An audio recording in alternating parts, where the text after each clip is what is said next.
Time to win.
GG, bro!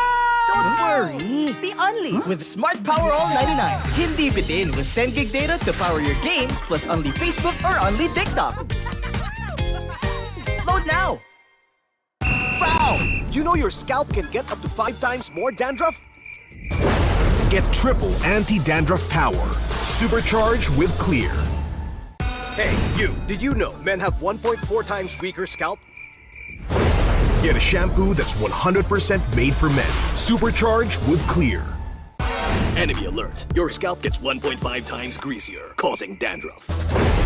Get triple anti-dandruff power. Supercharged with Clear. Stop and pull over. Your scalp gets 1.5 times sweatier. For cooling power. Supercharged with Clear.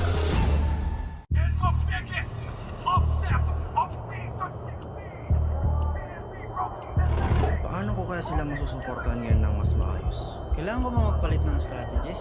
Nagagampanan ko kaya ng maayos ang role ko? Will I be able to meet their expectations? We have to prove them all wrong.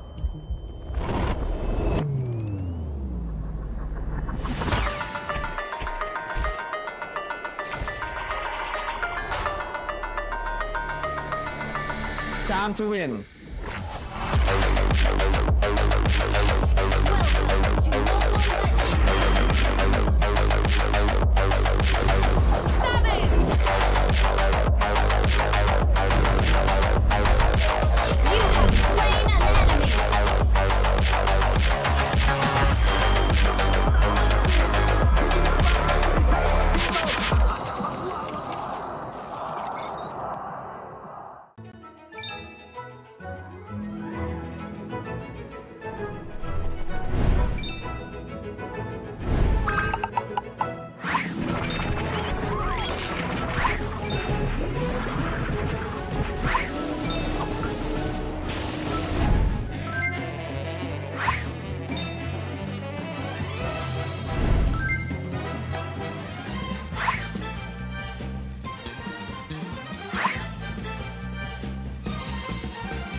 abutan dito! GG bro! Don't worry! The Only with Smart Power All 99. Hindi bitin with 10 gig data to power your games plus only Facebook or only TikTok. Load now! Foul! You know your scalp can get up to 5 times more dandruff? Get triple anti-dandruff power. Supercharged with Clear. Hey, you! Did you know men have 1.4 times weaker scalp? Get a shampoo that's 100% made for men. Supercharged with Clear. Enemy alert! Your scalp gets 1.5 times greasier, causing dandruff. Get triple anti-dandruff power. Supercharged with Clear. Stop and pull over! Your scalp gets 1.5 times sweatier. For cooling power. Supercharged with Clear.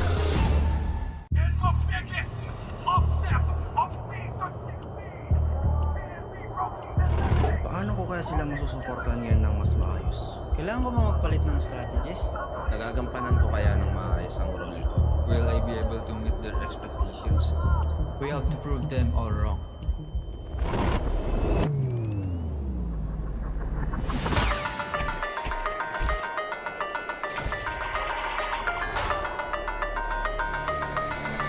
It's time to win.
ka ba?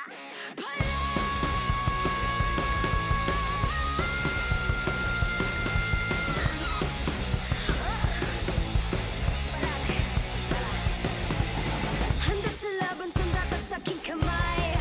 Watch with my click, maybe fire in the eyes. Yeah, I walk with my head held high. Ano ba yung takot kong tore ang aking gabay? Di na from ya, I hold down the way.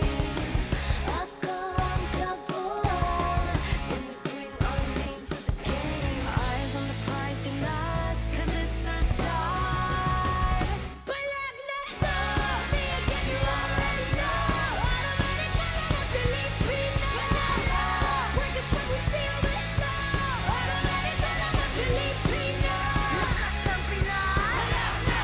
Kami na ang batas. Lakas ng Pinas. Automatic ka lang na Pilipino. Taka, wait. Remind you kung anong na-obtain. Palaging first place, lakayo sa PH. I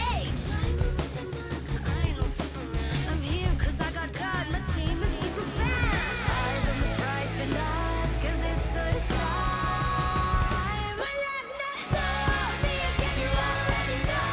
Automatic ka lang na Pilipino. Work is when we steal the show. Automatic ka lang na Pilipino. Lakas ng Pinas. Kami na ang batas.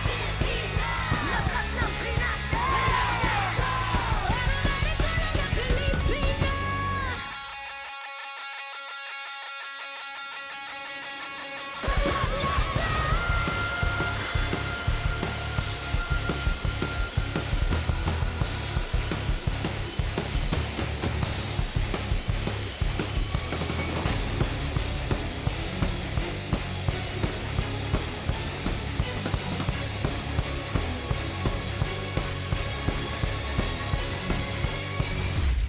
The 17th season of MPL Philippines is brought to you by the following sponsors. Infinix, the official gaming phone partner, the power behind every madlang gamer. Smart, the simply reliable connectivity partner of the MPL. Our partner in esports, Clear Men. And our strategic partners, TT Racing, Theory, and SIP. Don't miss any MPL action by following our official Facebook and subscribing to our YouTube channel. Follow MPLPH on TikTok for more content. Catch the MPLPH Season 17 playoffs live at the San Juan Arena. Grab your tickets now via the official MPLPH website, Palag Na To. MPL Philippines is monitored and supervised by the Games and Amusement Board.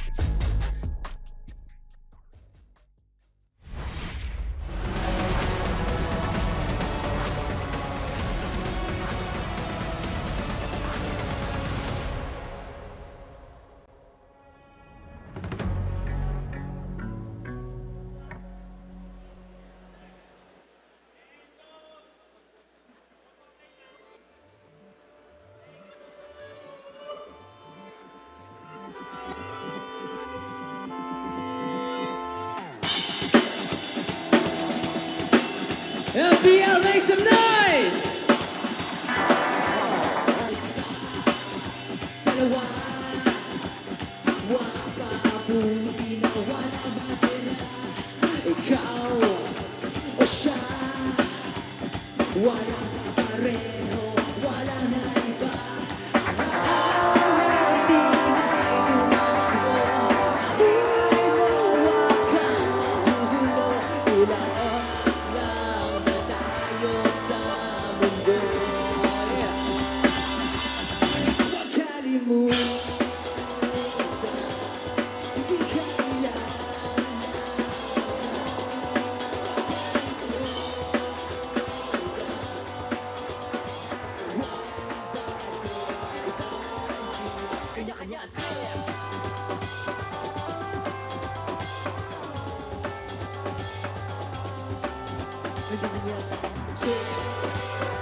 oras lang.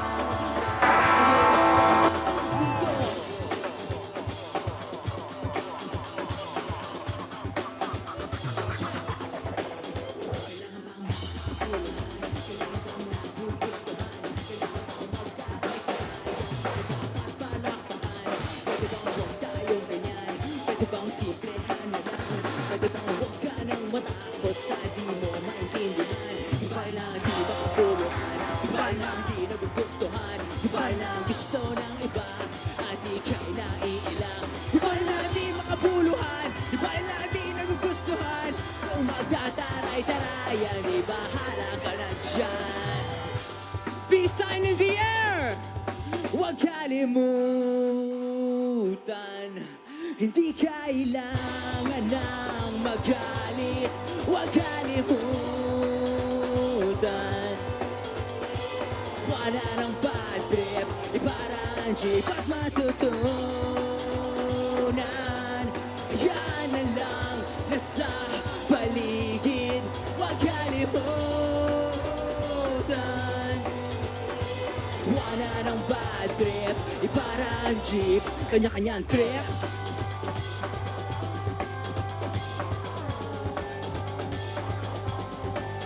Kanya-kanyang trip.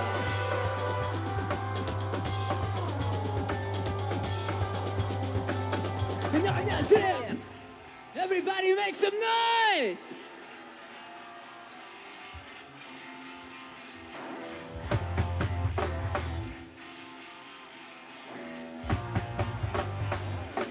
Check it, yeah.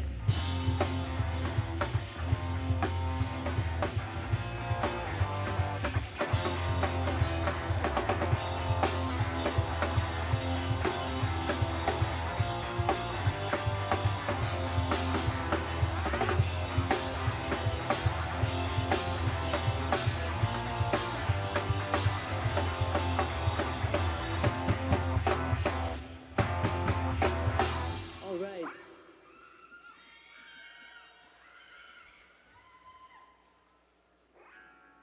We are one click straight.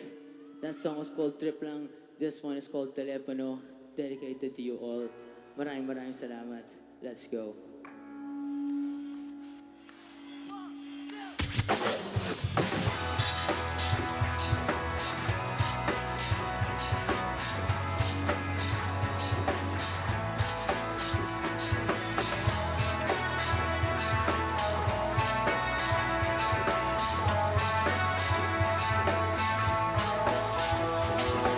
Babad sa telepono, ang boses mo ang gustong marinig. Buti lang mundong di nakikinig. Pasensya na katulad na naman. Dahil lahat ang fans mo muli. At pag-usapan lahat ng mga asa ng mga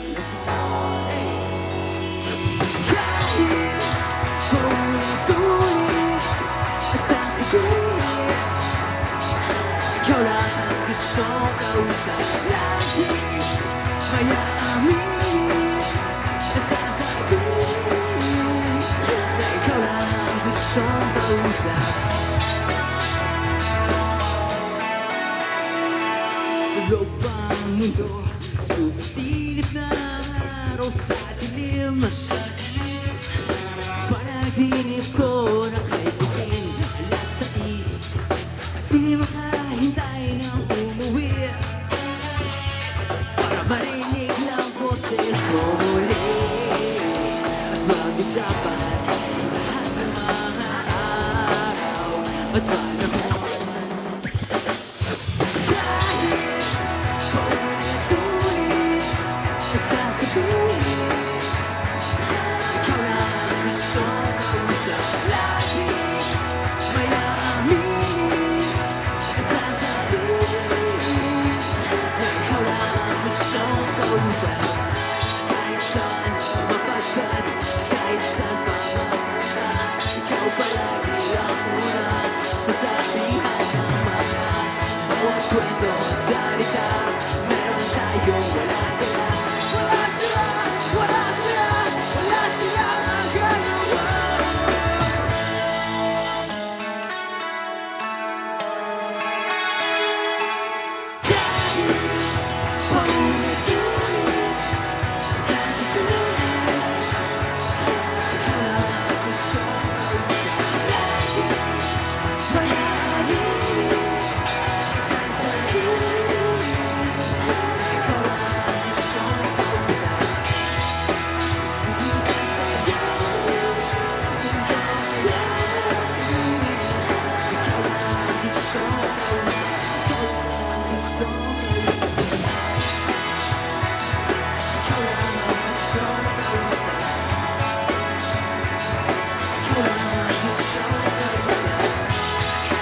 can we know your names and your position in the band?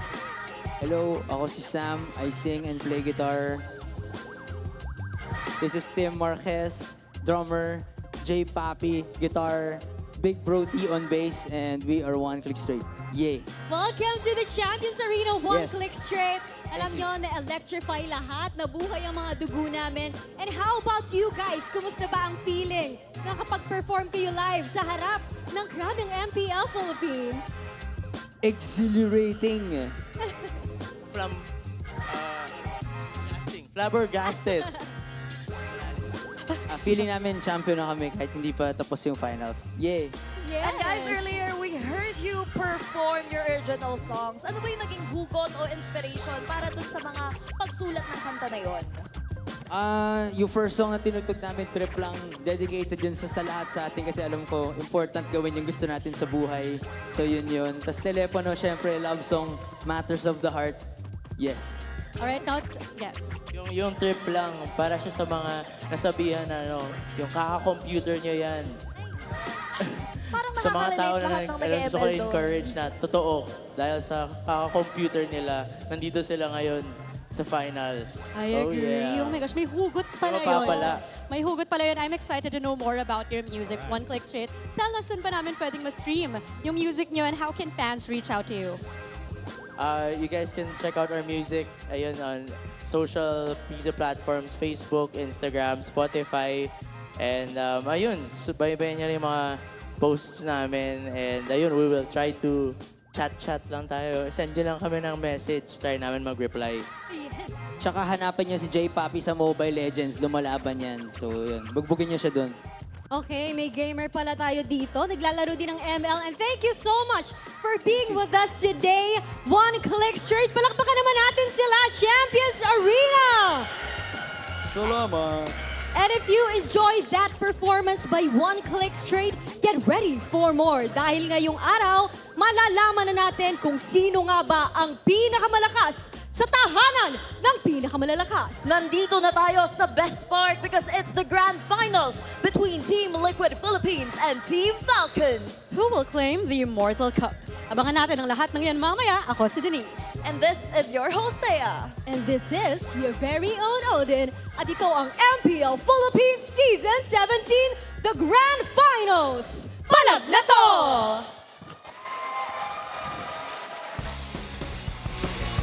Magandang hapon sa lahat ng sumusubaybay sa MPL Philippines Season 17. Kami ang inyong makakasama para sa ating Grand Finals. Narito na po tayo sa pinakahuling araw ng ating season. Uwamimid Bonito and Midnight para sa Filipino Desk at para naman sa English. Over on the English stream, it'll be us, the Wee Bear Bros. It's me, Nice Leo, Renmar. We'll be joining you guys in just a bit. Grabe ang makikita nating bakbakan ngayong gabi dahil ito na ang pinakahuling serye between Team Liquid Philippines and Team Falcons. And of course, MPL Philippines is monitored and supervised by the Games and Amusements Board. Isang best of 7 na naman ang ating makikita at kagabi, muntikan pa tayo umabot sa 7. Oo nga eh. Kahapon ay wala ako dito. Nanonood lang ako. And kasama ang pamilya ko ay sumisigaw talaga kami sa mga nangyayari.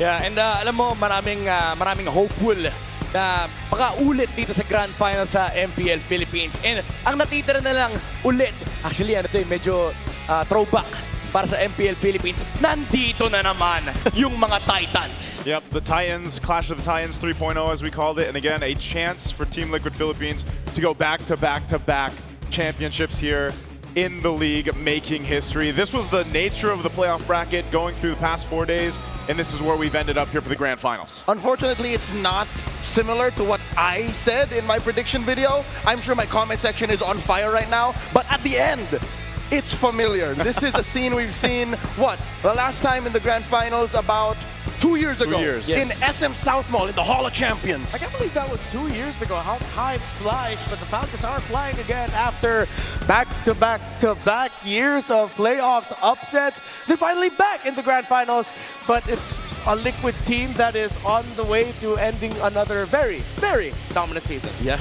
the series na napanood natin mula sa Team Liquid Philippines kontra ONEC ay talagang naging dominante. And sa ngayon na makikita natin na magtatapat na naman ng dalawang Titans ay makikita naman natin ang ating tournament history kung saan ay kung titignan lang naman natin kung sino may pinakamarami, ay masasabi natin Blacklist International, nandyan na yan. Pero yung Team Liquid, humahabol na pare. Yeah, isa sa mga kapansin-pansin dyan, pre, wala pang nakakagawa ng 3 beses na magkakasunod at tuloy-tuloy na kampyonato. At yun ang hinahabol ng Team Liquid Philippines eh. Yeah, and nabanggit ko ito kahapon sa English broadcast. I-correct ko lang, pero since Season 11, 2 beses lang nag-miss ang Team Liquid Philippines /Echo sa isang Grand Finals. So I'll pose a question. If Echo was to Blacklist, does that mean Falcons will be what is to Liquid? Is that a hot take or no? To be fair, it's a question. It's a question. I'm asking. I'm not proclaiming. To be fair, sa history ng TLPH, isa ang Falcons talaga sa pinaka-consistent na bumabangga sa kanila. Oo. Ay makikita natin, no, all around San Juan Arena, the Champions Arena, makikita natin ang mga naging kampiyon for the past few seasons of MPL. 17 seasons of dominance, 17 seasons of history. At dito natin masisilip ng isa na kamuntikan na makapag-3-peat na harangan lamang ng RSG Philippines. Napalagitnaan yung potential history in the making na sana, pero ngayon ay pwede nang gawin ng Team Liquid Philippines. Man, Team Liquid Philippines has already made so much history, you know, back to back. I mean, even the individual players there, we've highlighted especially the players, the GOAT himself, Carl Tizzy, throughout the entire season. What other records could he break? And this team together, I think for Team Falcons specifically, you know, we were talking about how they kind of had an upset, of course, throughout the playoffs, getting swept by Onyx. They surpassed the expectations, I feel like, yesterday, and now I'm hoping they can ride that momentum into the finals. And I think that's what Falcons are best known for, even under the AP Brand banner. Remember, not a single team from a home country has ever won a world championship on home soil. They broke that too. Yeah, and moving forward dito sa ating susunod na matchup ay ang tatlong tao na sobra-sobra ang history together. Former TZ brothers, Flap TZ, Carl TZ, at iniwan na yung TZ sa pangalan. There are so many stories to uncover mula dito. Yeah, look at that line. To be better than great, you must defeat the greatest. A callback, of course, to the time when they won world championships. We were going through our great trilogy in the M series. And of course, with Flap and Kyle dropping the TZs off of their names, even they said it yesterday when Wolf and I got to talk to them analyzing their game. It really means a lot to them. They dropped the TZs for a reason.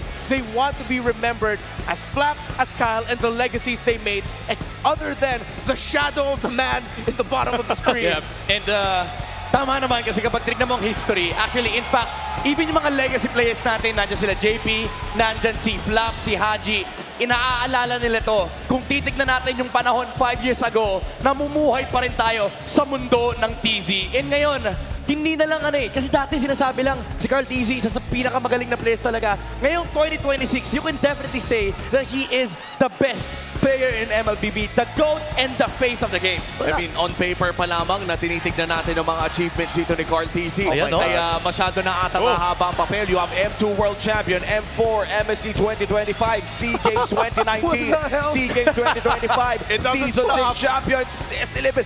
Pwede bang may iba namang sumalo? Habulin mo kayo ba? M2 Finals MVP, MPL Philippines Season 6 Finals MVP, MPL Philippines Regular Season MVP, MPL Philippines Season 17 MVP. Hindi pa tapos! Time record sa kanila. Ako naman. Most played, 622, 384 na most win games. May top 2 in assists, may top 2 in total damage. Napakarami nito. Wait, meron pa! Hindi pa tapos! Marami pa! 673 kills total. Number 1. 15 playoff appearances. Number 1. 936 in assists. Number 1. Teka lang Number 1 in games 1, 93.57%. May iras pa! Hindi pa tayo tapos! Pero pa! Grabe! Anak ng kambing! Ay, ayan, no? Wow. Kita din dito yung pag-glow up niya, no? Oh my. That's the multiverse of Carl Tizzy, basically. That's true. And what could probably one of the longest graphics na makikita natin dito. Ganun na rin kahaba ang karera. May bagong record na naman. Longest graphic in MLBB history. Lahat na lang. Grabe ka na, Carl. Ano pa bang stats sa pwedeng talunin ni Carl? And as of now, binibiro natin na tinatalo na lang ng Liquid ang kanilang mga record. But this has been the truth. For the past few seasons of MPL, sila na rin lang yung sumisira ng sarili nilang record.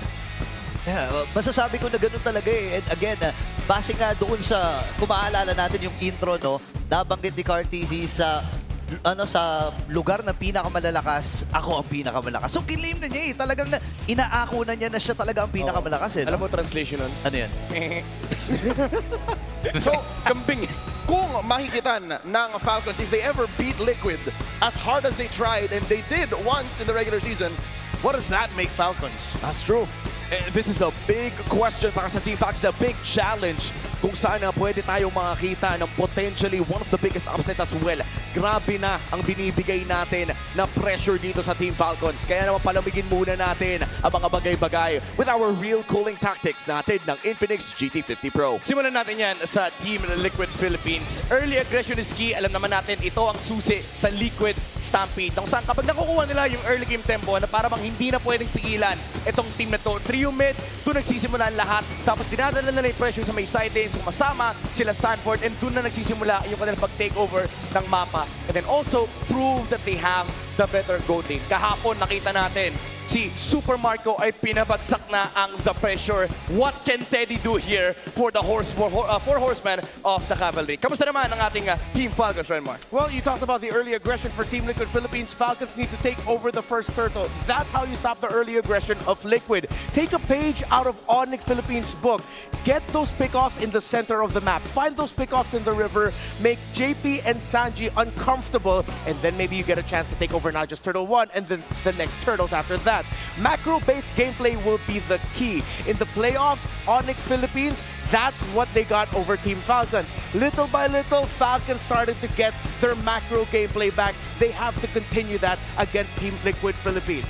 For the overall key to victory, it's all about the Lord Dance's Midnight. That's what wins championships. Yeah, you know what? Iba't ibang legacy na ng Lord Dance na nakita na natin. Nakita na natin yung Lord Dance 101 ng Blacklist. Nakita na natin yung systematic Lord Dance ng Falcons. And nakita na natin yung Stampede Lord Dance ng Team Liquid Philippines. So, who wins it today? We don't know. Pero kailangan talaga nilang alagaan yung macro department nila. At gustong-gusto ko yon yung key to victory natin na micro wins games but macro Lord Dances in general wins championships. Yan na siguro yung aantayin natin na para sa gabing ito. Sino nga ba ang magiging mas magandang setup sa mga malalaking objektiba natin between Team Falcons and Team Liquid? Our top two teams of the regular season, ang dalawang upper bracket finalists din natin ang magkikita dito sa pinakahuling araw ng Season 17. At panigurado, sana naman maging sulit ang ticket ngayong gabi. 7 games, please. 7 games. Nasaan si Bri kita? Nasaan ba si Bri? She's somewhere. Oh, she's there. Ito si Bri. 7 games. 7 games. Ayun pala channel. Well, bago tayo magsimula at tumako sa mainit na Grand Finals na to, ay pumunta muna tayo sa main stage dahil meron tayong mainit na pasabog.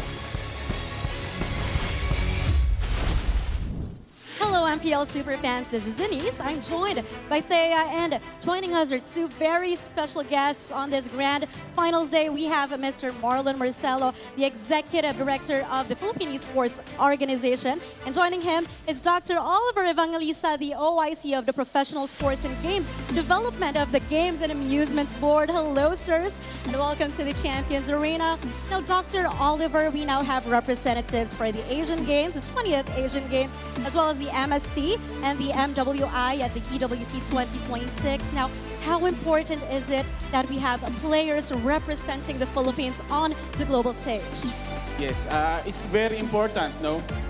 Because when they carry the flag abroad, they have a chance to prove not only their talent sa paglalaro, but also the discipline, yung puso nila, and of course, the national pride.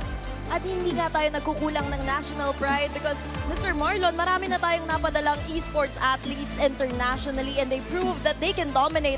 Now, from Peso's perspective, what does this say about the current state of Philippine esports? I would say, ito yung validation na gumagana na yung pinagpagura natin. Peso's goal has always been to build a sustainable path from the grassroots to the global stage. So, and here we are. Excited na din kami kung sino ang huling papalag. Thank you, Mr. Marcelo and Dr. Oliver. Now here is our official Cebu jersey for the 20th Asian Games. And MPL Superfans, let us support our very own Cebu team as they head to the 20th Asian Games. And we invite you to support them as they show their performance on the global stage. Thea, Palag Na To.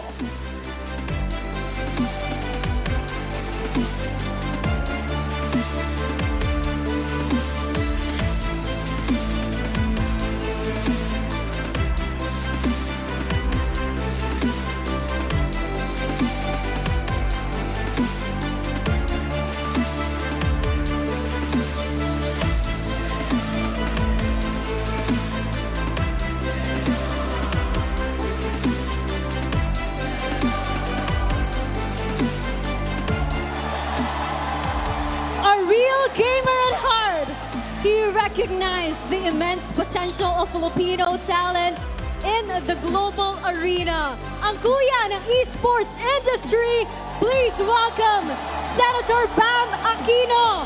Hey, everybody! Ready na ba kayo? Ready na ba kayo? Ready silang makita ka, Senator Bam. Maraming salamat sa pagdaan. Kumusta po ba ang pakiramdam na nandito kayo ngayon sa Champions Arena? Alam mo, din, tuwan-tuwa ako to see everybody here. Alam nyo po, matagal na tayong sumusuporta sa esports. Naalala ko pa, nung kukunti pa lang yan, hindi pa nare-recognize ng gobyerno, pero ngayon nakita natin, lumaki na, lumawak na, at lahat ng mga Pinoy gamers naglabasan ngayong araw!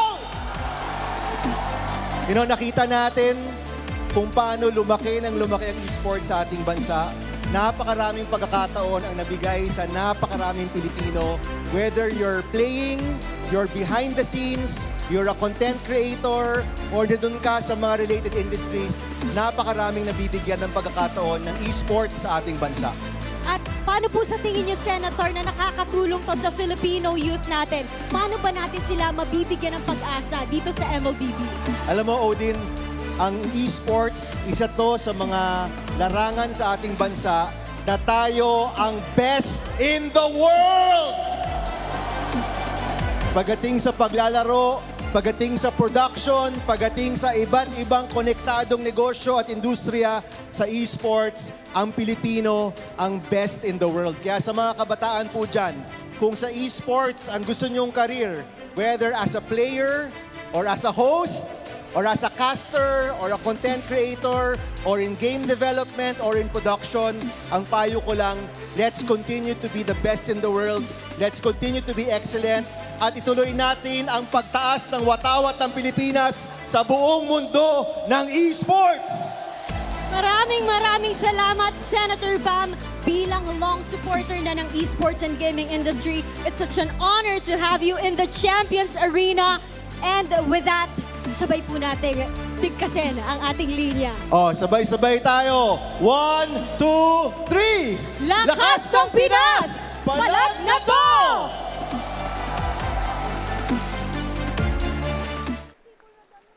For a long time, traditional sports and esport athletes walked completely different paths. Today, those lines blur. Look around. We are witnessing a new breed of heroes who are redefining what it means to represent the flag.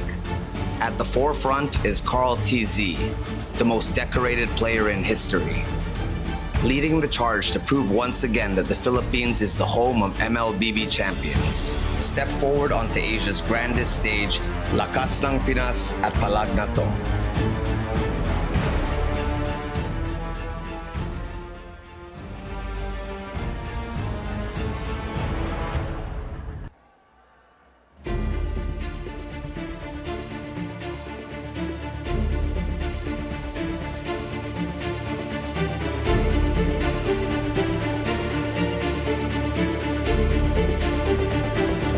Presenting the Philippine representatives for the Asian Games. EXP Sanford, PHI Vinuya.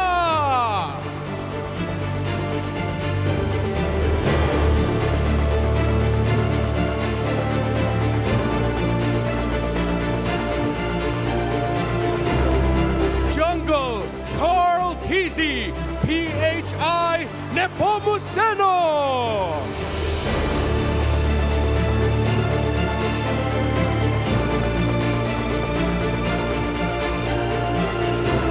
Mid, Sanji, PHI Amigo.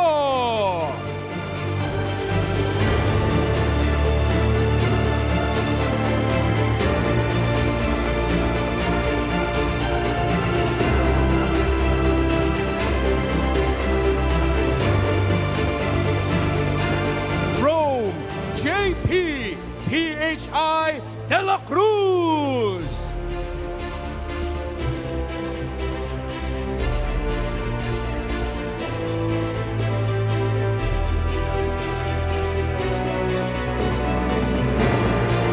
Gold, Teddy,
again, give it up for your Asian Games representatives!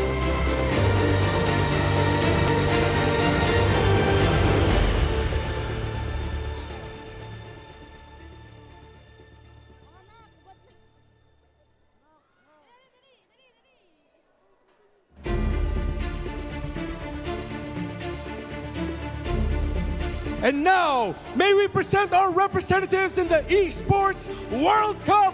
2 champions, 1 game!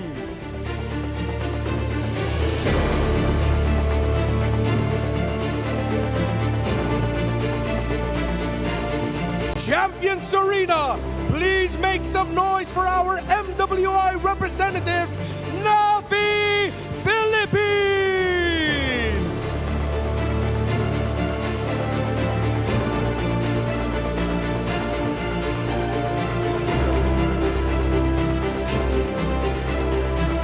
Presenting our representatives for the MSC at EWC, Team Falcons!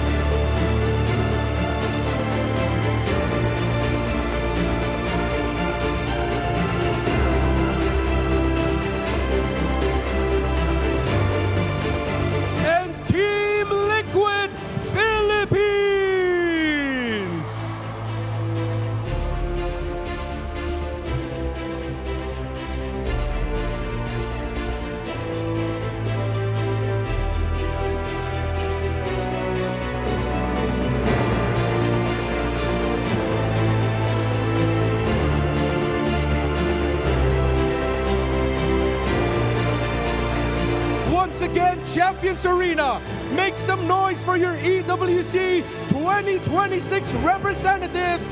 Bon voyage! Palag Na To!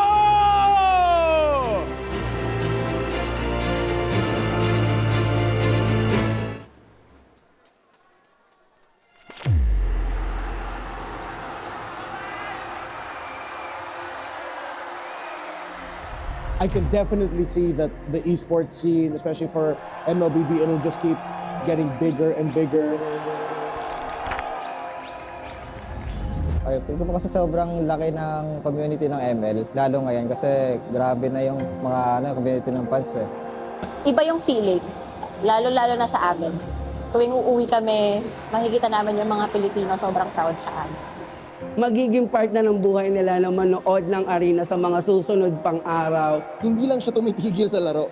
The stories are so real, the stories are so big, na para siyang superhero movie. For the very first time, nakita ko ng 10 pamilya na nagpa-picture sa amin. So parang dun pa lang, namangha na ako. Sabi ko, this is the community that I want to be in. Mga magulang natin will look at esports, gaming in general, be like, wala kang mapapala dyan and stuff. But it's not necessarily true. Nung season 1 namin, doon lang kami sa sa mga malls. After nung SGD time ko, nung nalipat ako sa brand, talagang doon nag-start yung sunod-sunod kong mga panalo siguro, ganun. And doon ako mas na-recognize. Tayong mga Pilipino kasi parang happy-go-lucky tayo. Kahit anong pagdaanan natin. Tayong mga Pinoy lumalaban talaga tayo kahit even the slightest chance. Depende sa I mean, yung earliest season ko is season 1. So, to put it simple, parang kasama ko lumaki yung liga. Sobrang layo na ng nilaki ng league. Probably not just the players kung titingnan mo, kundi yung broadcast and the whole structure ng palabas din itself. Isa sa strengths ng MPL, I believe, is trying to relate or reflect what the community wants into the league. As Filipinos, we're quite known na maging very passionate about our sport, our field, especially esports, no? Ito yung na-produce natin, ito yung napapakita natin sa lahat. Storytelling nilang nagkakatalo, pero sa crowd, walang tatalo dito. Mas wild yung mga tao sa Pinas. Right now, MPL is a huge pillar sa Philippine esports. And 17 seasons strong. Makikita natin yung cultural impact talaga ng MPL. I mean, automatically, part na ng culture ng Pinoy eh. Ng tipong, ano nilalaro mo? MLBB. Yun yung dahilan kung bakit ito yung talagang pinakamalaking liga ng esports sa buong Pilipinas ngayon. Grabe, ang laki na ng MPL Philippines. Ang laki na ng Mobile Legends Bang Bang. MPL is now bigger than ever.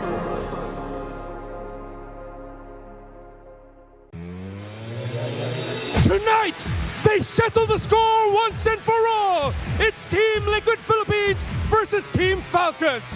This is the MPLPH Season 17 Grand Finals!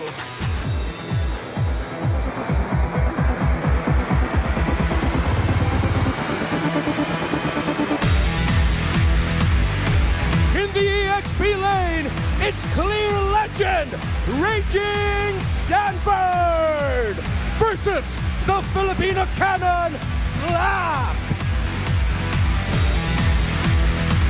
In the jungle, it's the GOAT, Carl Tizzy versus the young phenom, Kyle. At mid, it's the lone stallion, Sanji, versus the KDA machine, Haji. At Rome, it's El Daddy JP versus Master Ogwen. Finally at gold lane, it's Teddy Teddy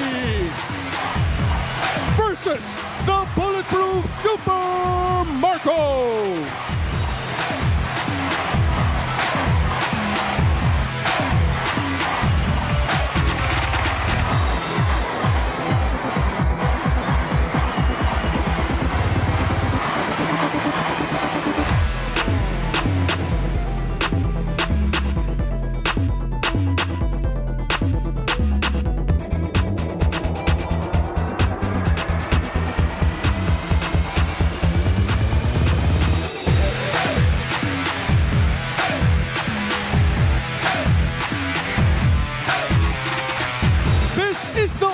Clash of Titans. Who will claim the Immortal Cup? Champions Arena, make some noise!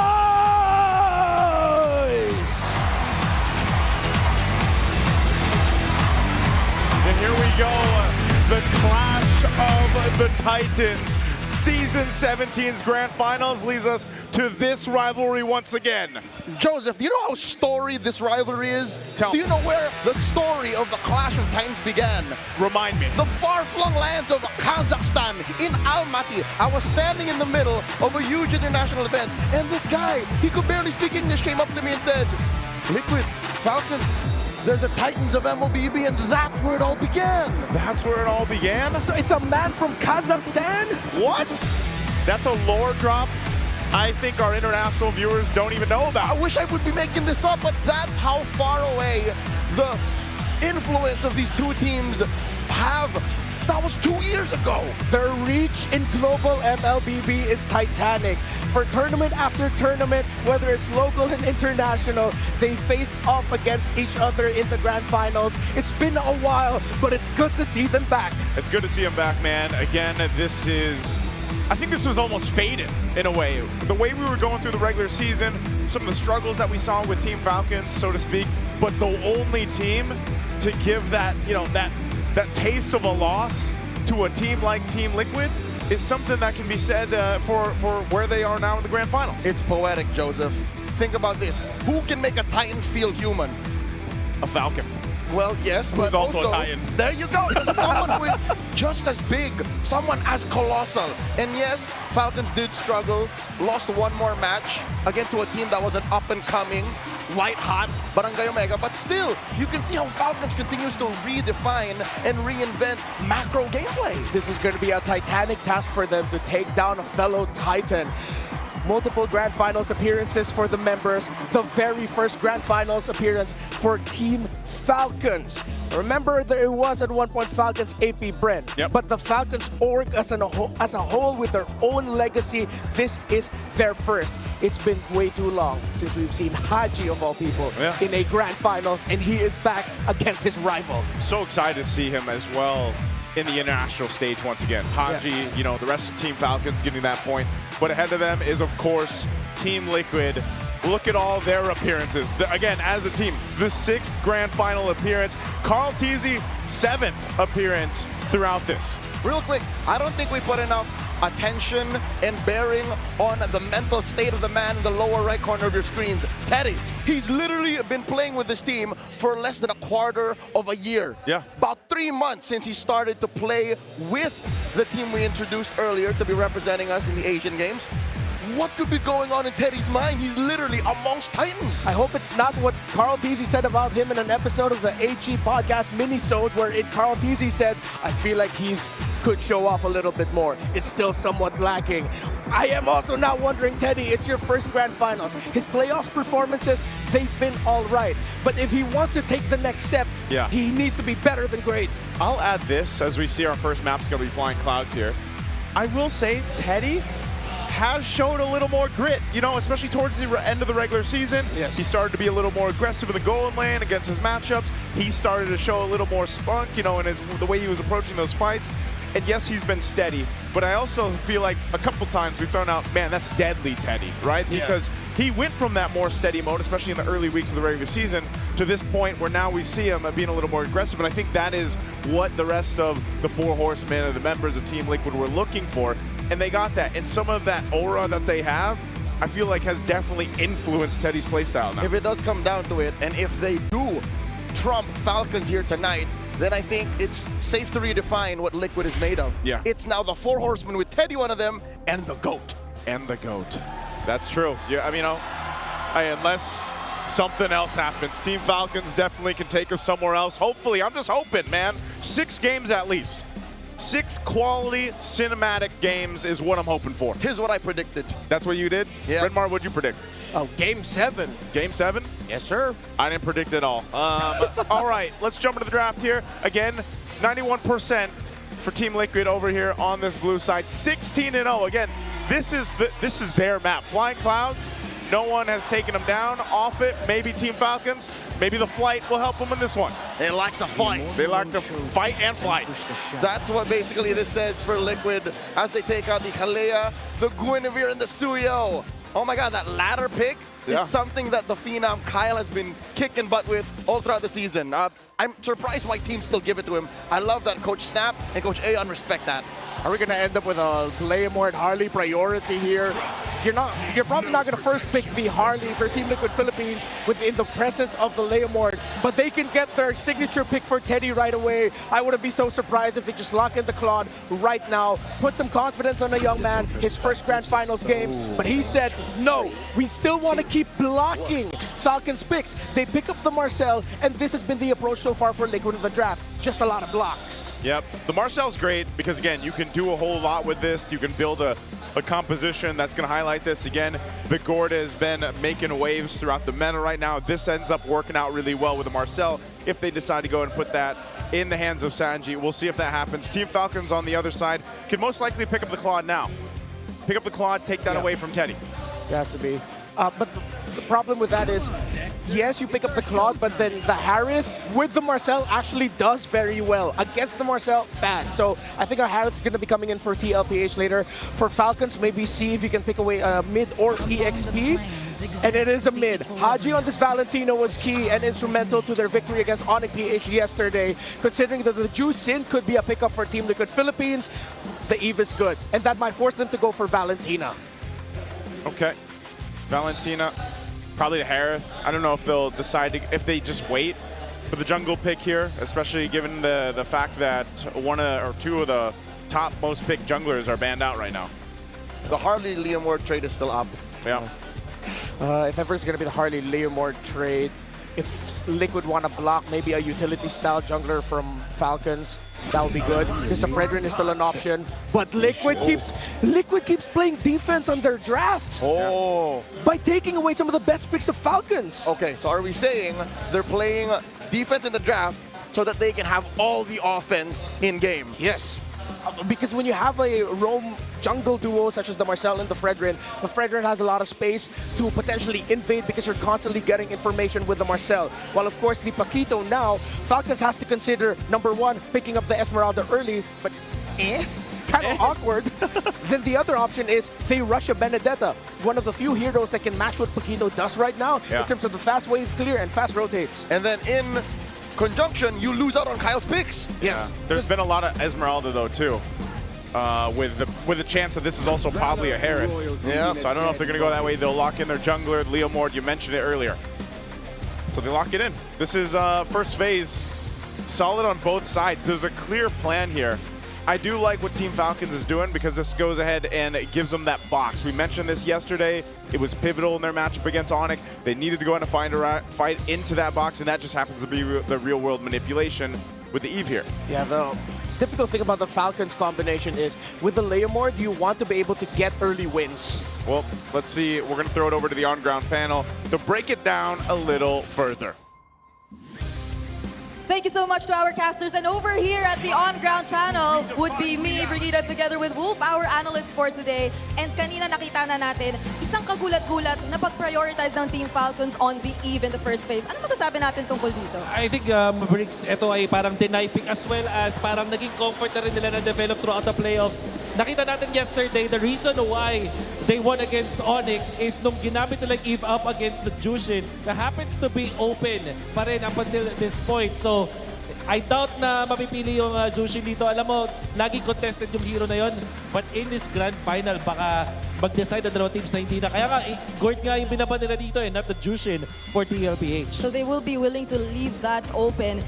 And I think isa rin ito sa mga moments na talagang napapatanong ako kung ano yung mga magiging response ng Liquid in terms of the picks. But just the same, Team Falcons, I'm wondering, since the Paquito is open and the focus is once again taken out, what do you see as a potential response na manggagaling din naman sa Team Falcons for this pick? Kasi wala na rin yung Esmeralda. Yeah, I think yung Benedetta, na nakita rin natin yesterday. Itong Esmeralda, nakagulat na parang hindi kinuha agad ng Team Falcons despite them having a lot of options para kay Kai. Lalo nakatapat kasi Fredrin So, kailangan nilang mag-isip ng iba pa. Like, pag naman yung Benedetta dito, like, what is your actual answer to the Paquito? Siguro, maiiwan sila with Derizla. Kaso, di nila kukunin yun up until lumabas yung Valentina or kung ano man yung mage pick para dito kay Sanji. And at the same time, I feel like nakita natin kung ano yung pwedeng maging implications ng isang slower-paced na EXP lane for Falcons. And na-highlight pa naman sa ating keys to victory na kailangan talagang maging aggressive lang all throughout the early ang Team Liquid Philippines. Even the Atlas though, gets taken out. Bakit kaya? Well, siguro kasi gusto nilang kumuha ng stationary na mid laner dito. Maybe Akimi, for example, para hindi sila mahirapan kung sali. Or maybe they want to go for Valentina para dito para kunin yung Eve kung sakali. Alam mo yung mga team, sabi nila sa akin hindi daw sila takot sa Valentina kung Atlas sila. Actually, parang mas lamang pa yung Atlas kapag mayroong Valentina. So I think that could be a consideration here for TLPH. Yep, great way ang isang Atlas na nakapag-close in din bigla-bigla, magugulat ka na lang, no? Pero here we are awaiting if they will go for the Roam or EXP lane pick. And instead, they go for the Hilda. So I believe this will be a Master Ogwen hero in the meantime. But a bigger question mark for a lot of us right now is what also could be the Teddy pick? Kasi baka yung Valentina, yun na yung maging consideration for Sanji. But Teddy, wala na yung Harit, wala na yung... Baka mapuwersa silang mag-carry kasi dito para masagutin yung Hilda. But it doesn't really counter itong Eve. In fact, mahihirapan siya dun sa Eve kung sakali mag-carry dito. However, maganda naman yung carry versus the Claude in the laning stage. Another option here is the Bruno. But I feel like mas mag-focus lang sila dito. Kung hard carry, Obsidia could also be a consideration. But there's the carry, as we did say, and the Kimi. Yun din yung mga sinabi natin pipiliin nilang Falcons. Etong Hilda, pwede maging roamer na lang. Minsan the EXP. And you're gonna be looking for somewhere along the lines of an Arlat here para sa Falcons. Kasi meron siyang synergy with the Eve at maganda siya kung sakali laban sa isang Paquito at as well as this carry. Last option siguro dito yung Benedetta pa rin, pero may damage yung Falcons. But I feel like top option dito, number 1, is that Arlot. Number 2, Benedetta. 3 maybe, they can consider the Terizla. Kaso baka matunaw nga lang, pero yun, one of the considerations din yan. Yeah, and because of the Hilda, I feel like they will be a bit more flexible when it comes to their EXP lane pick kasi meron naman na magiging in charge nung panggugulo mo talaga in the early stages of the game, and you would potentially expect to see Master Owen all over the map, though not necessarily directly, no, na magiging panggulo. But kakasabi ko lang ng gulo, they pick up the glue. So even when there's a carry on the opposite end na pwedeng mangtunaw nga kapag hindi mo na timing yung second skill mo, magiging glue pa rin ang kanilang priority dito. Alright. Super fans, you may scan the QR code and predict the match winner correctly for a chance to win 1,000 MLBB Diamonds. Marahaba-haba pa ang ating magiging gabi dito, Wolf. Pero so far, looking at the drafts, kanino ka ba mas papabor sa ngayon? I like the Kimi and the carry. Ito yung na-expect natin doon sa second phase. Just looking at the banning coming out from TLPH, parang ito yung sinasabi ng draft nila. So, I like this ender para sa TLPH. Alright, and there we have our drafts locked in for game number 1. San Juan Arena! Papasok na tayo sa ating game number 1. Ibato na natin sa ating mga casters. We have waited weeks, if not months, to lead up to this point in MPL Philippines Season 17. We've gone through rivalry after rivalry. Well, what matters now is the clash of the Titans. Let's jump into this best of 7 grand finals. Game 1, will it be TLPH or Falcons to get the first blood in the series? It might be a little bit easier here for TLPH to do that. Hey, flat easy! Gets a shield, forces a flicker. Out of 40. Action the opening seconds of the game. Yeah, what a good read there, actually. Knowing that he already hit level 2, he went into the bush, flapped to get just a little bit of shield. And since Sanford was still at level 1, he could not take the risk of eating up a combo. Whoa. Oh my lord, Open here put down about a sliver of health. What are these Titans up to? They're trying to poke. They know they have to be aggressive. Uh-oh, JP put down a 5th.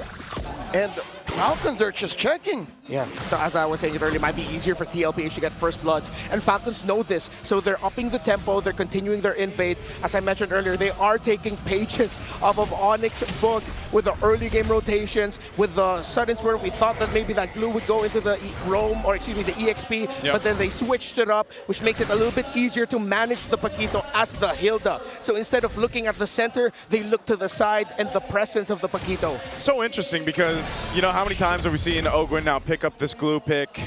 Whether it was originally planned or they just swerved it out, that's fine. Ogwin, for the most part, he's felt a lot of deaths on it, right, throughout the playoffs so far, and I feel like at the same time, this lineup, this ability to go ahead and bring in the Hilda, to go ahead and allow him and to alleviate some of the pressure on him, will help Team Falcons approach the fights better, because before, it was mostly Ogwin playing up that front side, flap. Oh, whoa. Here comes Kyle, holding Barbiel. Stampedes through the 2 members of Liquid. JP checking range. Ogwin spacing him out. They go for the turtle. Okay, be good. They go for the turtle. Sanji's around the corner. Doesn't have the traction pulse yet. Flap's really low. So Falcons might have to give this up. There's no Phantom Steed either. Hodges and RWA pulls it out. And in comes JP. Turtle gets reset. Ogwin put down a 1/3 of his health. No one to mount just yet. So Flap just forced the flicker back. A lot of ult spent by Falcons this early on. Looks like it's going to be a win for Team Liquid Philippines and Turtle number 1. They don't need to keep the aggression up. They go back into their rotations. I love what I'm seeing from these two so far. It really feels like I'm watching a more chess-like version of MLBB, maximizing every ability, every battle spell, and not giving away a meaningless kill. Shades of the early exchange from Falcons versus Onyx last night. Yeah. There was a team fight wherein Haji also pulled out the item a little early, which led to the opponent getting the objective. Falcons gotta fix that. Yeah, he also had some clutch ones, you know, and so Golden Hour going to be used here. Not sure if there's going to be much. It's mostly on Ogwin. He's going to go ahead and survive that again. This glue tanky enough to deal with some of this early pressure damage. Yeah, Kimmy plus the Marcel together is like a Granger and a Marcel. You freeze up all of those projectiles you've charged up outside of the Golden Hour, then once it comes out, a big burst of damage. So, as awkward as it is for Ogwin, he needs to prioritize the Radiant Armor here. He needs that extra magic defense to survive the pokes coming in from that Kimmy. Despite them, yes, being a Fredrin and a Paquito, you have to look at the magic defense to keep yourself alive. Yep. Over on the gold lane too, you know, we've talked about the whole golden royale that we had here throughout MPL Philippines Season 17. Super Marco solved that. He, you know, got the upper hand against Severo, who was so impressive throughout the season. And then you have this point where Super Marco on the Claude, the most winningest gold laner, up against a carry who needs more time to go in and build up. But so far, we've seen Claude's just play so well in so many different compositions. Super Marco specifically seems to be handling the lane fine against the carry. It's good also that despite us ending up with a Fred and Leomord matchup, it's not the, okay, everyone just farm up, manage your lanes, and then let's go ahead and see each other in the turtle. They're still trying to find small wins and skirmishes in the river. More modern style, old school, objective-based MLBB. So yes, we might not see a lot of kills, but we will see a lot of action because of those little trades. Yeah, I think that's why, again, you know, that K2V for both teams, micro is important, but even the macro, the objectives, we've seen sort of an evolution of the, you know, turtle and lord dances. Neither have to be forgotten. You have to be good on both. Yeah. So if Falcons keep slipping up these micro decisions, they're not even going to get to these minute-long lord dances. Yeah, Sanford brought Flap low. Flap got the recall, and now he's coming back. Oh, Cloud's in. And there's a golden hour to stop the turtle take. Down to an eighth of itself. Ogwin spacing out Carl. Sanji wailing away. RWF good. He still secures. And in comes Kyle with a Phantom Steed. Now JP very low. Gets hit with that momentum to the face. And in comes first blood drawn by Sanji. Kyle falls. So does Ogwin. This is looking bad. Blazing to the back line. Super Marco not finding anyone. 3 plus the turtle going over to Liquid. Just when you thought Team Falcons would pull off that turtle take, they end up losing 3. Yeah, both retributions coming out early, actually. Carl TZ and Kyle just both had, if I'm not mistaken, maybe less than 100 health on that turtle, which was surprising enough. Sanji being able to get the last hit. So with Team Liquid Philippines getting the last hit on the turtle, they were encouraged to fight. They got that. Now they got a tower up top. They might be able to get a good push down bottom, which means Super Marco's room to farm is starting to run out. Falcons needs to start batching holes here, or Team Liquid Philippines will be able to start stampeding. Considering that this is a Fredrin that is packing the support emblem set, you get more cooldown reduction, and after that, it's brute force breastplate. Even more cooldown reduction, less time getting crowd control. This Fredrin can snowball. Oh, they baited out a response out of Marco. Like that. Goes in BMI through. 4 members of Liquid down bottom. I was about to say, why would they send Marco away preemptively when there was a fight breaking out? Oh. Blazing the wet in the face as they take down Sanji. But Stanford knocks out Marco and the fight continues as Ogwin falls. Flap and Haji wonder where did Ogwin and Marco go? Not worth it there on the trade. Super Marco uses Purify, but didn't expect that. Easy intercepting the back line as Haji gets taken down. Daddy JP finds him, and now they take down Flap. Flap fighting a losing fight here as the turret falls, so does he. They just don't stop. Team Liquid finds a moment of weakness and they keep pressing. They are stampeding. We were talking about the Marcel and the Fredrin, a very oppressive duo. They're still going! Oh my Lord, Marco! Appraiser's wrath to the face underneath tier 2. That is an angry goat if I've seen one. What just happened to Marco? Oh, and they still keep going as Haji gets taken down. Ogwin does find them out. In comes Flap. This is a losing fight. Kyle calls in, but be able to get caught in the golden hour. Oh, how is this going to elapse? As in comes Sandy from the side lanes, and they take down Flap. TLPH, 7.5 minutes in, are all gas, no brakes. Not what I mean. This is the Liquid Stampede we have seen all season long. And they're going to go for Kyle. Will not survive.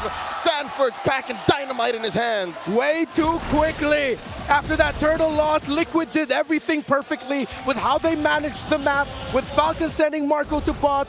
Teddy was free to push, and you saw the chain of kills. This is just excellence in execution by Liquid. Good old Stampede. Man, again, looking at this, an 8,000 gold lead around the 8-minute mark is something you don't often see. Liquid are proliferating gold like they want to buy RAM. Yeah. Hey, man. Can I get some of that? Can we all get some of that? Right now, Team Falcons has had enough of it. They're looking for more. Butterbiel called in by Kyle. There was just a feint as Liquid looks for more elsewhere on the map. Okay. They're really tough. Falcons, they have to find this weird balance of getting their utility items, but getting their good items to start chipping away at Team Liquid Philippines. Can't easy use Red 3. There's the pulse. And Flap taking a face full of hits from Sanji. JP looking to catch him in the platinum snap, and they let go. Yep, they're going to let go of that one, but again, they're going to go ahead and get a turret. Whoa, Sanford! Kyle running away from Terry Bogard Got the and combo! gets his man. Sanford finds another, and they continue to pressure. Carl Deasy, Praser's Wrath, 3v4. Falcons not going to force the issue here. Ogwin caught out once more. The jabs and the combos are so clean from Sanford on this Paquito. It's poetry in motion. It is the greatest orchestra you've never heard, yet you see, you feel it in your soul. Yes, I gotta glaze Liquid right now, because what the hell are we seeing? This is some beautiful execution from Team Liquid. Macro, micro, everything is going perfectly for the Cavalry. You have to look across the board in these lanes here, just how massively ahead every single department. At this point, Team Liquid has game one under wraps. You know, this is so difficult for Team Falcons to keep up with because you're going through this kind of deficit, this kind of difference in economy that even if you're trying to go ahead and send your frontline guys, they're just punching bags at this point. They're sure kills for TL. Everything that follows from here is just procedure. Unless something goes very drastically wrong for Liquid, Falcons are not going to come back from this. Yeah. Haji only has a glowing wand, still on the way to his second item. Even a divine glaive would not help him out right now. A massive lead between the two gold laners, with Teddy sitting at over 2,000 against the Claude. Still doesn't have the Trinity, but even with the Trinity up, you're still going to be waiting for the next item after that. What Liquid has done here is an evolution of what we've seen of the double marksman, double carry style of strategy, because they have an EXP laner that is much more high damage dealing and fast at rotating. It speeds up. Okay, Aji pops that real world manipulation in hopes to defend. Sanford's inside, compromising Flap as they switch targets over to the inhibitors. Falcons can keep their inhibitors. Liquid is taking the disciplined route. Yep, they'll keep them up. Base turrets, though, did take some damage here. TL, with this kind of lead, looks to go ahead and potentially take down a base turrets off of this, too. They know the RWM is used. We'll see if Haji gets it back. There's the mid turret going to be worked on. Kyle taking hits from Sanji. Down goes that mid lane inhibitor, and Ogwin gets annihilated. Super Marco blazing duet backwards as the golden hour is brought out by JP. Teddy takes down the bottom lane, top lane left. The only bastion for Falcons. Their base is about to get stormed. Got the wave in mid. I don't know if I can recall seeing this kind of lead in the MPL Philippines Season 17 yet. 14,000 gold under the 12-minute mark is absolutely insane for Team Liquid on this Stampede in Game 1. Team Falcons hold on to one base turret. What do they do here? Is this one of those situations where you have to start just thinking, we got to go again? Yeah, they have to turtle it out, and I wouldn't be surprised if they're already thinking, oh, go next. Yeah. See what we can do so that we don't end up with that kind of lineup again from Team Liquid PH. And, well, if you want to look back at history with gold gaps like these, Falcons is the only team in MPL PH history to make a comeback down 16,000 gold. Was that 2 seasons ago or last season? Against Aurora. Yeah, against Aurora.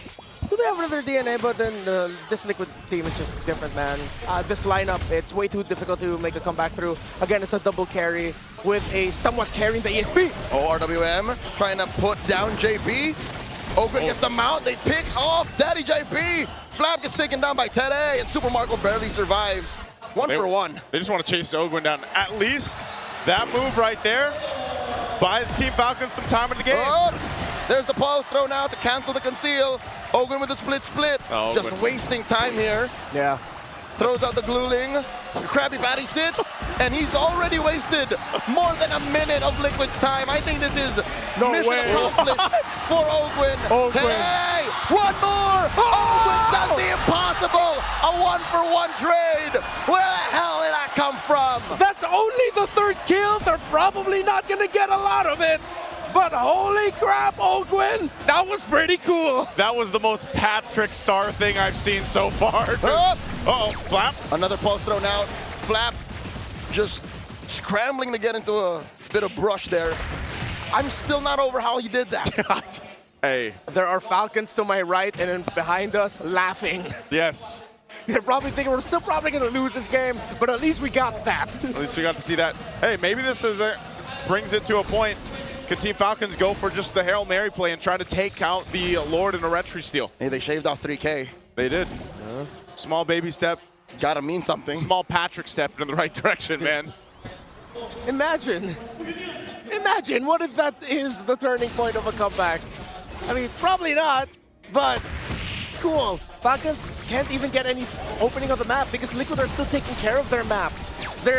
They realize that Falcons would still want to get the tower up top, so instead of sending a 5-man around the Lord pit, you don't need it. They keep Sanford there, and Sanford was more than enough to stop Falcons from trying to even push up top. Yeah, I like this.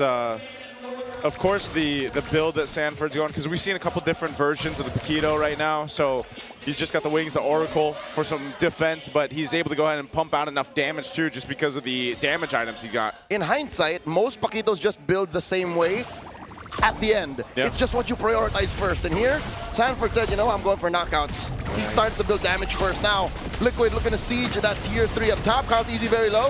Flap Easy looking for it. And comes Barbiel. Blazing the wet by Marco. Compromising one, and Cold Easy falls. Golden Hour able to save him. RWM finds no one as Kyle falls before anything else could happen for Falcons. Okay, so Falcons keep going on the Fredrin. Wait, hold that thought, sorry. Conceal use. JP going for the back. Going for it. There's a tracking shot. Lord still standing. Super Marco and Flap used everything to try and take care of this wave. Lord wailing away. Sanji blasted the members of Falcons, and that's it. Liquid are first to the board. Taking game 1. Dominant. Almost a bit of a stumble there, but they started galloping away. So what I was saying earlier was the Falcons, seems like their play there was, they realized it was the Fredrin that's been a big thorn to the side of the Claude. They went on Carl Teasy, forced him to use Appraiser's Wrath, which is when we saw Super Marco use Blazing Duet. They expected to get more kills, that's why they used big ticket ultimates. But without those big ticket ultimates, they didn't have enough to clear the waves and take down the Lord fast enough, leading to Liquid taking game 1. Yeah, again, this was a dominant game for Team Liquid. Yes, there was about one play that we saw from Team Falcons there from Ogwin to be able to convert a kill, but it just wasn't enough. You're too far behind. You know, we're talking about 10,000+ gold deficit at this point. TLPH controlled the entire game from start to finish. And for Team Falcons, they're going to want to go back to the drawing board going into game 2 because, man, Sanford started things off right from the get-go. That first wave, that cut that he went for with Flap, you know, trying to make things happen. It's this Paquito that turned that early aggression in favor of Team Liquid. 7-0-5. This guy had something in his gloves, man, I swear. That's what I call a PSP, Peak Sanford Performance. PSP. Yeah, Oh. he was locked in. No deaths, 71% plus kill participation. I thought it was peak Sanford Paquito. No, that's better. That too. That's better. Let's go with that. Cool. Hey, you know, I got you, right? 7-0-5, man. But the Paquito was great. I think, just like Leo mentioned, you know, when you have that kind of start, you go 100 strike first, you go the damage first, and then you go with some defensive items. And you saw this, man. His combos alone, the champ stance utilization, the mobility that comes in the kit of Paquito was showcased here perfectly. And that's why, again, this Paquito pick has popped up time and time again, especially towards the playoffs here. And it's working for a lot of teams. The Hilda isn't bad or anything. It's like, it's just one of those cases where this composition that Team Falcons brought to the table was slowed down so quickly because of this. How do you breathe when you're getting pushed in on your turrets? You mentioned the very key word, Joseph, slow down. I think Falcons forgot how to slow down because that's what this lineup needed to do. Sure, they were winning a good chunk of the early game trade in the gold lane, and then, you know, they were forcing Sanford to act weird and flicker early, but I think they took those small wins as a clear sign that maybe we can fight. But Liquid just said, no, you don't do that. Not against this kind of lineup. Yeah. Aggression is good if you get to check out things from your checklist. If you just start forgetting to check out some key waves, key areas, not getting vision in certain bushes, not marking the Paquito, which is weird to me because Falcons, when they drafted against Onyx yesterday, where they showed up with the Kufra and Esmeralda to deal with Kirk's Paquito, clearly they know how to deal with it and they respect it. But in this game, I feel like it was a little bit more also just Sanford being way too hard to read. He was getting crafty with where he was coming from, his combinations. would be coming off of weird angles that maybe Falcons just didn't expect that he'd actually be there because they checked it prior. Which is only made possible because of the sudden surge in gold lead, right? It's because of these, how do you say, cascading effects. If the early game, I don't want to say mistakes, but if Falcons didn't die so much in the first like 7-8 minutes, 40 wouldn't be able to do those weird flanking assassinations. I think that's the main problem. We've seen Falcons suffer this kind of loss throughout Season 17 already. That's why that, you know, with certain compositions like this, you're able to go ahead and just keep pressing on the gas. And Team Liquid does that. There's a reason why they went the way they did to the grand final. If they find that weak point where you're just down and out, they'll keep pressing it. It makes so much sense. It's literally nature. You ever see a falcon fly backwards? No. No, but stallions can gallop back, you know? That's true. Can they? In like when people play polo, you know what I mean? Yeah, polo. Back up. Oh, that's true. They reverse. Exactly. But a falcon, how does a falcon reverse? Exactly. Flap his wing, reverse? No, it can't. He can't. Yeah, it has to like do a complete turnaround. Yeah. Yeah, stallions can do a little like, it's called equestrian. There you go. Where So it does he a bit knows of the term. Yeah, where it does a bit of a sea walk. You know why he knows this? Because he polos on Saturdays. Yep.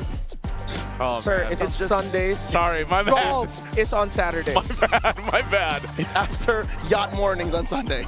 I'm feeling pretty poor over here on the right side of the desk right now. No, I'm but, not allowed in the yacht club anymore. Hey, you know, Team Falcons, that's right, though. They couldn't backtrack from this. They had this composition that was just stopped in its tracks. They were choked down everywhere.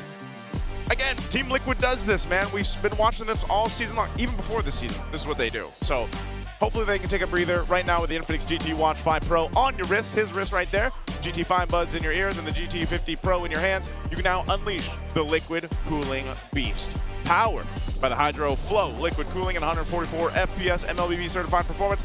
No lag, no heat, pure cool, pure speed, every game. As a gift for MPL superfans, Infinix is launching an exclusive payday sale from the 27th of May to the 31st. So today's the last day with up to 30% off. Scan the QR code now and grab these sulit deals. The GT50 Pro pre-order with 11,999 pesos worth of freebies and discounts has also started. Just go to any Infinix stores nationwide to avail. Wag magpahuli, go get your Infinix today. I got mine.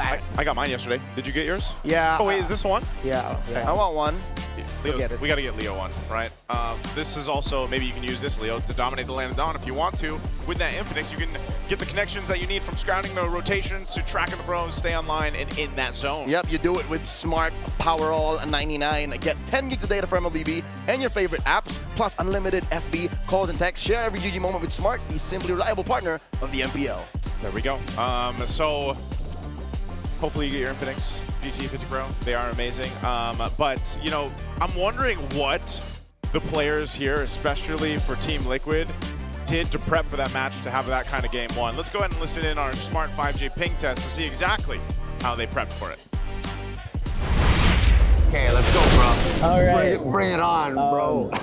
This is the first time actually we've met. Met, yes. And then now we're going head to head, and I just told you that I've played this game quite a few times, so a bit of an unfair matchup, I believe, you know? I'll figure it out. No, I'm sure you got this. Was it you that killed me?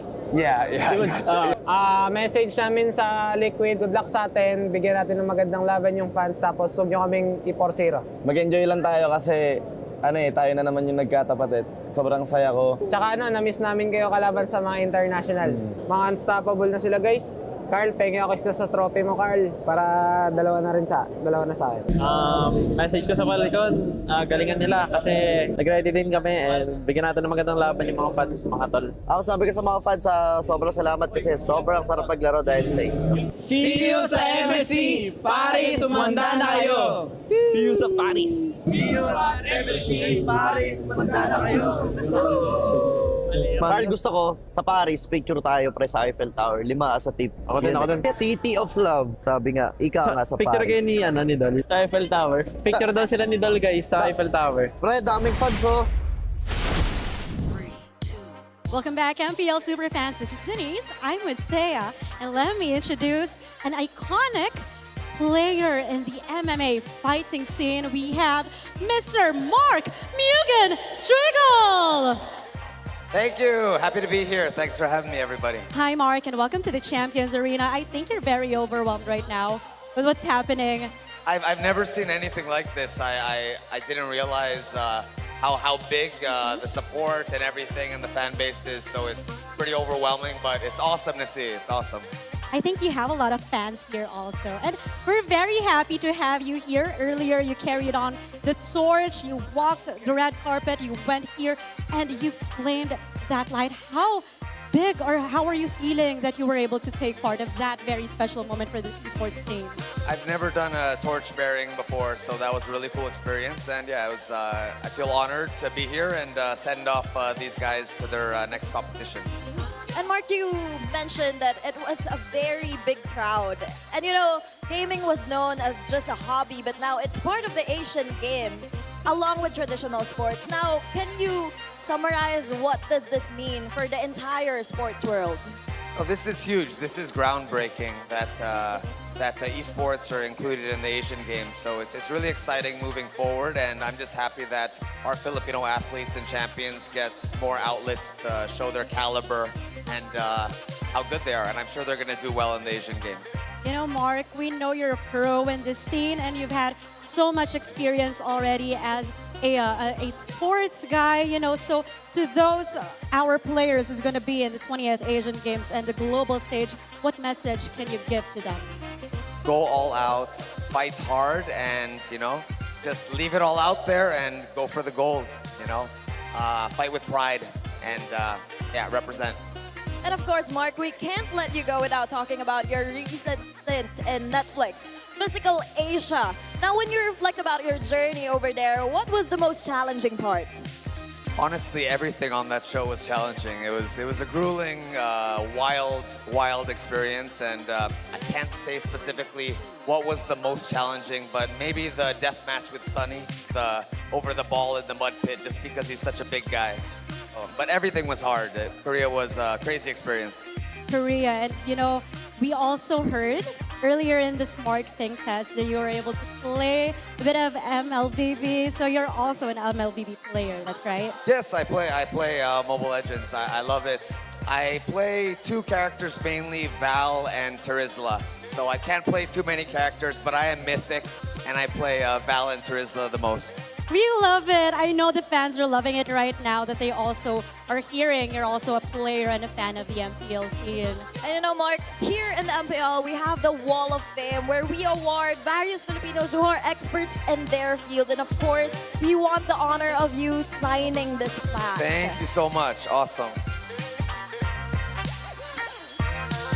Oh my gosh, I think Mr. Mark Mugensiegel is the final one, at least for this season, to sign the Wall of Fame. We've had so much athletes already signing, and it's such a special moment to have Mr. Mark Mugensiegel here in the Champions Arena. MPL Superfans, show him some love, come on. Thank you, everyone. Happy to be here. Looking forward to the rest of these matchups. Super exciting. Thank you, guys. And you know, Mark, your experience here wouldn't be complete if you don't say the iconic line, Palag Na To. So when we say Lakas ng Pinas, you say Palag Na To, okay? All right. Lakas ng Pinas, Palag Na To!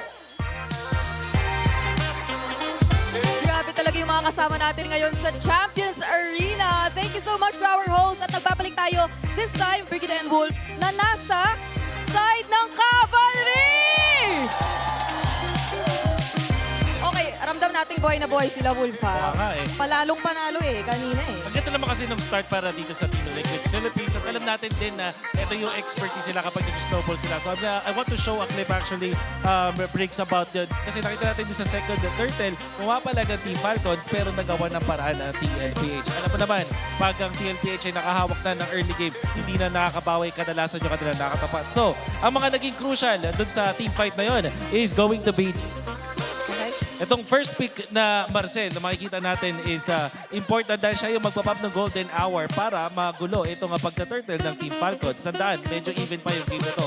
And pagkagamit nga naman ng ating golden hour, alam natin hindi makaka-retry. Pero yung Falcons gumawa pa rin na paraan. Like Ogwen, specifically, makikita natin sa banda na ginugulo pa rin ito talaga si Cartesi. Dahil utility jungler to at kapag na-zone at mo to in the early stages, mahirapan nga naman makapunta pa doon sa objective. Buti na lang, clash dito si Sanji para sa TLPH at kanya-kanyang laban na ginawa dito ng Team Falcons. Pakita natin yung mga in and out from JP na tinulungan din eventually ni Sanji at ni Sanford. Tapos makakita natin ito gagamitin ito Marcel para back-kite yung mga Team Falcons and eventually makakuha ng 3 Mula dito sa clash na to, Briggs, nakuha na ng TLPH yung momentum sa laban at hindi na nakapalagpa yung Team Falcons. I agree. Overall, honestly, maski mula pa kahapon, parang nailatag na sa atin ni Master Ogun kung ano nga ba yung ideya dito sa glue pick na to. Even with the first 2 item builds na ginagawa niya, grabe talaga yung mga cavalry natin, Wolf. No, may mga pinapakita sila dito. But going back,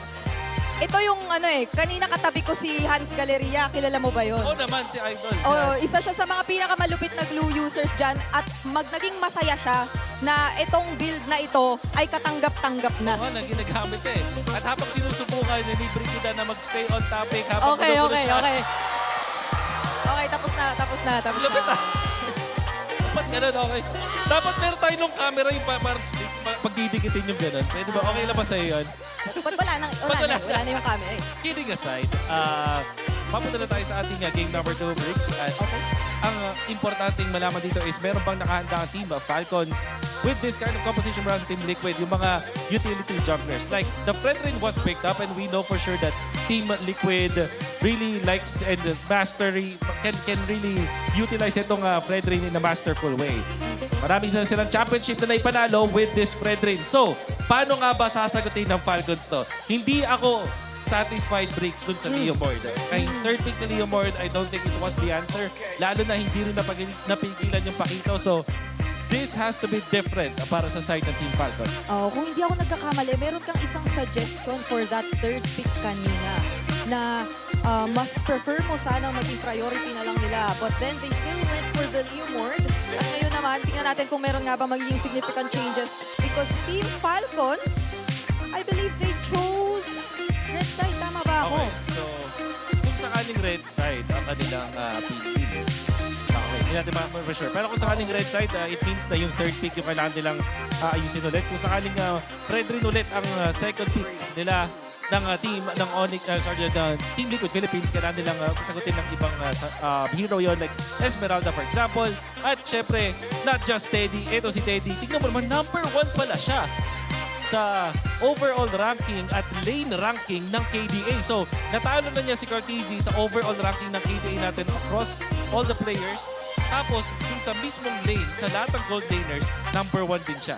Oo, kung hindi ako nagkakamali, actually, nung first few weeks talaga ni Teddy ay parang halos hindi pa siya nabahiran ng ilang deaths at all. And up until the end of the regular season or even now na we are currently already in the playoffs, ay nandun siya sa top 3 na least deaths pagdating sa ating mga gold laners. Although granted na, of course, ay hindi naman siya nakapaglaro ng week 1. But then, that already shows a lot dahil nga sa naging run ng Team Liquid Philippines so far. And in that game, I would say, nagulat ako sa kung gaano natin nakitang active agad si Teddy, especially when it came to the team fights. There are times na mapapaisip ko kung bakit yung performance si Teddy and the Team Liquid themselves have assured us na kaya ang dahilan kung ba't sila ganun ka-aggressive with Teddy is because of the 4 people that nandito naman sa Team Liquid.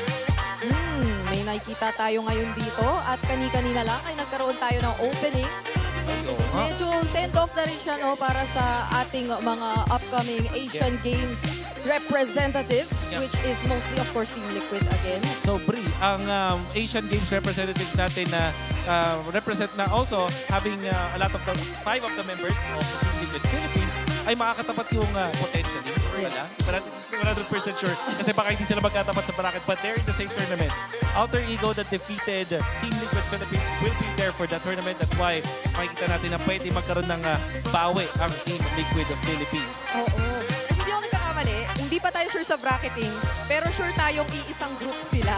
Kasi meron lang mga piling regions na na-separate sa Group D, pero for majority of the regions, that includes Malaysia, Indonesia, the Philippines, sama-sama sila sa Group A. So, alamin alamin natin kung magkakaroon sila ng eksaktong pagkikita agad-agad. This coming June na, I believe, ang unang hakbang. Oh, isipin mo, kakatapos mo lang ng compete dito sa MPL Philippines. Yes. Nandito ka sa Grand Finals. In just a few days, meron ka na namang tournament na sasalihan. So, exciting stuff. Right now, we are gonna be heading into game number 2.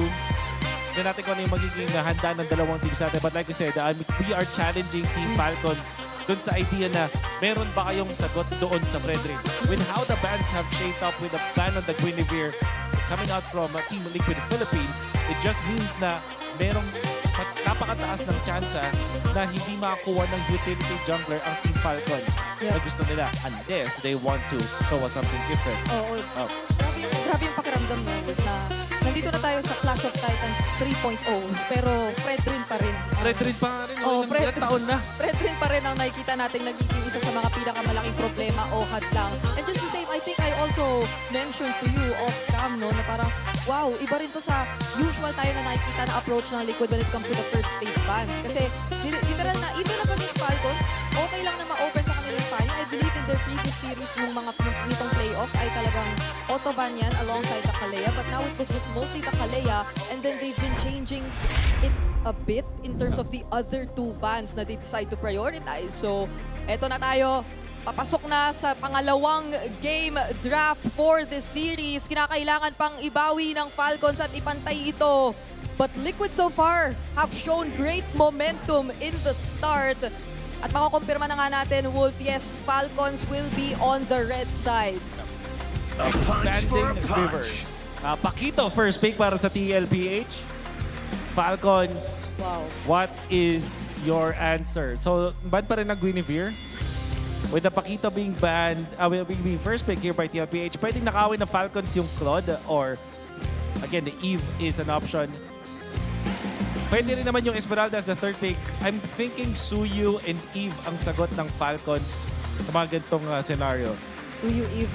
So we will still want Falcons to stick with the deny on the Eve dahil doon nga naman sila mas nagkakaroon ng limitations for Liquid. And it also helps kasi isa sa mga parang nakita nating key strengths talaga ng Falcons so far, yung talagang pagkaka-establish nila ng box nila. Yes. And I think that was something that they attempted to do, but clearly failed because of how well Liquid have manipulated the beginning of that game. But instead of the Eve pick, Suyu Claude. Suyu Claude. Alright, so instead of Suyu Eve, it's going to be Suyu Claude, still the same.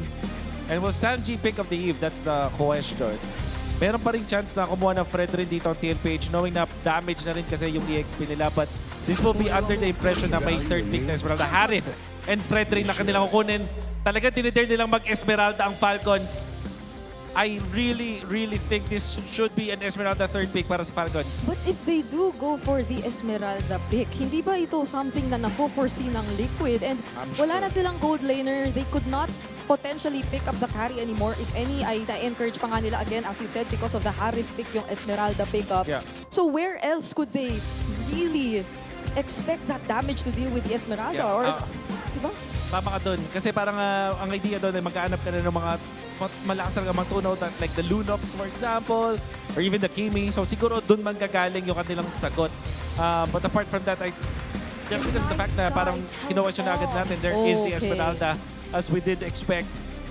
Talagang alam mo yung nararamdaman ko dito para sa TLPH, alam nila na Esmeralda na yung pick kasi hindi posible na mag-pick ka ng Pakito at as well as the Harith nang hindi mo iniisip yung Esmeralda na pwedeng sagot ng kalaban mo. So, I think the answer for the Esmeralda will come from the mid lane. Somewhere along the lines of Akimi and the Lunox kung sakali. Yeah. Pero malabo din kasi yung Lunox kasi hindi siya meta. So, Kimi and Eve, possible bans here para sa Falcons. Last time I checked, yung stats din natin would say na Lunox was only picked once in this entire season and that was only from Lancy. So, hindi na natin siya nakita lumabas ulit. And Falcons can afford to also take out potential threats towards this pick. But instead, they will focus down muna on JP and ano na kaya ang talagang magiging pansagot ng Liquid dito? Kasi parang ang hirap naman nasabayan na lang sa sustain. We'll see. With the Eve being banned, this tells us na may Jushin pa na pwede nilang kunin. So siguro ang way nila para sagutin yung Esmeralda is not through heroes, pero parang dun sa mga rotation. Kasi nga naman, in fairness with the Esmeralda, mahina siya in the first 8 minutes of the game. Hindi pa siya ganun ka hirap i-deal with. But pag dumating na tayo sa point na gano'n, doon na siya magiging problema. So, siguro ganun yung magiging sagutin ng TLPH. And how do they achieve that? Have a strong mid. Hilda and Jushin yung pwede nilang kunin or the Khalid plus the Jushin para mataas yung kanilang kanilang early game potential. So, Falcons might just go for the Hilda ban as their last ban o kaya naman yung Jushin. Or the Khalid, I mean. There is the Khalid. So, Hilda yung matitira dito para sa TLPH. Yeah, they leave it open. I was also thinking about the Hilda because even though may shields din yan occasionally na may expect mula sa kanya, ay ito naman yung kumbaga magiging katumbas na rin naman ng Marcel. And that was something that really enabled them to go for that kind of rotation nung game number 1 kanina for Liquid. Yung napaka-fast-paced na beginning. Atlas again. Okay.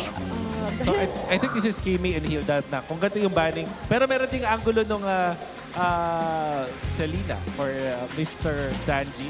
So I'm thinking Kimi, tapos Selena yung mga options yan.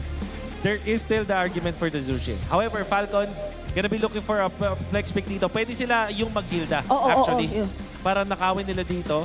At the same time, there's the high loss that they can also pick up. But the benefit from the Hilda, nakita naman natin na pwede siyang gamitin sa XP at roam. Pero this time kasi may SB na sila. Yeah. So, nanakawin yung Zushin. Okay.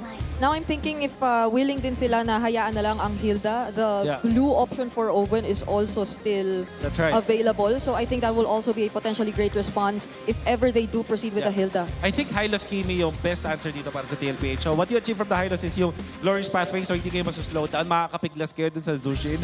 And additionally, yung makukuha mong damage from the Kimi, eventually magiging enough siya against Esmeralda. At maganda pa sa Kimi, strong lane siya up against this Zushin.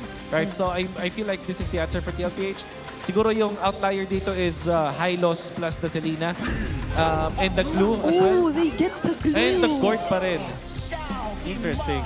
Okay. So this leaves them susceptible sa Hilda from Ogwen. Especially because they just picked up this Gord. So parang pwede nilang constantly guluhin dito. I can only imagine kung ano ang magiging stress na pagdadaanan mo with the Hilda Esmeralda. Potentially trying to always break your formations as Liquid, considering that they've picked up this Gord, which is, again, a very positioning-reliant mid laner. And you have all these high-mobility heroes that Falcons have picked up so far. This is so interesting kasi parang mag-rely na lang din sa damage ng TLPH sa kanilang mga windows of opportunity. Oh! Okay. What is that? That is... Badang. Oh, okay. So, di ko kasi kita from dito. But it's the Badang, which is generally good versus the Gord. Alam mo, ito ata ang game na maipapanalo ng Falcons from the early up until the late game. I think their draft is complete. Wala yata masyadong makahawak dito sa Esmeralda. The only threat is the Gord in the early stages para sa Falcons, but they have the Badang for that one. So, I'm gonna give this game to Falcons. On top of the fact na majority of the damage, I guess you would really expect in terms of magic muna sa side ng Team Liquid Philippines. So, naririnig ko na ang side ng Falcons! Excited na ba kayo for game number 2? Paano naman ang Cavalry? Ibato na natin sa ating mga casters. Here we go, game 2 upon us. Team Falcons got smacked in the face in game 1. This draft, I have to agree, should be able to go ahead and solidify a win here in game 2. And I have to say it too, man. As a Gord main, I'm a little scared of this lineup that Team Falcons brought. Yeah, theory, on paper, very good. Double support emblem, you get one of the XP, one of the Badang, so they get way much faster cooldown reduction at the same time. Shields for themselves. Ooh, that right there. Good aggression in the mid by Ogun and Haji, knowing that they have the prio. But then how well will Falcons fare for Turtle 1s to 2? Because that's where they got trumped in the last one. If they do better then yeah, they can coast. Uh-oh, throwing out that projectile. Sanji spots 3. Kyle comes through, force flicker out of 2 here. Already Liquid get flushed out of their own side, but Kyle Gigi the GOAT slowly but surely mirroring the steal, and he gets away with it. Oh, he gets away with it too. Oh, and he got that. Got that too. That's not good if you're Team Falcons. They spent way too much time trying to mirror what Carl Teasy was just doing freely, right? Yeah. You can see that kind of minor delay is going to have an effect on Kyle for now. Which is why I thought that after that Golem invade, Kyle would go to his own Lizard so that when he could clear Lizard, get Orange, then get Beetle, that's when he'll hit level 4. But, well, he decided to turn his rotation around. Then again, the Turtles spawning here. Still not that much dire straits here for Falcons. Let's just see if Kyle will be able to hit level 4 with this Lizard take. As Carl is already level 4. Yeah, he should be good. He should be good. So he'll be okay for the first turtle. And, you know, part of this, again, is playing into the fact that you've got a lot of crowd control if you're Team Liquid Philippines. That's why there's 3 Purifies over here for Team Falcons. That's going to go ahead and help them solidify some of these team fights early on, especially. They've got control of the first turtle. Kyle will work on that while the rest of TL is in the zone. Carl Teasy will go ahead and walk up on this Fredrin, see if they find out for it. Sanford taking that white brush to the right. Quick knock up onto JP. Ogwin steals the turtle. And now JP running away very low. Crimson Beacon on the Sanji. Smashes Carl Teasy in the middle of 3. Carl with a fade away. A Brazer's trap. Still gets taken down, but Kyle gets traded out 4. Super Marco early rotation. Blazing to it underneath tier 1. 1 for 1, but Falcons get the turtle. Yeah, really good there that Sanji was able to get the missile projectile in the gush onto Kyle to secure that kill. Falcons would be able to get the turtle though. Still, Liquid got to balance it out. The EXP lane Flap had to rush the Dreadnought armor because he is backing the support emblem. It's good, but the bad thing is you're not as tanky. You're very squishy. You get faster shields, but the Paquito can delete it. Whoa! Speaking of, Sanford comes through. There's the crack and the punish from Falcons as Ogwin takes down 40. I'm glad to see the Badang in action here in the hands of Ogren, who suffered a whole lot in game 1. Now he's up 2-0, helping the tempo with this lineup from Team Falcons as they continue. Flap right on Carl Teasy's face. He knows how to play against this Fredrin. Appraiser's Wrath, but still Flap wants more. Yeah, just sending him back. Kyle will be able to get the Beetle here. Carl still makes it to his orange. So looking at the draft picture, wait, Ogwin. Oh no. Mounted by Daddy JP. Flickers back. Some shields. Keeping him topped up. He's taking Daddy JP all the way this deep. And now Ogwin gets a shield, survives. Crimson Beacon from Haji. Flap dancing around. JP will live. Yeah, he knows he can survive, so that's why JP just went all the way there. He still had his flicker. 25 seconds until the next turtle. Kyle needs to regen some health, get his own buffs down. Carl Teasy. I think you have to watch out for maybe the Gourd and the placements of Haji on this Juicin. My eyes are on the 2 mid laners heading into this next turtle. Well, of course, watch out since it is spawning closer to the gold lane. Teddy and Super Marco can join in the fray. Could become a big 5v5. I like what Wolf was mentioning in the draft, and you know, again, I know for international viewers that's in Filipino, but what he did mention is that there's no way for TL that they draft those first, you know, heroes that they had in the first phase that are so shield dependent. You got an Esmeralda across from you. Is the Gourd the plan to go ahead and help deal with this? Is there something else to deal with Flap? Before you answer that, here's the fight. Kyle jumps on to Sanji. Sanji brings out the ordnance, gushing through. Carl secures the turtle, but Sanji falls. Kyle gets him. And there's a wall put up, the crack, and Kyle just barely sidesteps away, but Sanford finishes the job. Liquid are pushing Falcons once again to fight, goading them into more aggression. Yeah, to answer your question, Team Liquid Philippines definitely gave that, knowing that they'd be going up against an Esmeralda. It's just, if you look at the firepower of Liquid, there's a lot. That despite you being able to make a lot of shields as an Esme, the only other pick that's stopping Sanford is the Batang. But the Batang also has to mark, well, the Harith, the Gourd, even the Glue in some ways, but mainly the Fredrin. That it's not like the Kufra Esmeralda game they had against Onyx Philippines. It's a little bit, just a little bit easier for Sanford to get crafty with the angles that he's approaching from. Yeah, this is another thing too. Both gold laners have essentially been able to go ahead and do what they need to farm up.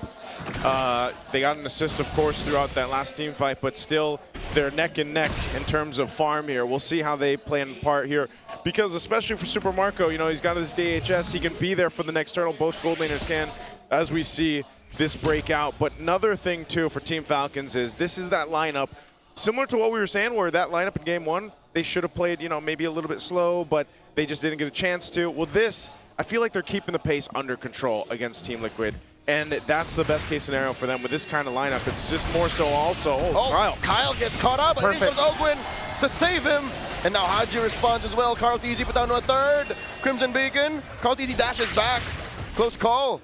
Not much from Falcons here. They're not gonna force it. Yeah, they know they couldn't force it because they didn't have the minion waves. Oh, the gosh right on Ogwin's face. No way he survives this. The master gets slain. Did they not expect that there would be members of Liquid there? Because they just committed a big four-man. Most teams already know that there are going to be bodies. I know he was checking, but you're up against a cord. Yeah, this is the problem, right? This is what we were talking about, is the amount of crowd control that you have. And again, you have Fear Fines, but if your flicker is gone, Ogwin gets punished. So what that results to is the last turtle going to the hands of Team Liquid. The gold lead's going to shift, although it is just pretty minuscule. It's nothing too big, but TL, you'll see them start to go ahead and put pressure on the side of jungle for Team Falcons up to this point. Flap and Kyle, though, they want to go for this tier 1. Oh, looking for that surge. It looks like 40's happy to just waste time here. Super Marco gets taken down. Max range on that gush, and all this while, they've been working on taking down the Apex Predator. Sanford does fall, but at what cost? Yeah, the minion wave couldn't stand long enough for Falcons to break the tower. Marco got taken down topside. Not a good trade for Falcons. Round 2 in mid. Hogan puts up a wall, but JP is hell-bent on getting a mount. There's a crack. JP flickers back. All right, JP's got to flicker out. This is get going to be a tier 1. Kyle will go ahead and knock that down, man. They spent a lot of time at trying to get that objective. They will end up opening up the map a little bit, but also top side, look what happened. Right, their tier 2 took some damage. They pretty much mirror what TL is doing is mirroring what Team Falcons wants to do. And so it puts them in the situation of where do we put our guys? Where do we put our rotations more? And where's more important for Team Falcons? Yeah, what's annoying right now for Falcons is we actually have numbers here with total damage dealt, damage taken, very even in the gold, close enough. It's the total control time, 45 seconds for Team Liquid so far, just 23 for Falcons. So that extra amount of control that Liquid has is what's giving a lot of difficulty for Falcons in the fights. Yeah. It still could be brought closer, not that far off in terms of the gold, but they need to see if they can start getting more gold on this Juicin specifically, because Sanji is starting to run away with the lead. Oh, point blank gush without any warning. A volley right in Marco's face. They catch Ogwin, force a flicker out of him. And now he answers with a crack. Haji looking to choke him up, but Sanji will finish the job. JP goes up, and there's a trade 1-for-1. Good trade. They deal with that at least, but this is going to be a problem trying to work against all these amount of crowd controls and stuns that TL has. Whoop! Flap here, caught in the crowd control, and there it is, another gush, plus a Salmon Force, might have been overkill. That's not what Falcons was looking for. After all of that, Liquid still has almost double the total crowd control time. 53 seconds to Falcons 27. Oh, look at that damage. They force Haji back, another Crimson Beacon wasted. Liquid are looking to secure the Lord here, down to 1/8 of its health. Kyle looking to steal, goes through the back, and Carl Teasy gets that Lord to wear a Liquid jersey. This is the problem. Oh, Ogwin in trouble again. He's caught between the walls. Salmon Force plus Gush. The GOAT secures the kill, and now they go for Kyle's purple. Oh man, those projectiles just stopping them in their tracks. Purple's still there for Kyle to take. They pulled off of it. Sanji, quite low, has to get out. Couldn't finish the job, but Sanji will live, staying here, hiding in the Y brush. A Brazer's Rat knocks out Flap. Talking about knockouts. Sanford looking for more, forcing a defensive. Surge, but Sanford will find a Marco with a brrrr. Blazing duet, taking down 40. There's a shutdown. Yeah, Falcons needed to get something there because this is getting completely out of hand already. We talked about Turtle 2 and Turtle 3. That has extended up to Lord 1, with which Liquid was able to get freely, as we saw. Falcons will be able to stop this from getting any charges. Still somewhat close, but they're putting all of their eggs now on Super Marco at this point. Haji does have a Sky Piercer.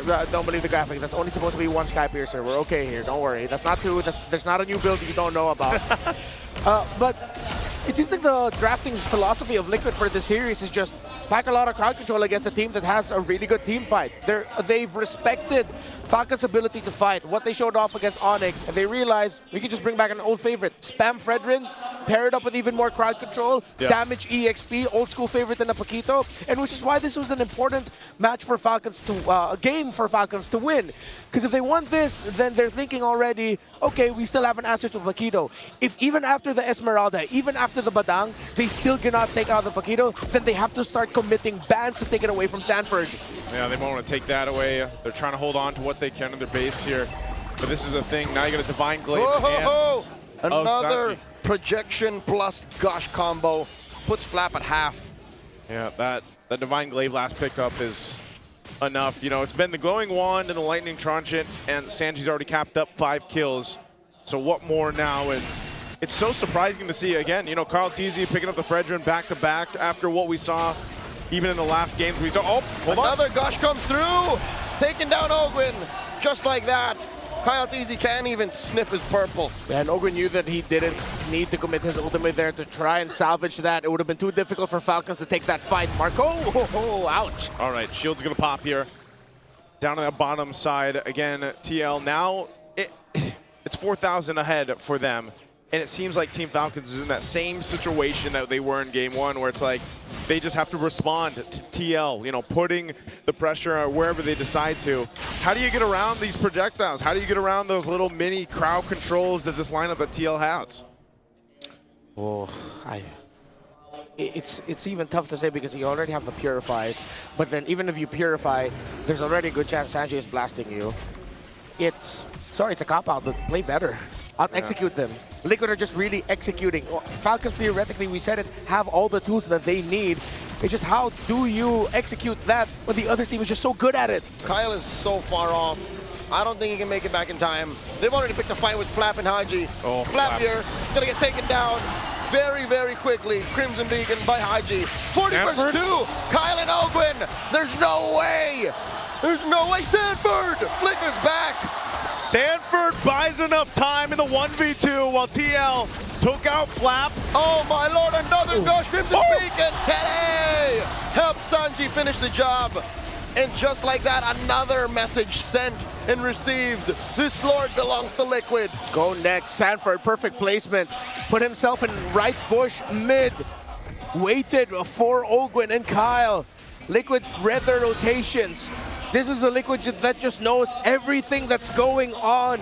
They expect what you're gonna do next, and they already put themselves in the perfect place to answer it. Rennie, I'm gonna have to agree with you, man. And I'm pretty sure some of the chat's saying it too. You know, ban the Paquito or take the Paquito away from Sanford. Yep. The amount of value and efficiency that he's having on this pick is too much for TL right now. And maybe even again, you know, considering how do you get through all this? You have Purifies, you have to outplay them, but every single time they approach a fight that's started up by that stun, you lose someone. Just like that, in a snap, Flap Teasy gets erased off the map. And he's supposed to be a tanky hero here with this, but when you're just burned through like that by the Mystic Gush. Diamond Force, Ogwin flickers back. Just to save himself, Lord still standing, more than half health. Carl Teasy catches Haji. Crimson Beacon flicker back. Super Marco wailing away, taking care of the Lord. But Liquid will continue to push in, demolishing that mid lane inhibitor. All right, base turrets still 1 stands for Team Falcons. They'll hold on to it. But TL. Oh, another gush. Kyle Teasy surges back. Another stun. And Ogwin gets picked up once more. Teddy is on a rampage.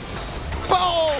Blazing duet from Marco plus the freeze. JP here flickers back. Kyle Teasy with an Appraiser's Wrath of all Appraiser's Wrath. Kyle taking down Marco. Kyle looking for more double kill for him. Kyle Teasy shot down. Kyle goes down. Knockout striking Haji versus 2. And there's the wipeout. The KDA machine gets 3 stacks. The machine says, not in my house. We're not going down with a fight. I thought Carl Teasy delivered the dagger with that taunt, with the Appraiser's Wrath, perfect to delete Marco in an instant. But then Falcons swing back with Kyle through Haji. Signs of life for the Falcons. A messy fight there for Team Liquid, potentially trying to end the game off this push. Look at the replay here, how this planned out. Winter Crown blazing duet when he gets out the taunt is perfect, and with all the damage Carl Teasy took, it is an instant delete on the Claude, but Kyle went in perfectly. Since Teddy already committed the Zaman Force, when they went for that initial push, he didn't have it, and then Falcons just countered through their juice in, which now has 3 stacks on the Skypiercer. A millisecond of hesitation would have led to this ending, right then and there. But Haji said, nah, not like this. From red side last night, starting game 4. No, game... Yes, game 4. Yep, yeah, game they 4. started to clap it back. This could be that. Hey, Renmar, I think they just went with the, what we mentioned, they just got to play better. Well, when that team fight, they played better. But this is the problem. The Lord still controlled by Team Liquid. Does Team Falcons take that? Do they just defend and they're going to try to get a range here? Haji looking for the choke out. Oh! He comes in, gets deleted. He was hoping on a dream, and they're a man down. Ogwin gets mounted by Daddy JP. Oh, the timing with a Mystic projectile was on point to take out Kyle. Ogwin is out. It's a 3-man defense for Falcons. Liquid can smell it. Liquid are slowly galloping towards their base. Endable. Yep, they got a wave pushing in. They're going to try to defend. Gush forcing out the Crimson Beacon, and Sanford takes down Haji. The base is up next. Marco with the blazing duet, the Hail Mary play. Minions get wiped out, but Liquid takes down Flap, and just like that, Liquid take another 2-0. Hope looked bright, but Liquid decided to stampede the Lord. Falcons looked at the macro too much, and that moment of hesitation cost the Falcons. Liquid go up 2-0. Man, it feels like Team Falcons is trying to learn to fly in this series. You know, game 1, devastating. Their wings weren't working at all. Game 2, they had a little bit of a twitching in the wings, but it's just not enough. If they want to get flight, they want to get some altitude, they're going to have to fix some of the choices in the draft. Maybe potentially, like we mentioned, even take away the Paquito or some other heroes from TL. Joseph, they're running out of time. Why does it have to take a whole game for them to calibrate to how well Liquid executes? I think it was just, again, a difference in micro. It really is micro that Falcons don't even get a chance to flex their macro. It's not micro in the sense of we're just talking about fighting here. It seems like everyone knows exactly what they need to do, where they need to be. MVP on this Gord, I'm so happy with how he controlled Falcons, projectile after projectile. That first trade wherein his Gush was able to take down Kyle after Falcons took down Carl was actually massive in the big picture of it all for the early game. And then we saw how it ended here with his projectile being the one to stun Kyle when he decided to enter trying to take down that Lord. Man, not only that, but also just the amount of... I didn't see the final count, but when I looked behind for a bit, I think they were around 90 crowd control. Is it second? Is 90 seconds 90 of crowd control all in all. To Team Falcons, about 40. And again, those little minor stuns, those little Mystic projectiles that is thrown out with the Gord is what makes it so devastating. You know, even though it's a small stun, like we saw when Kyle, you know, you're looking for the 50-50 when it comes down to the retribution. Brother, you're stopped in your tracks, you can't make it happen, and at the same time, your Mystic Gush down and gone. That's a problem to deal with that we saw Team Falcons trying to solve throughout this.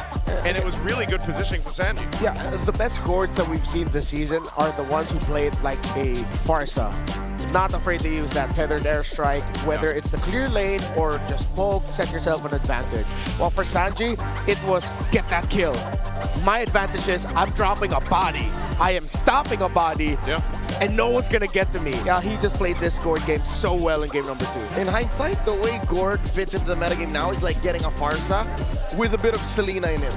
That's long range crowd control that is relatively low committal. And I think that's the problem with Falcons lineup is it's very high committal. Like for you to do anything, you have to be sure about it and go elbow deep. Yeah, that's why we saw the glimpse of hope with the base defense, because Mark goes like, I'm gonna go with this, I got my winner crown, let me make something happen here, you know, and then Kyle also had to follow through with that. Which is why I've go back to what I said earlier in the game, where it seems like a philosophy for Liquid is to just pack as much crowd control as they can. Because this is obviously them looking at their opponents, seeing how they were able to get through Omega and how they were able to get through Onyx. They realized the threat of the team fight of the Falcons, so they pack crowd control. And not only that, they're out executing them. If you're executing perfectly and your lineup has way more crowd control up against a lineup that is, as you mentioned, very committal, would always want to max out their all-ins, then the math just doesn't add up for the Falcons. It works better for Liquid. Even in a prior metagame, even in their first two in the back-to-back, possibly three-peat championship runs, when you say Liquid Stampede, you imagine crowd control, Fredrin, Zushin, Arlott, Moskov. Like, these are all the heroes Liquid are good at. It's more than just answering to what Falcons does, it's just who they are. Yeah, and that's why it's, you know, it's interesting to see, again, where Carl Teasy has ended up now 2 games in a row on the Fredrin, but you're reminded why they, you know, they become experts at these utility picks like the Fredrin, like the Boxer, for example. And it's so consistent, so steady to see this from Carl Teasy, and it provides so much for the team to go ahead and work with. Because you can control your space, you can control the way you want to go ahead and take some of these objective fights, and at the same time, you're reminded as well just how strong an energy eruption is. You know, that little taunt, that little, even the Appraiser's Wrath, man. The ability to go ahead and get some of your health back and just kind of surprise factor with the Appraiser's Wrath amount of damage. It works so well with Team Liquid's kind of concept right now. So I'm wondering, even going to Game 3, going ahead of us a bit, are they going to change it much, or do they even need to? For Falcons or for Liquid to change?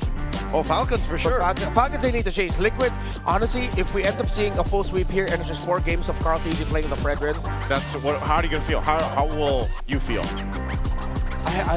Bro, with Snap and Aeon, I'm gonna have to ask them, like, yo, coach, you're gonna have to share me some of that knowledge. Some of that knowledge. I feel like this is Coach Aeon and Coach Snap's doing. Like how they've drafted so far in these 2 games, their preparation for it, their philosophy about it. This feels more of like a coach-led draft than a player-led draft. But I'm pretty sure, of course, the gentlemen in Liquid Philippines work together with their coaches, but there's just something about it. You mentioned how this is very Liquid, even in the start of their, what is on the way to being a potential 3-peat, that Coach Nap and Coach Aeon saw that and said, let's see if we can make that work in 2026. Right now, Team Liquid, they're definitely hydrated. They've probably got SIP, which is purified water. It's filtered through volcanic rocks for a crisp, clean taste that quenches like no other. Quench that thirst, take a sip, because I don't know what they're sipping on in Team Liquid, man. It's SIP. It's SIP. It's SIP. There's something else. You know, they're sitting on. What are they sitting on? They're sitting on the Max 5D on stage. There it is, Max 5D on stage. That's not what we're sitting on, wish we were, but we've also got some TT racing chairs here. That's clever engineering, keeping these teams locked in. And grab that code while you can to get a discount. I know there's tons of TT racing out there available because it's brought to you by TT Racing Philippines. We have your back. There it is. Max 5D. I've yet to sit on one. Maybe I sat on one once all season long.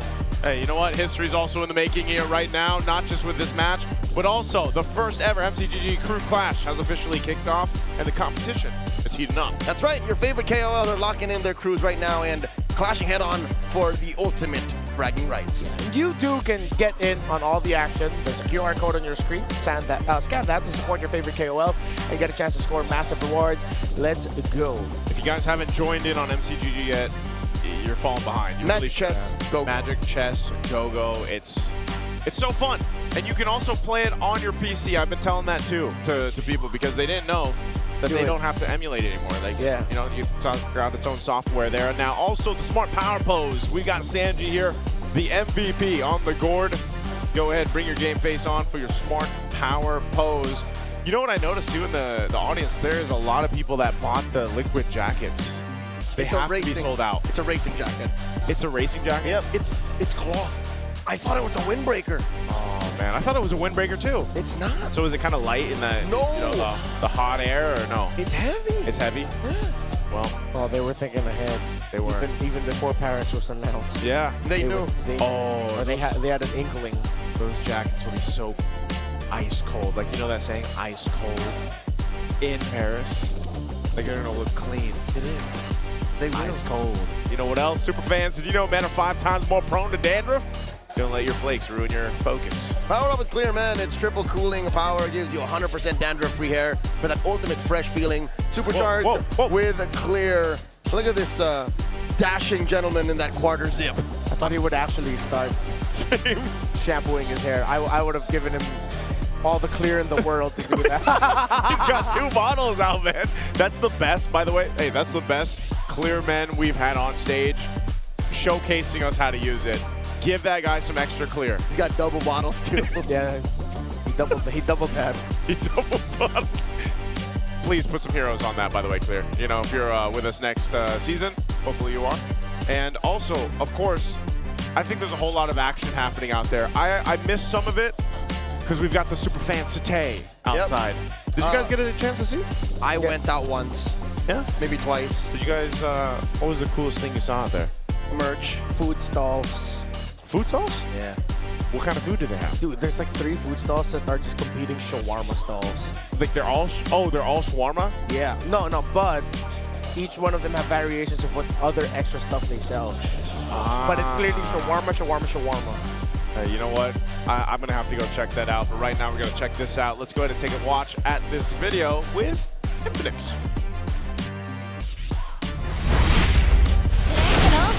Ay, sorry po. Nandito po ako sa Superfan City. Opo. Pupunta po ako agad dyan pagkatapos. Ayan. Nandito tayo ngayon sa MPL Festival Superfan City sa Infinix booth at tingnan natin kung ano bang pwede nating ma-enjoy dito. Hello, sir! Hello! Ano bang name nyo? I'm Maynard from Infinix Pro. Sir Maynard, ano ba ang mga pwedeng gawin dito ng ating mga superfans? Ayun, para po sa ating superfans, meron po kayong 3 activities na pwede pong gawin sa aming booth. And for every activity po, magkakaroon kayo ng reward for each of them. So first activity po natin ay, kailangan nyo lang po magsagot ng survey. Pag natapos nyo po yung first task nyo, meron po kayong agad na pamaypay. For our second task po, meron po tayong free photo booth. Pero bago po yan, kailangan nyo muna pong mag-follow sa aming Infinix page and mag-join po sa aming official group page sa Facebook and mag-invite po kayo ng 10 friends. Then pwede po tayo mag-proceed sa ating photo booth. After nyo po mag-take ng picture sa aming booth, pwede nyo po siyang i-upload sa Facebook and put hashtag which is Infinix GT50 Pro and another hashtag Experience the Beast. And after that po, pwede po kayo mag-claim ng ating tumblers, mini tumblers. Makakuha ng mini tumblers, syempre may laman ba yan? Meron po, magkakaroon din po kayo ng free drinks from our booth before. Yay! So, hindi talaga kayo mainitan sa Infinix booth. Talagang meron silang cooling technology dito. Aside from that, meron din po kaming pre-order sa aming booth. Lahat po na gustong mag-pre-order ay available po sa aming booth. At sa mga mag-pre-order po, magkakaroon po kayo ng free jacket na exclusive lamang po na makukuha pag nag-pre-order po kayo ngayon. And another po ay free ticket for tomorrow's finals po. Sa everyone na gusto bumisita dito sa MPL Festival Superfan City, libreng-libre po ang entrance. Visit Infinix booth and get all the freebies that you can.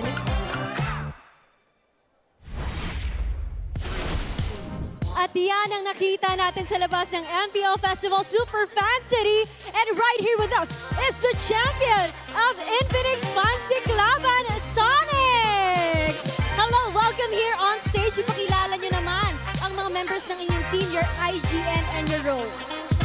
I'm coach, assistant and analyst coach ng Sonic Fancy Klaban. I'm Charles D. Rios po. You can call me Sano Rios. And my IGN po is Rayuna. I'm manager of game and I'm check and jungler of Sonic. My IGN is Topo po. And gold laner po ng Sonics. I'm Amir Ong po, mid laner ng Sonics and also the team captain. DJ Del Rosario po, Romel po. Siegfried Gomez po, XP lane po na Sonic. Iverson Ginagaspi, Ivia, and head coach po ng Sonics. Wow, congratulations to Sonics! Katalo nila ang defending champion ng Infinix Fancy Klaban. At kumusta? Ano ba yung naramdaman nyo? What was going through your mind nung nanalo kayo sa Grand Finals ng Infinix Fancy Klaban? Gusto kong tanungin si Check kasi napukaw niya ang aking atensyon sa kanyang IGN. Sobrang saya po kasi nung early game, loging-logi po talaga kami. Sabi na ng mga kampi ko, item lang tol. Yung gold na namin yung bahala. As long as maprotektahan ko po yung gold, ay na po yung winning condition namin. Wow, 2-0 sweep yan, Thea. And check. Speaking of, sabi mo nga na early game kayo, but it was a 2-0 sweep and mahaba yung naging journey nyo. Pwede nyo bang ma-describe kung ano yung naging preparation nyo going throughout the tournament? First 2 games po is na-earlyhan po talaga kami. Pero ang sinasabi po namin sa bawat isa is tiis lang po dahil ang mga hero po talaga namin is pang late game. So composure lang po and tiis lang. As much as possible, wag po magpabawas ng tower sa kalaban. At ang tiis na yan, Thea, ay nagbunga. Dala nila ang kanilang trophy as the Grand Champions of Infinix Fancy Cluban. At pwede ba namin malaman ano pa ba yung mga nakuha nyo aside from the trophy? Kasi nakikita natin yan, hawak nila ngayon. Yung mga nakuha po namin is trophy po. Then, ito pong Infinix GT Watch 5 Pro po. Lima po siya and 25,000 diamonds. Ang dami nilang napanalunan, Thea. And kasabay ng Grand Finals natin is yung Grand Finals ninyo naman kanina. You were challenging the defending champions of the Fancy Cluban, the Auroras. But it became a 2-0 sweep. Ngayon, meron ba kayong message sa mga sumusuporta sa inyo? First po, thank you po kay Lord kasi sinamahan niya po kami throughout this journey. Talagang prayer po before the game. And thank you po sa teammates ko dahil sa efforts, kahit mainit po yung venue and ayun po. Thank you po sa lahat lalo po sa Sonics family. Thank you po. Thank you so much once more to our Infinix Fancy Cluban champions and for representing Onyx Philippines and their community. Once again, give it up for Sonics! At sabayan nyo kami i-throw natin para sa next segment. Pag sinabi naming lakas ng Pinas, sasabihin nating lahat, palag na to, okay? 3, 2, 1, lakas ng Pinas! Palag na to!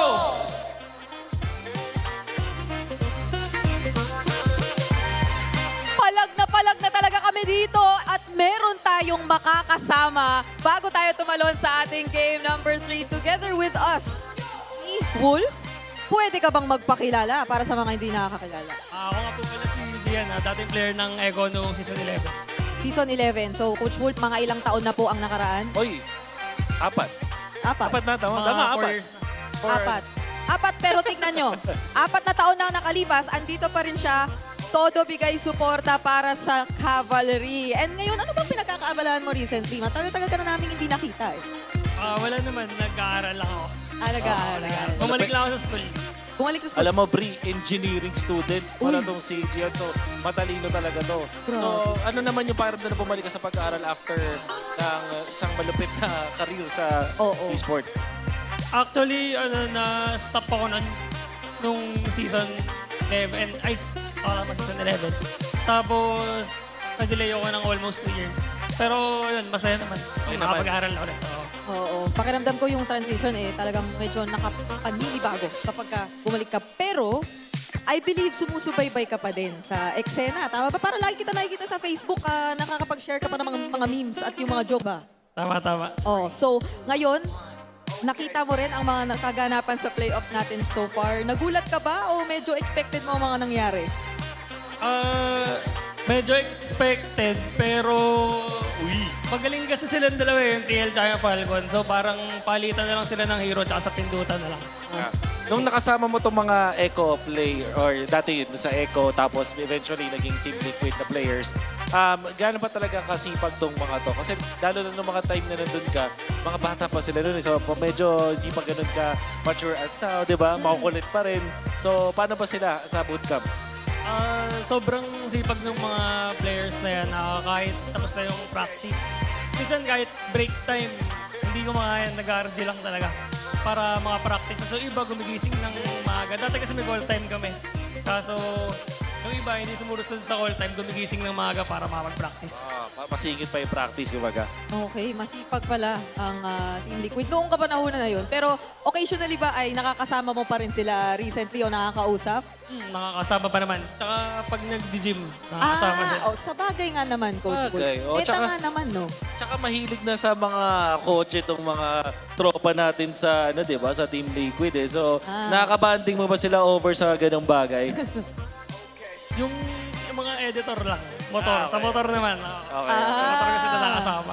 ano kasi, no, parang isang malaking pamilya din ng mga ng bawat team naman, kaya masaya talagang makita magkakasama. Alrighty. Pero papasok na tayo You guys sa got draft us now for the for draft here. game We're gonna number help 3. translate Ganun lang our pala own kabilis sa thoughts mga in English. pangyayari. Yeah, Masasaksihan we're na not doing natin any in just translating. a It's literally bit. just us. Okay, Sometimes I so try to translate kanina my own thoughts, but I nagkakausap remember that I'm only speaking English. So, But napansin niya din na it's a yung little tricky first 3 sometimes. picks Let's go sa and jump game number into this 2, one. parang pabor siya Again, sa Falcons, like game I always 3 said. Pero draft. sa tingin mo ba This sa mga time ganun around, mo? Team Liquid on dangerous grass, 92% win rate. Still on that blue side, 4-2 over here. Team Falcons, I think this is a major thing. Talaga magaling lang sila talaga focus on pumindot. one of the bans that we talked about. Mga yan kasi, Yeah, the Paquito. If Liquid don't ban the Phobius, and they get the Paquito, that means Falcons are gonna eye out picking it up. Phobius open, but Liquid might just leave the decision to, you know what, maybe we'll just pick up the Phobius so that you don't get to pick up the Paquito. Yeah, one of the cases here, Marcel being banned out. Yeah, it's some really good proactive decisions by Team Liquid Philippines, honestly, in the draft. They understand that Falcons is probably getting into a groove. First 2 games are probably just like, yeah, these didn't work out, so let's keep staying on red side. But then Liquid are gonna keep adding difficulty towards Falcons by changing it up, bring it to a little bit more of a familiar flow. They pick up the Harley. Falcons are probably gonna be, they're most likely encouraged to pick up the Leomord. Thing is, the Fanny is open, and it might show up and become a wild card pick a little bit later in the draft. It's too early. It's too early. Oh, there we go. It's too early to pick up the Fanny at this point. Yeah, that's not a Falcons thing to do. Yeah, not a Falcons thing to do. That's an Omega thing. Yep. Because of all the heroes that could counter it, the Hilda, the Padangs also there. The Chos, all those pickoffs. But at least this makes sense for Falcons' position in the draft, the red side. So they can keep up the bit all the way till red 5. Yeah. They can hide that Fanny till it matters. But they won't. They're going to go the Fred. They steal away Carl DZ's Fredrin. It's their turn to do it. You got to play something else, Carl. That's what they're saying. Still Phobius. Yep, as expected, Liquid are just going to go ahead and rush that favorite pick for them. And they've gone up against lineups like these. So it's not going to be the Harley Leomord trade. Still, it seems like Falcons are going to be playing... Actually, you know what? No, they don't need to play the slower game. They can still play that faster game. Just execute it a little bit better because, hey, Liquid were able to do it in the first 2 games where their Fredrin was the one dictating the tempo. Yeah. Just make sure it's paired up with a really good roamer that can match its aggression, maybe even its damage. Introducing my buddy. Okay. The problem is they get clawed. Claude, Phobius, Harley right now for Team Liquid Philippines. And this has to be Harith. That Phobius, I know everyone remembers what happened, right? Just a few nights ago. 5-man Dark Wave that Sanford was able to do on the Phobius here. Definitely something to think or consider if you're Team Falcons on not getting that set up. But also, the Harley's been kind of slept on, man. The past couple games, even yesterday's matches, Harley wasn't picked up as much. And so now you have that. This is going to be a very different tempo also for Carl TZ playing with the Harley, which will then just give space to Teddy, which is the Claude's one of his heroes that he likes to go ahead and be that steady Teddy that we've seen throughout the season. Yeah. Give him time to farm up and get to where he needs to be. They either have to get the Harith or pick it up later. Yes, much better pick this time. Team Liquid can just ban out the Harith because you still have a good option in the hero. I'm trying to remember it. It's almost there. Carry, excuse me. Carry can still be picked up here by Super Marco. Now, if both get banned out, that might actually hurt Liquid because there's a good chance Flappage is going to end up with a really good hero that can mess up Liquid's lineup. Yeah. I think the Falcons needs to ban the Valentina and then ban the Gord also, which would leave probably something like a Kimmy for Sanji. Yeah, Kimmy. What else did Sanji end up playing here? If it's not, yeah, you said Valentina being banned out too would help, but a couple other options. At least for Sanji, you know, I don't know if he'd want to play the Louis or there's the Gord ban you talked about, so Gord will come through. Flap still has a deep pool of EXP leaders that he could go for. If they want to really be aggressive and zone aggressively for the early objectives, I think a Yu Zhong is going to be warranted. So Liquid might want to eye banning that out. If they're okay with dealing with it, then if Falcons does ban the Valentina, Asura might show up. Lapu Lapu is still an option also for Flap. You need that strong burst damage to send the Claude and the Harley back. Heroes that are squishy and love to dive don't want to go up against heroes with really strong burst. Do they just want to, they don't even worry about the Harith just going over to Super Marco. It's like, that's going to be the matchup between the Claude. So they're going ahead and focus down on the XP lane options. The Uranus being taken out. What else would help this other than the Lapu Lapu? Maybe what, the Terizla? Something to help lock down, or do you want? Is that just too slow at that point? I feel like it's too slow, but then with you being up against the Phobius, still might be okay. Because you don't need to, you cannot pick up the fast clearing, fast rotating heroes like the Benedetta or the Paquito anyway. I'm usually not a fan of the Terizla. Yeah. Over time, I realized it really doesn't do much. It's really just a big wall. They really want to play the Harith. just to make sure they cover the grounds. They take out the Moskov here. No Moskov being picked up. Falcons might just pick up the Harith now and wait for that XP lane option based on the last 2 picks for Team Liquid. Oh, that crowd is going wild. We're having a drum off between the 2 fan bases. Yeah, I was gonna say, I can't even hear myself think. Oh, no wonder. They've got buffs in front. Oh, that's why. Oh. Who's gonna fight the Madars? Where's Super Mars? What is the cosplay there? Is that a cosplay? Like, is that supposed to be a certain hero, or is that just? Is that a painted Hayabusa?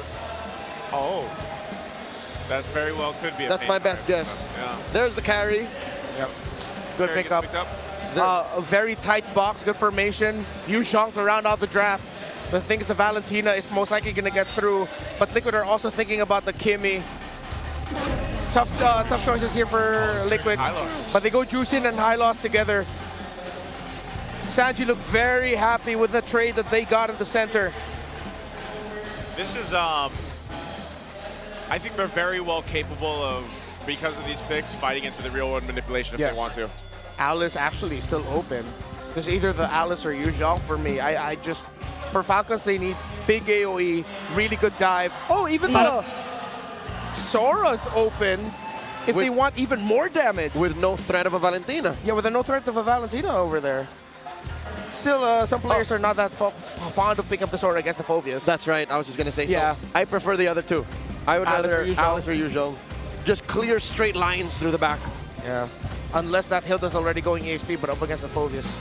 Very meh. Could be the swerve. Lapu Lapu. Still, it's one of the heroes that we posted earlier. You need that strong, big sense of burst against heroes that are squishy and love to entry. The Harley, the Claude, because that forces you to either BMI out, cancel your big ultimates, not make the most out of your ultimates. Yeah, I think this is what they needed. Team Falcons, man, it is erupting in here in the Champions Arena right now. Team Falcons got to get a win under their belt. Otherwise, I feel like if TL gets the game here and they're at championship point, it's going to look very grim. We're going to be jumping into the game. Game 3 upon us as Team Falcons have what they need to get a win under their belt. This is a different approach from what we've seen before. But again, as it is so important for the macro, we need to see the micro, the early game in control for Team Falcons as we jump into the Land of Dawn. This is the time for Falcons to take a game. Seems like the draft has evolved and it has gotten to the point where now even Liquid acknowledged that they couldn't just go ahead and pick up the Paquito again because Falcons would have been ready for that. So they had to be proactive in changing things up. But you saw Liquid a little bit slower with their decisions in the draft here. A lot more thinking. This is the best shot for the Falcons to turn it around. Yeah, Falcons can make this happen again with this kind of pressure that they have with Ogrun on the hill, like we've seen before. You know, you should be able to go ahead and get a good early game starting. Not only that, but allowing Super Marco to, wow, they're already duking it out. This is what we've seen actually between the gold laners in the current meta, just doing their own thing, fighting each other, potentially going for the 1v1 plays like we've seen early on. That's not going to happen here. Flap, like you mentioned with the Lapu Lapu, going to be pretty big here. It does get the XP. Yeah. Wow, the crowd appreciates the micro superiority that Flap showed in that sequence. Yeah, cross the blades. On the backswing is when he got it. Yeah. There is that second proc of damage going back. Little underrated thing about the Lapu Lapu.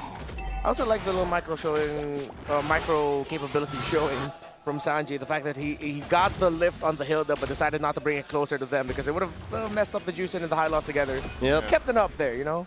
This is why we were saying, you know, micro just as important as the macro, and I feel like, you know, in just a year or two ago or seasons ago when it was so much macro, and that's why utility was the case. Now you have so many intricacies to the current meta. And as we approach the first turtle, an important part of the whole micro discussion is it's not just what you're capable of doing, it's when you do it.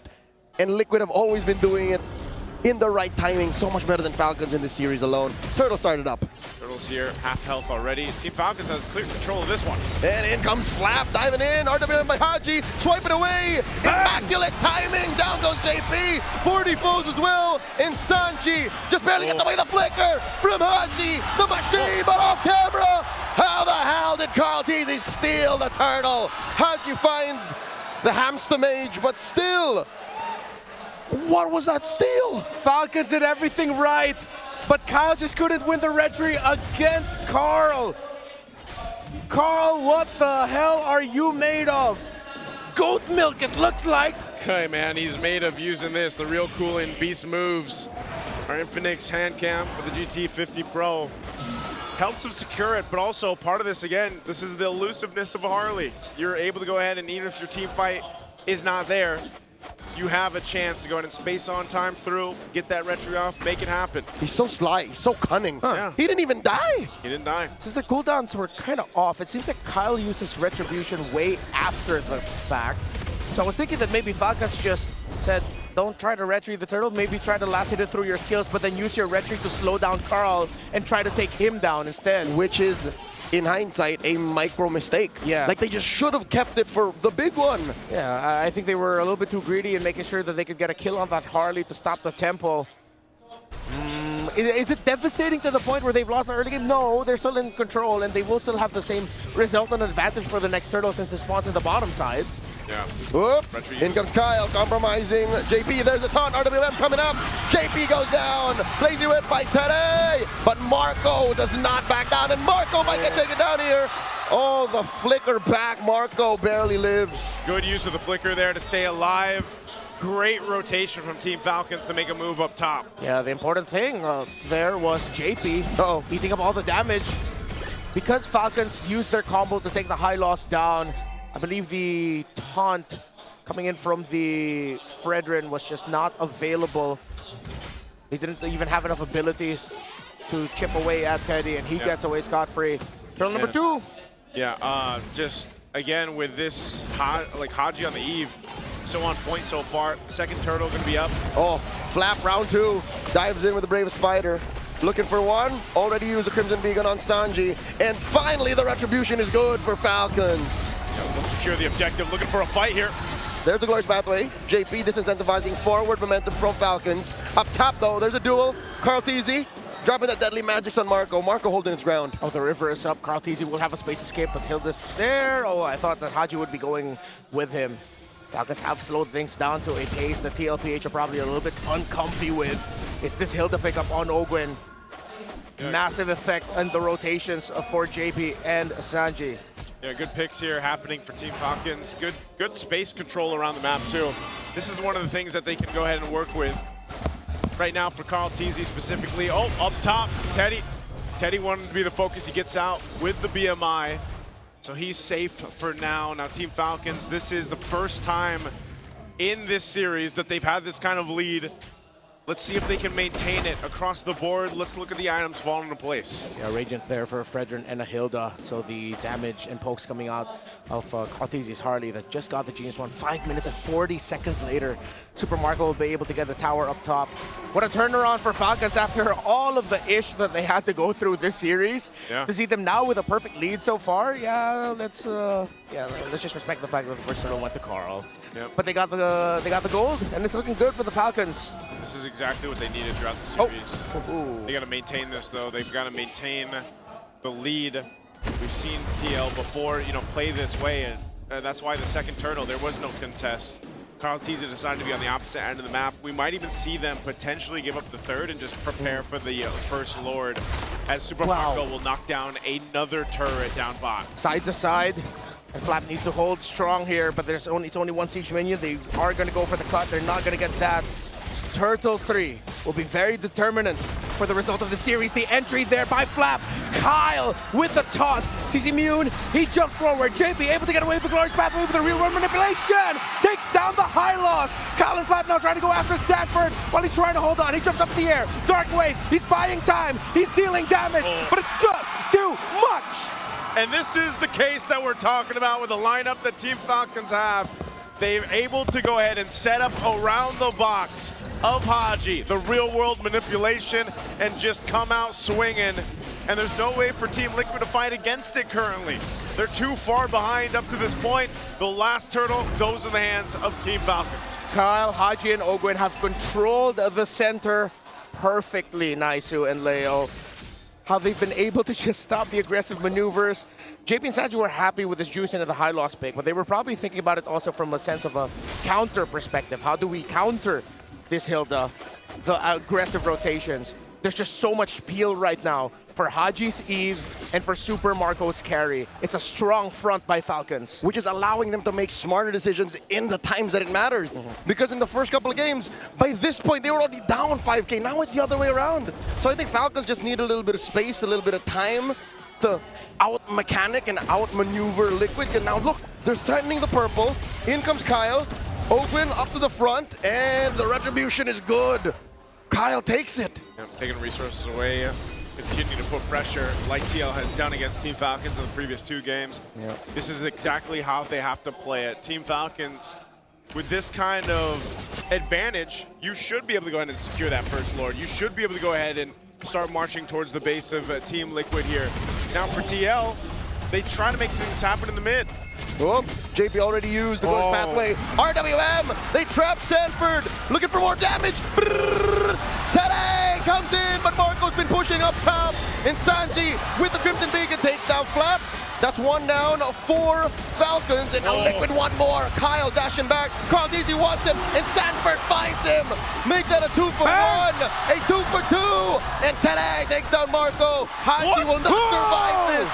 3 for 4, a bloodbath as Haji takes down Tere. How does Team Falcons lose 4 in that fight? Well, it was 5v4. They didn't have their gold laner as Super Marco was playing the Super Macro instead. Still, Falcons was able to walk away with it with some kills. It was crucial that Haji was able to take down Teddy, because if that Claude stood standing, then they would have been able to break the tower in mid. Still, I like that we're seeing fight from Team Liquid Philippines. It was awkward, but they realized the carry isn't here. Without them, they're lacking damage, and they decided to be aggro. Carl and Teddy, perfect.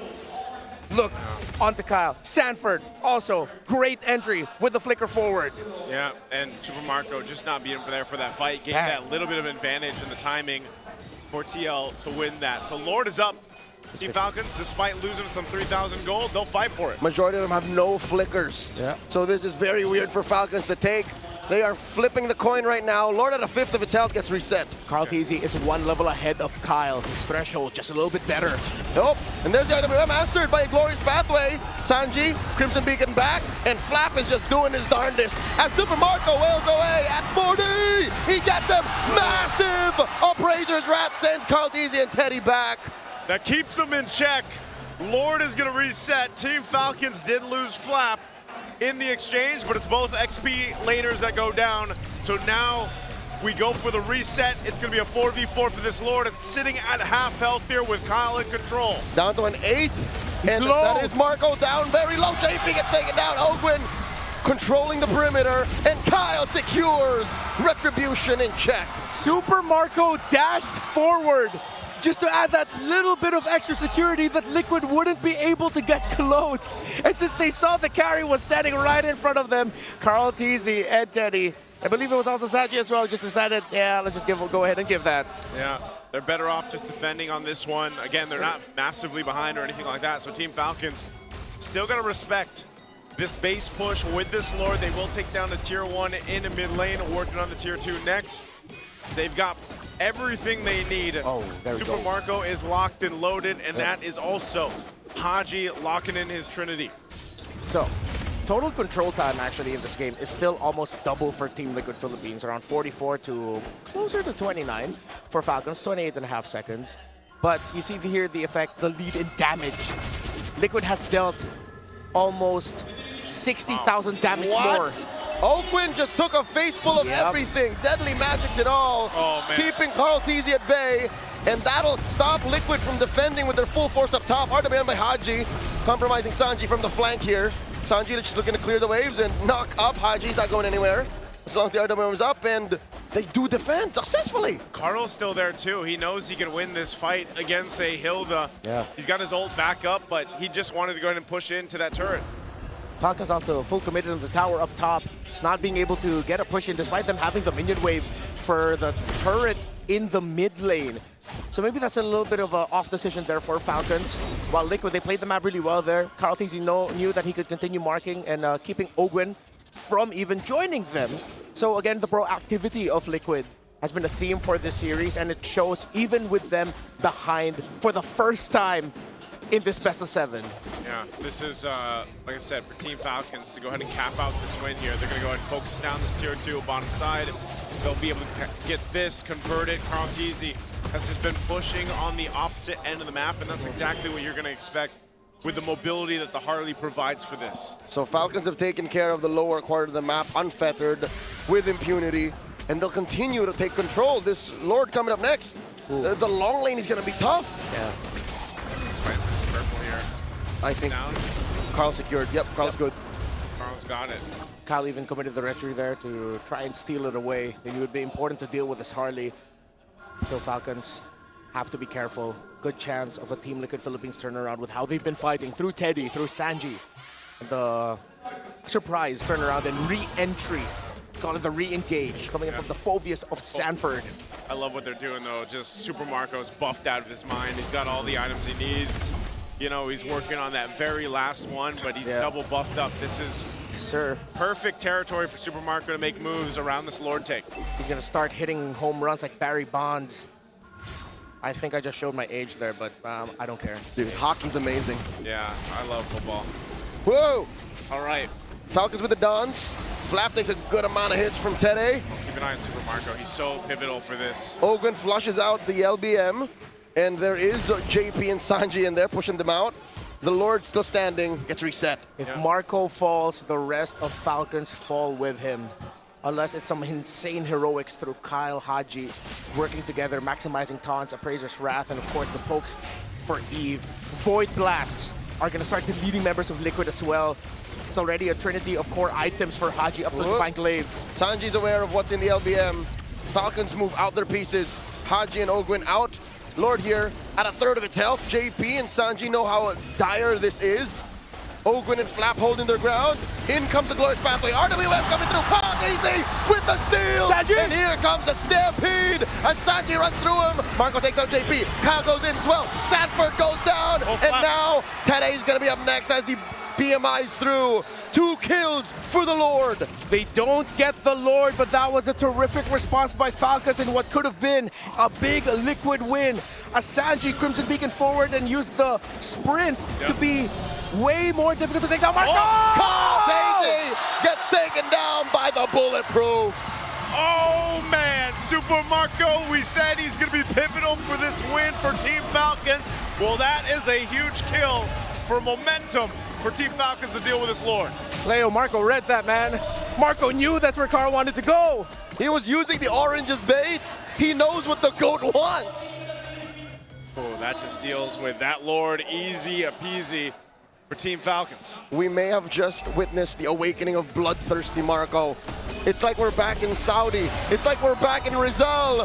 Falcons are alive. The Glorious Pathway answered by the RWM. Once again, the knock-up on the Kyle.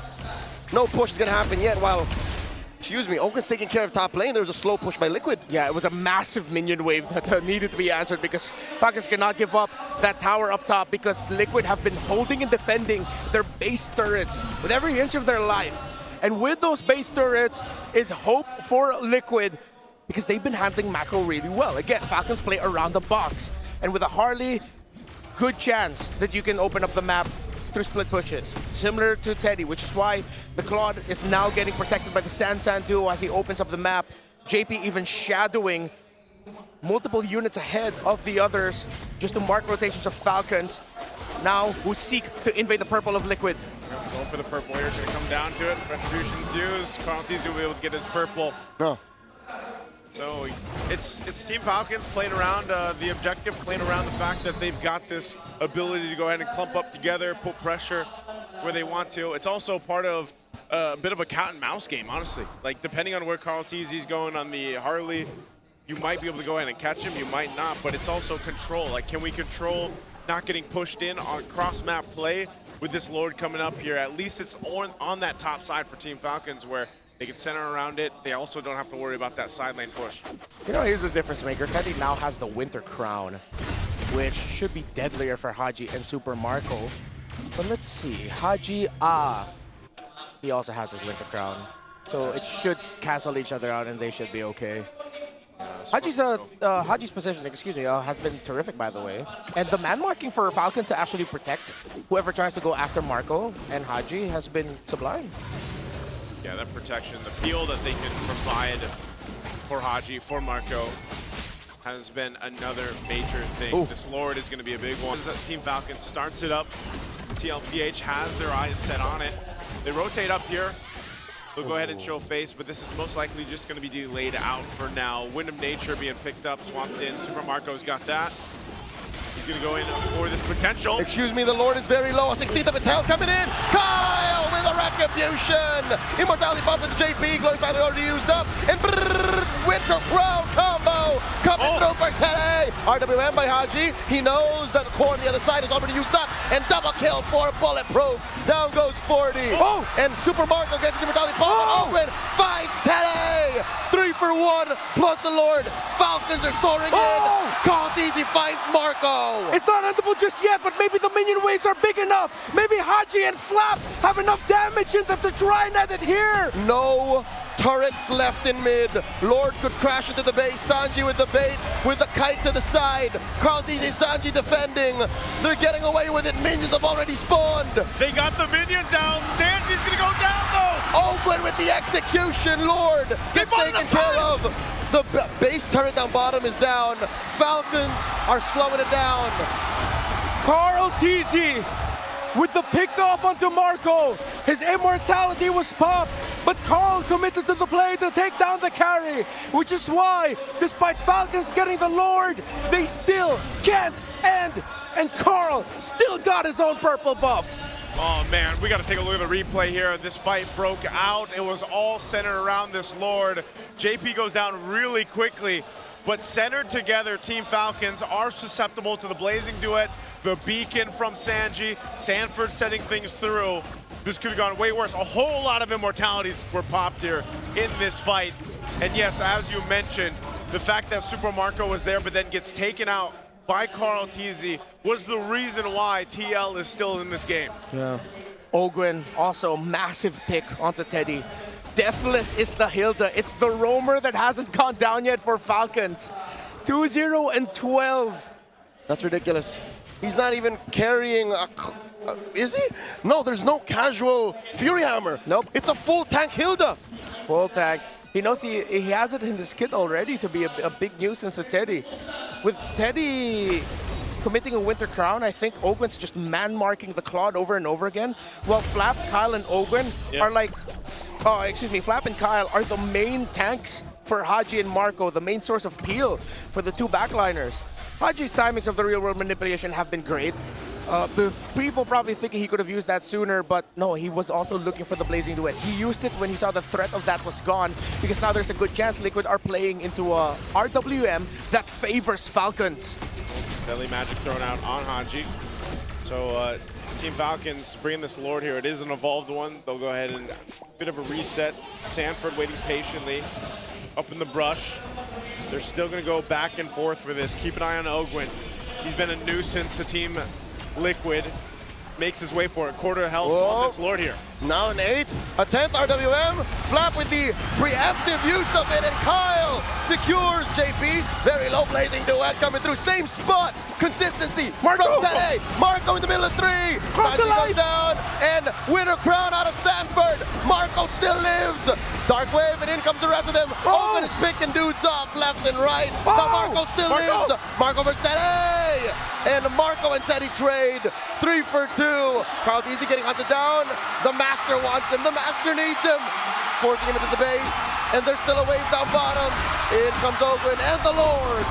The Lord is walking with Team Falcons. They'll work on the base, and they found flight. It's just Carl left.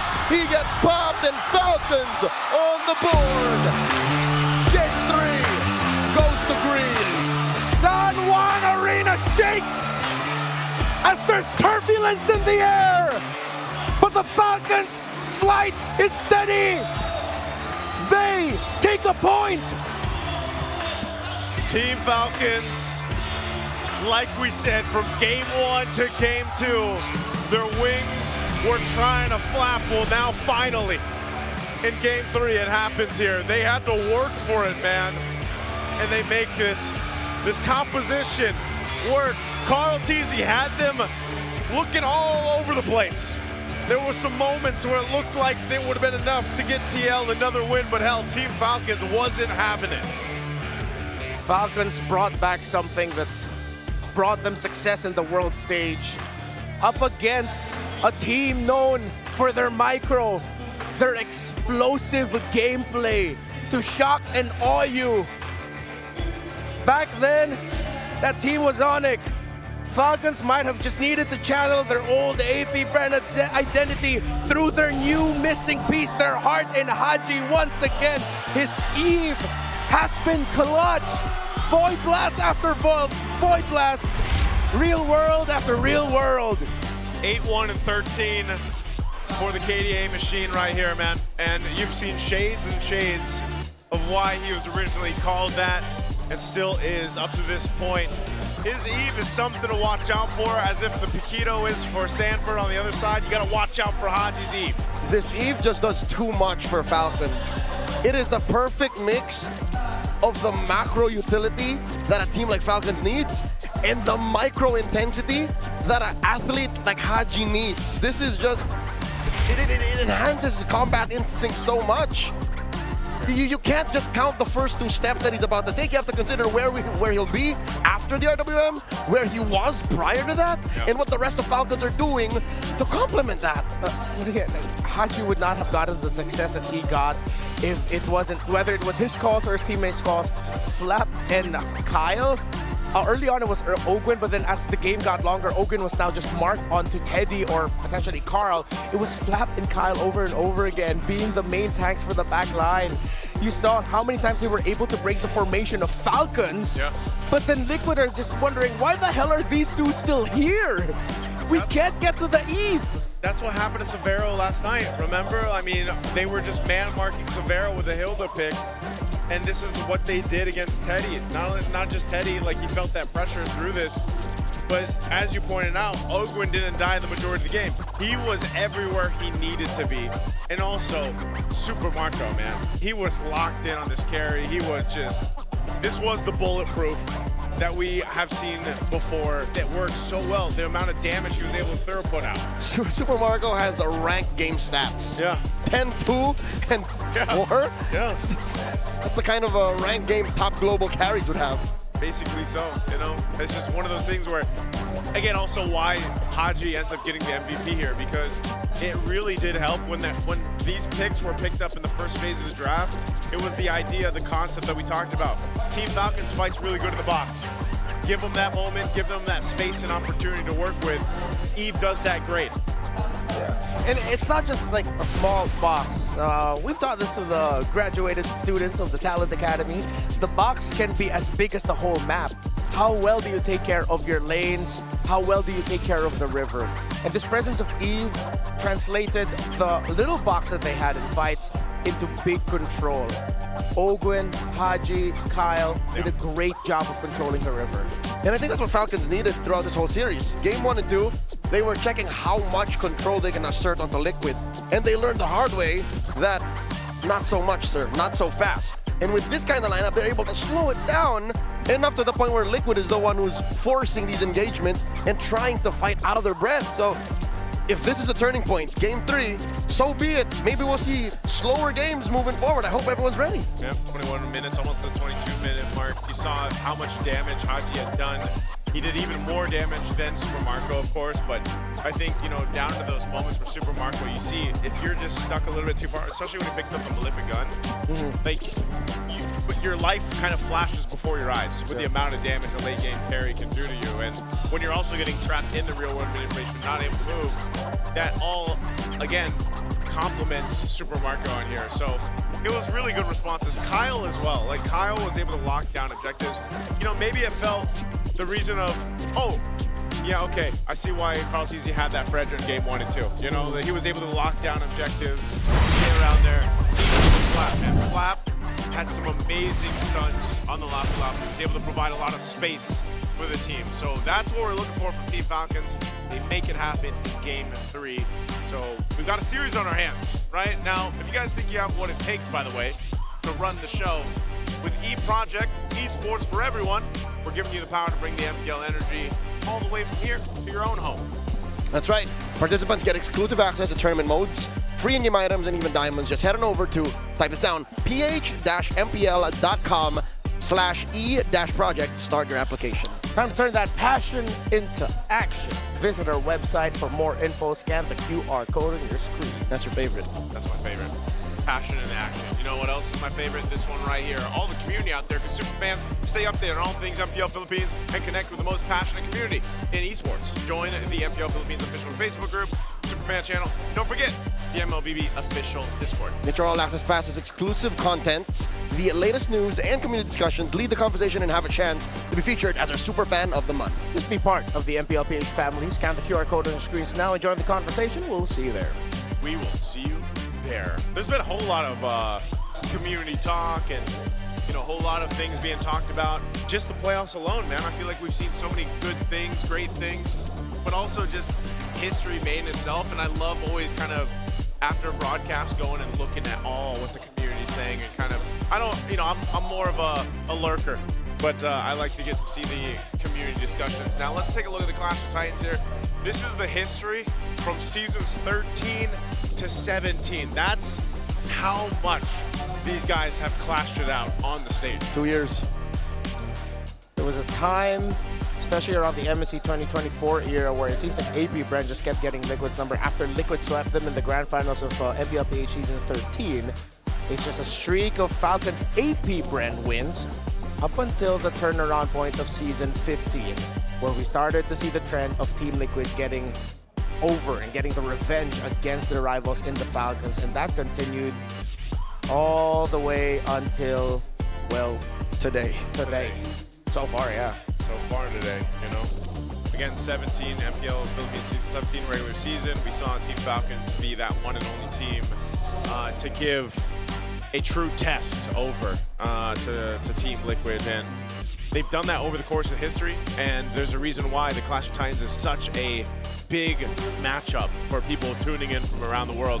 This is the evolution of Titans. You know, all the changes that have happened from what, 2019?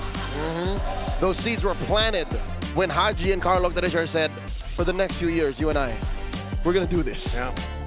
Those two kids, the most mechanical players in MPLPH at that time, eventually would meet in the grand finals of MPLPH season 6. But with his TZ brother, Carl and Flap, bring pride to the PH because they took the M2 trophy home. But then that got split up. The move that has, up to this day, still affects MLBB history. Carl TZ joins Echo. Bren needed to rebuild.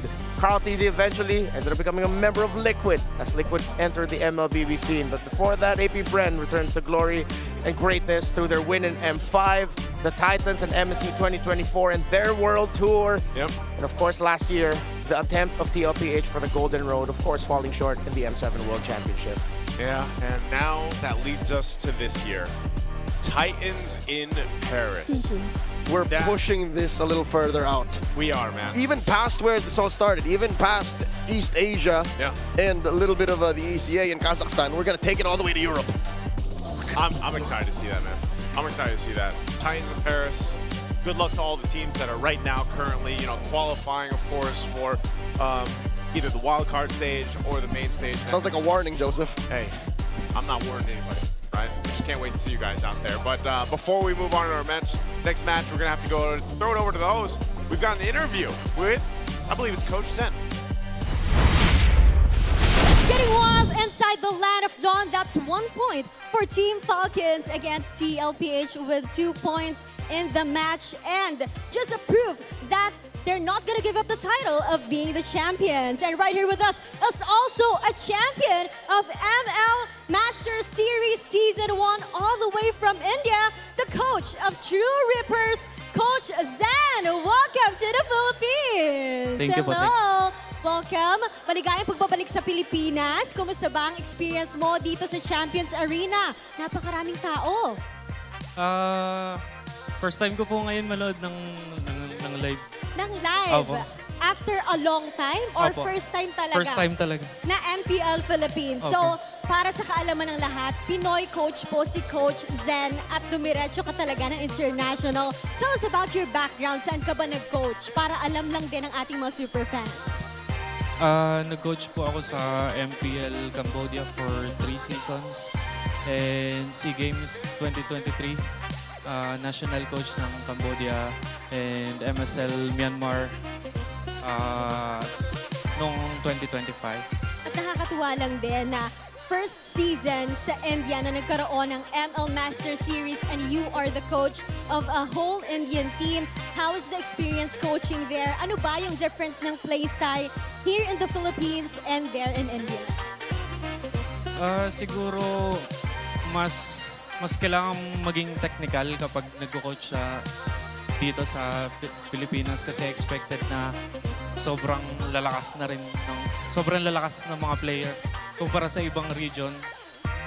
And ayun, medyo malayo pa yung kailangan tahakin ng ibang regions para makapalag sa Pilipinas. And even so, champion pa rin naman kayo sa India. And you are qualified already for MSC at EWC. You got a slot there. Hindi kayo wild card, right? So ano ba yung nilook forward mo coming into MSC at EWC? Siguro kailangan namin,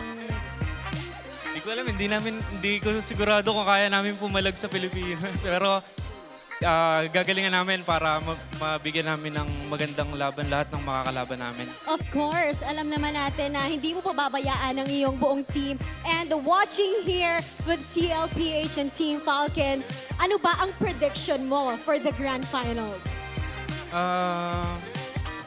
Game 7, Team Falcons. Team Falcons! Team Falcons, make some noise! At syempre, hindi rin naman magpapatalo ang TLPH! Grabe, Coach. Alam mo, punong-puno ang ating Champions Arena. But why Team Falcon?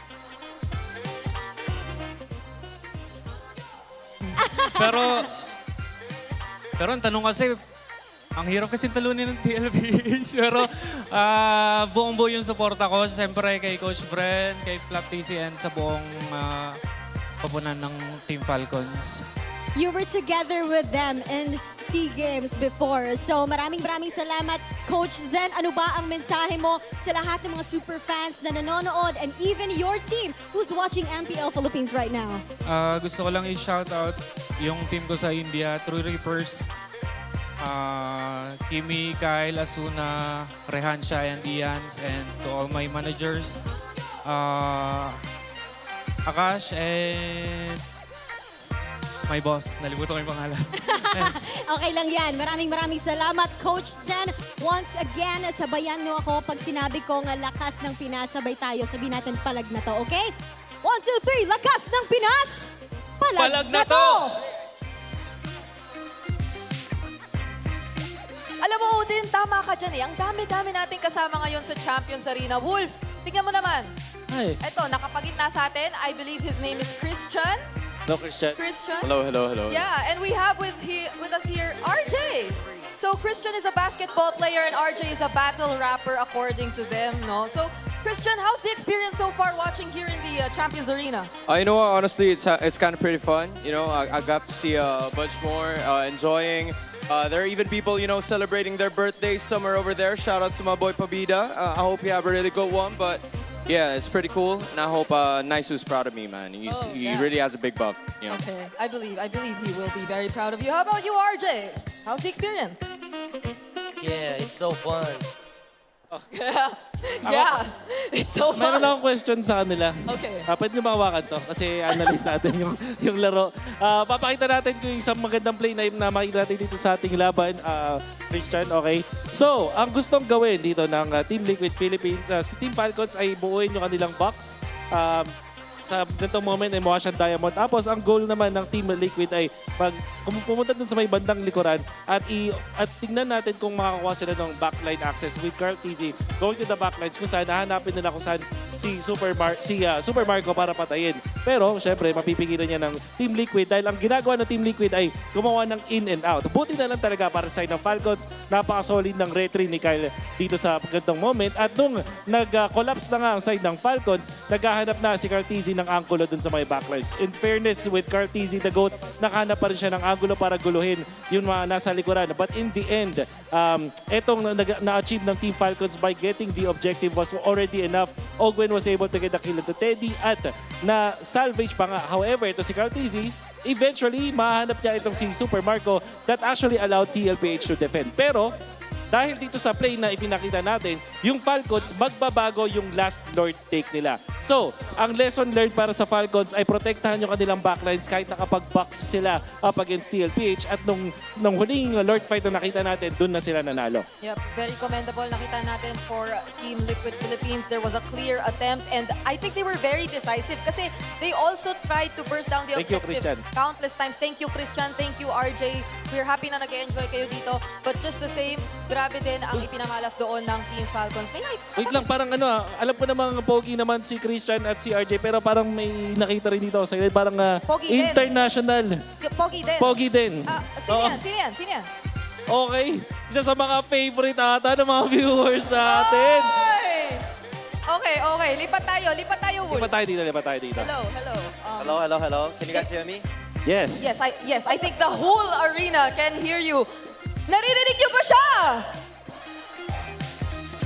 Okay, they can clearly hear you and I believe a lot of us know who you are. DJ Y, welcome to the Philippines! Thank you.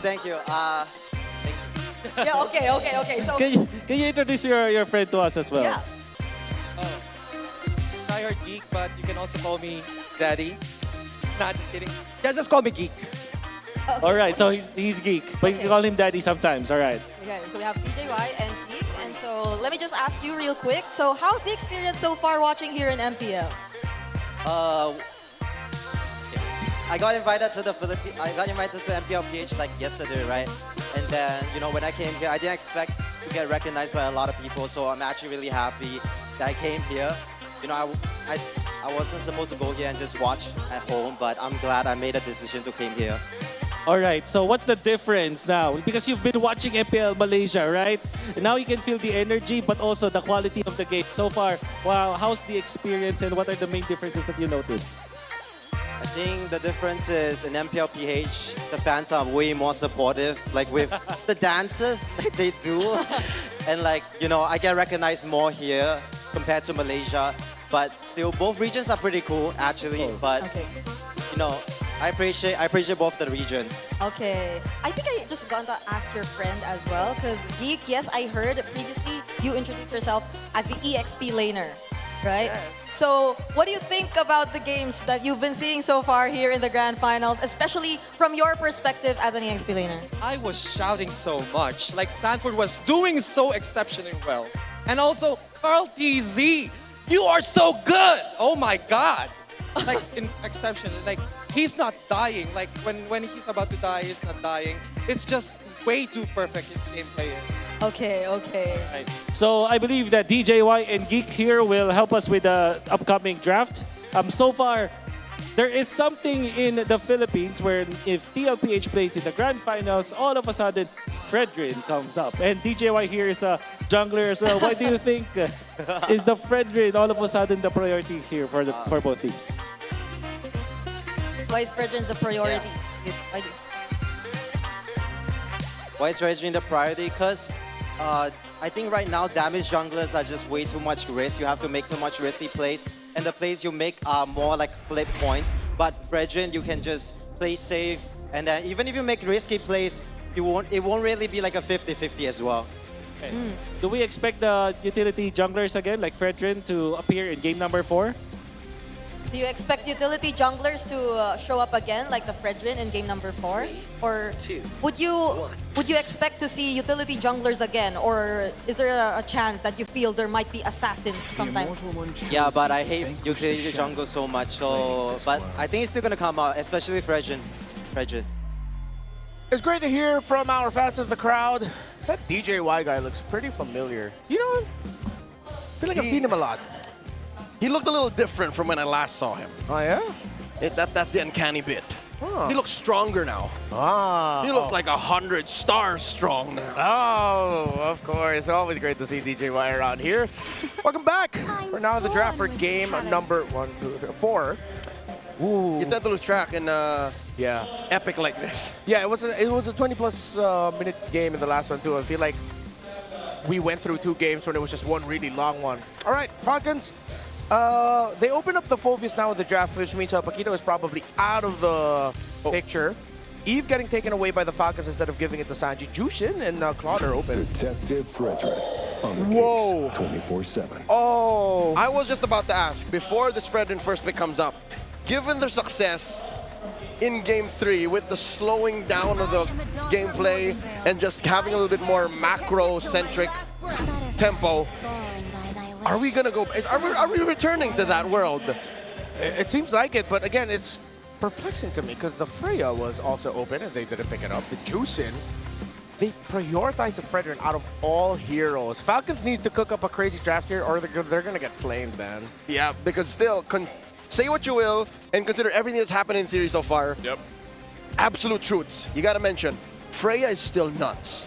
Yeah. Freya is still pretty Brizzity broken. Yeah. And Brizzity broken. Brizzity broken. And without the Eve here too, you're sort of out of answers for the Freya to try and manage it. You have to go for something like Burst or just get Haji on a Kimi now. But the Valentina is still going to be open, but you don't see enough picks to pick it up. Yeah. Are they going to save their mid lane pick for later? It's going to be a big question. They get the carry. They get the carry, they get the Phobius.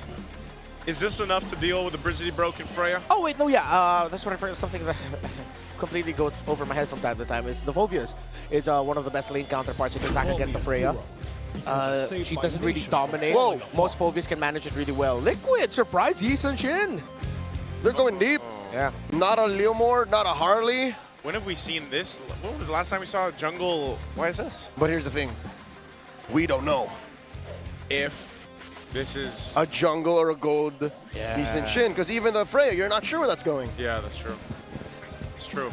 The Mountain Shocker. I think it would benefit Liquid if they want to stay to their idea of speed, playing really quickly. Yeah. You put YSS in the jungle. You still consider putting that carry, or excuse me, that Freya in the gold lane for Teddy, because the Freya against the Phobius, you sort of nerf what Sanford wants to do. Yeah. Okay. TLPH banned the Valentina. They could be trying to bait a Sora ban out of Falcons right now. Because again, we don't know where things are landing yet.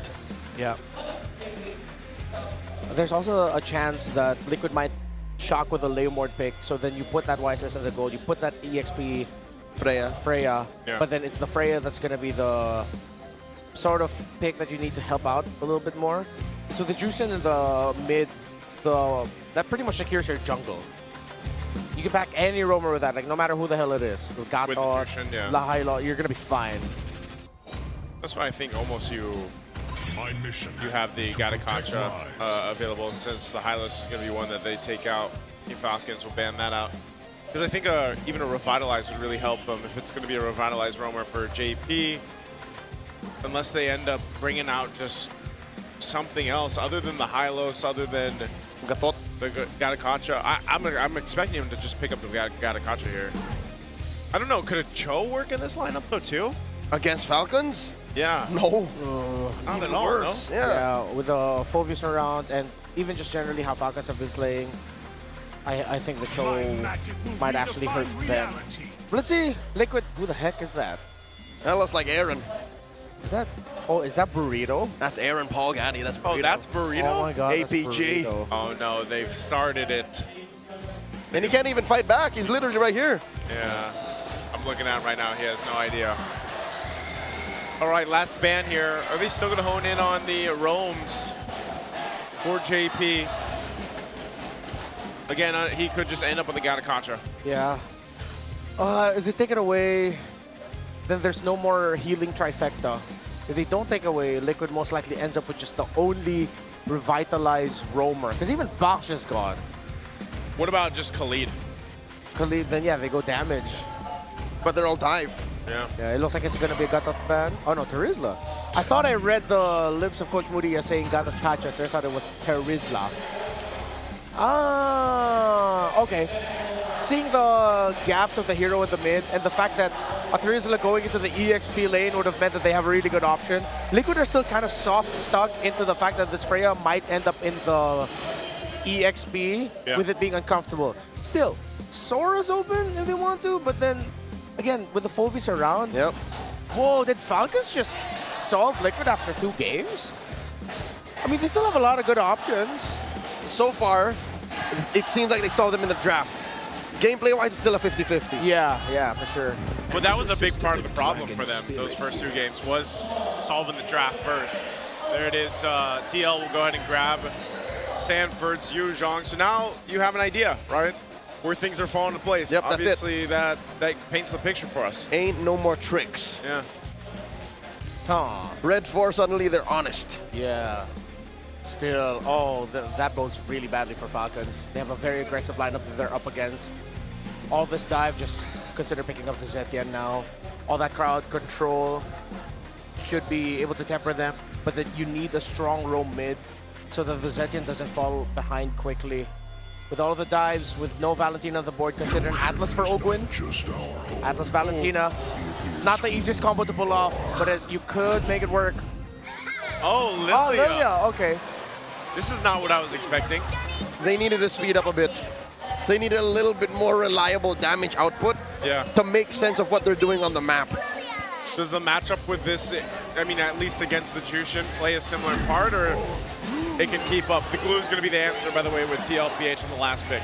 Yeah, should be able to keep up the most iconic Lilia game that we've seen where Jushin was given a difficult time. If I'm not mistaken, might have been Super Prince on that Lilia.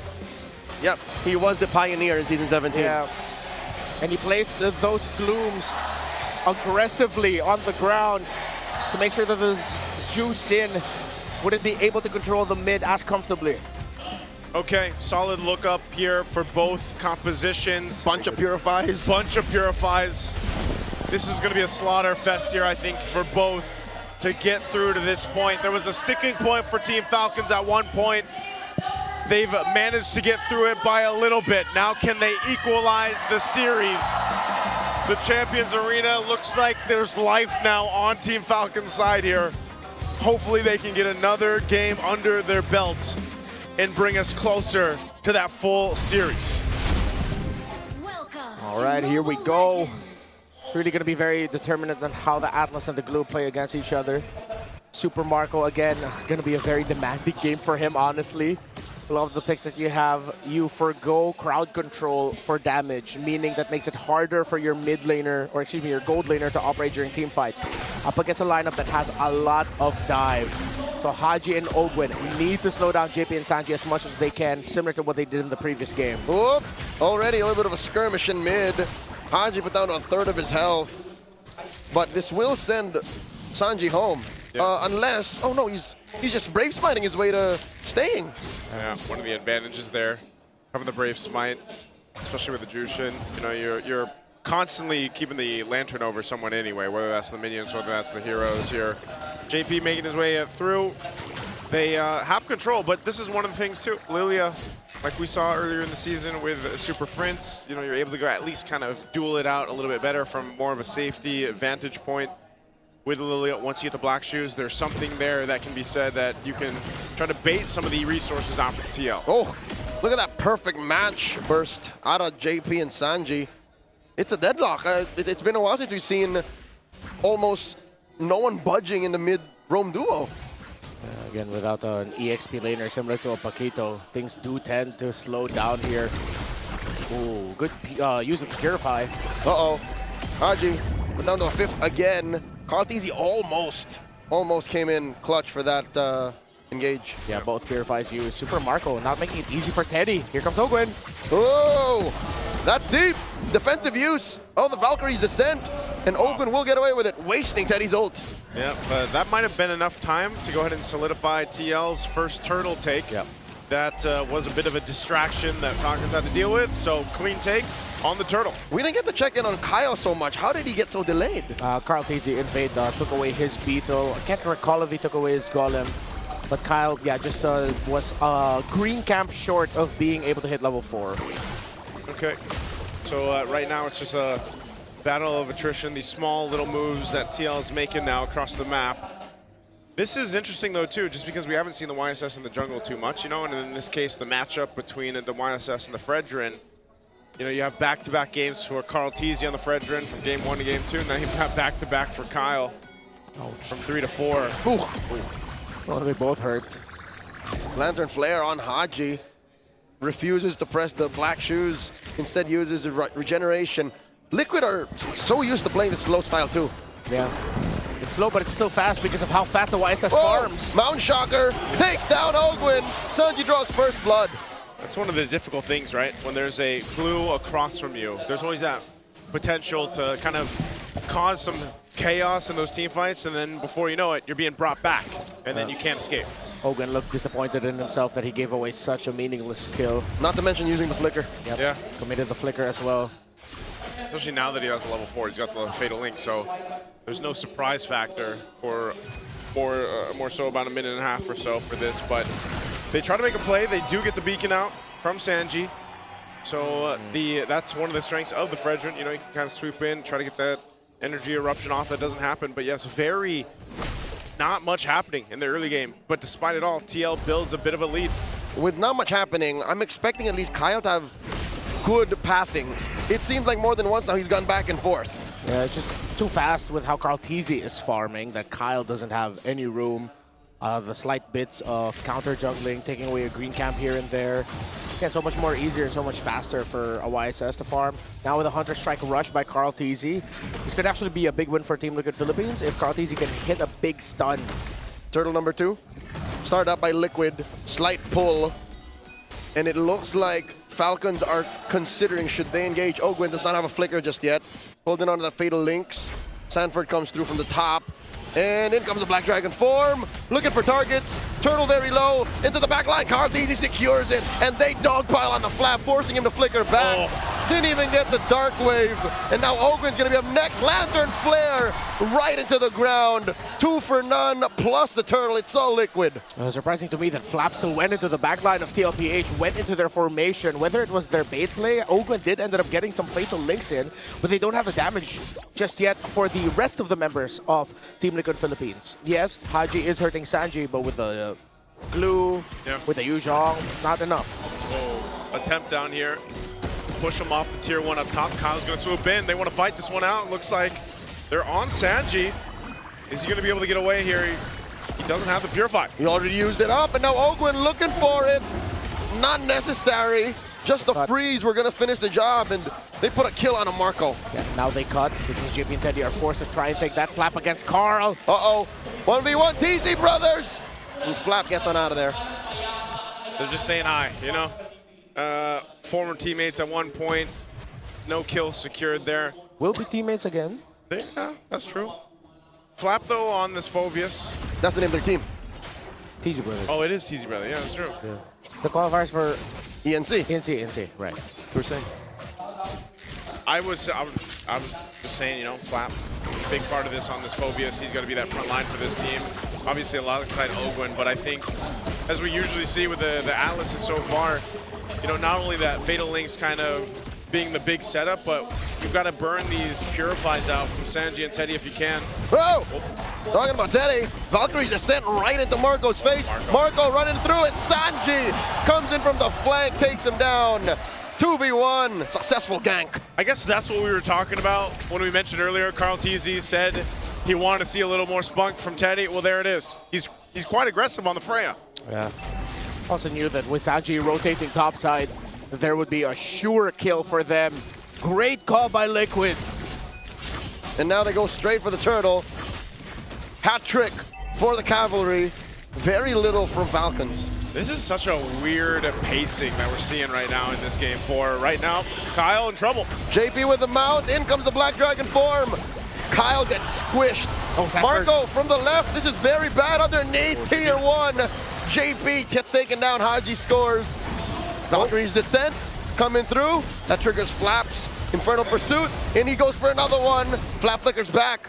Just too much damage from Liquid's front line. Yeah, good thing he didn't commit that. He would not have survived, and it would have been another meaningless kill. JP, though, of course, went down as he was absorbing the hits from the turret. Team Liquid Philippines. I think Carl TZ specifically just out-rotated Kyle in the jungle. Hurt Falcons in the long run. Oh, they're on 40.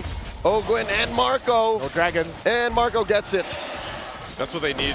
Marco might be one of the cases again, just like we saw in the previous game, where they're going to rely on this carry to scale up the way they are. Oh, Sanji sniffed him out, stopping Marco and Ogwin's Rico. And that's it. Lantern Flare, 6 feet under. That was just a great read by Liquid. Crimson Beacon, closing it out. They knew that they were there. That's why I was wondering if Super Marco and Ogun didn't realize that they could just walk back. They should have. Probably the safer route. Yeah, I don't think they can. They're not exactly reading JP's and Sanji's rotations right now. Yeah, this puts TLPH now up almost 3,000 gold, approaching that point. Very low kill game, but it's more so a game across the map is what we're seeing here. This will all lead into that first Lord take. Once it's up, you're thinking Team Falcons in a position to actually go ahead and contest it.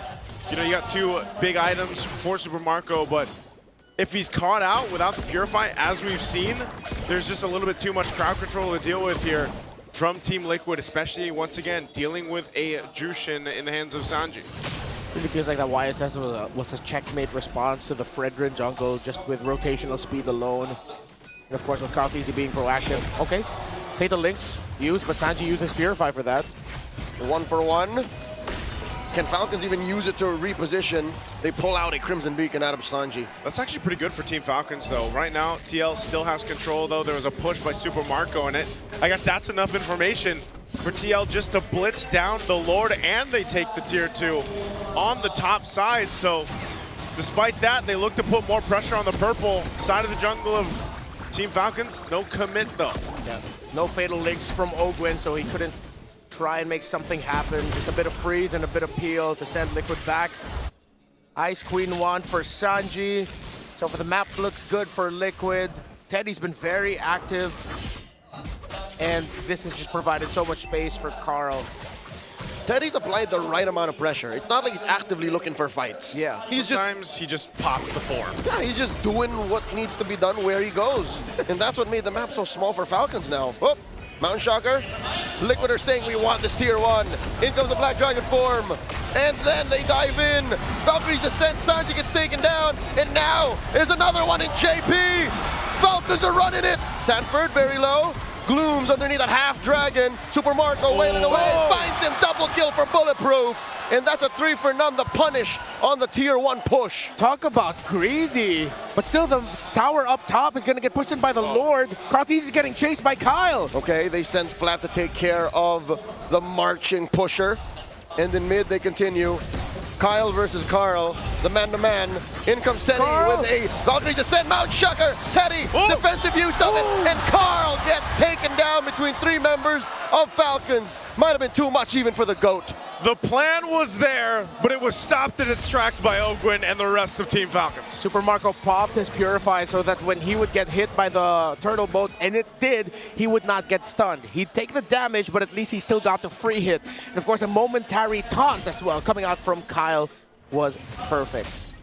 And again, energy eruption, right? Yeah, energy eruption. Just remembered it now. He erupted the energy, man. That was just good defense for Super Marco. That's why we were saying earlier for this game as well. They want to go ahead and lean towards Super Marco on this carry to actually carry through the game, get to that point. So now it's them trying to put pressure on the purple buff of Carl TZ, but he is going to go ahead and secure it. They will disengage from that. Look at the positioning from Sanford here. It's TL playing in a different way in this one. They sort of have to. That's what we're seeing them throughout this game. They can't just brunt force push their way forward against Team Falcons. They can do it against the 6 other franchises in the league, but not against Falcons, not against their fated rival in the Clash of Titans. They have to evolve. Still a massive lead that Falcons needs to chip through for the jungler. And I'm not talking about items, I'm talking about EXP. You cannot go full commit into Lord fights with Kyle 2 levels down to Carl TZ.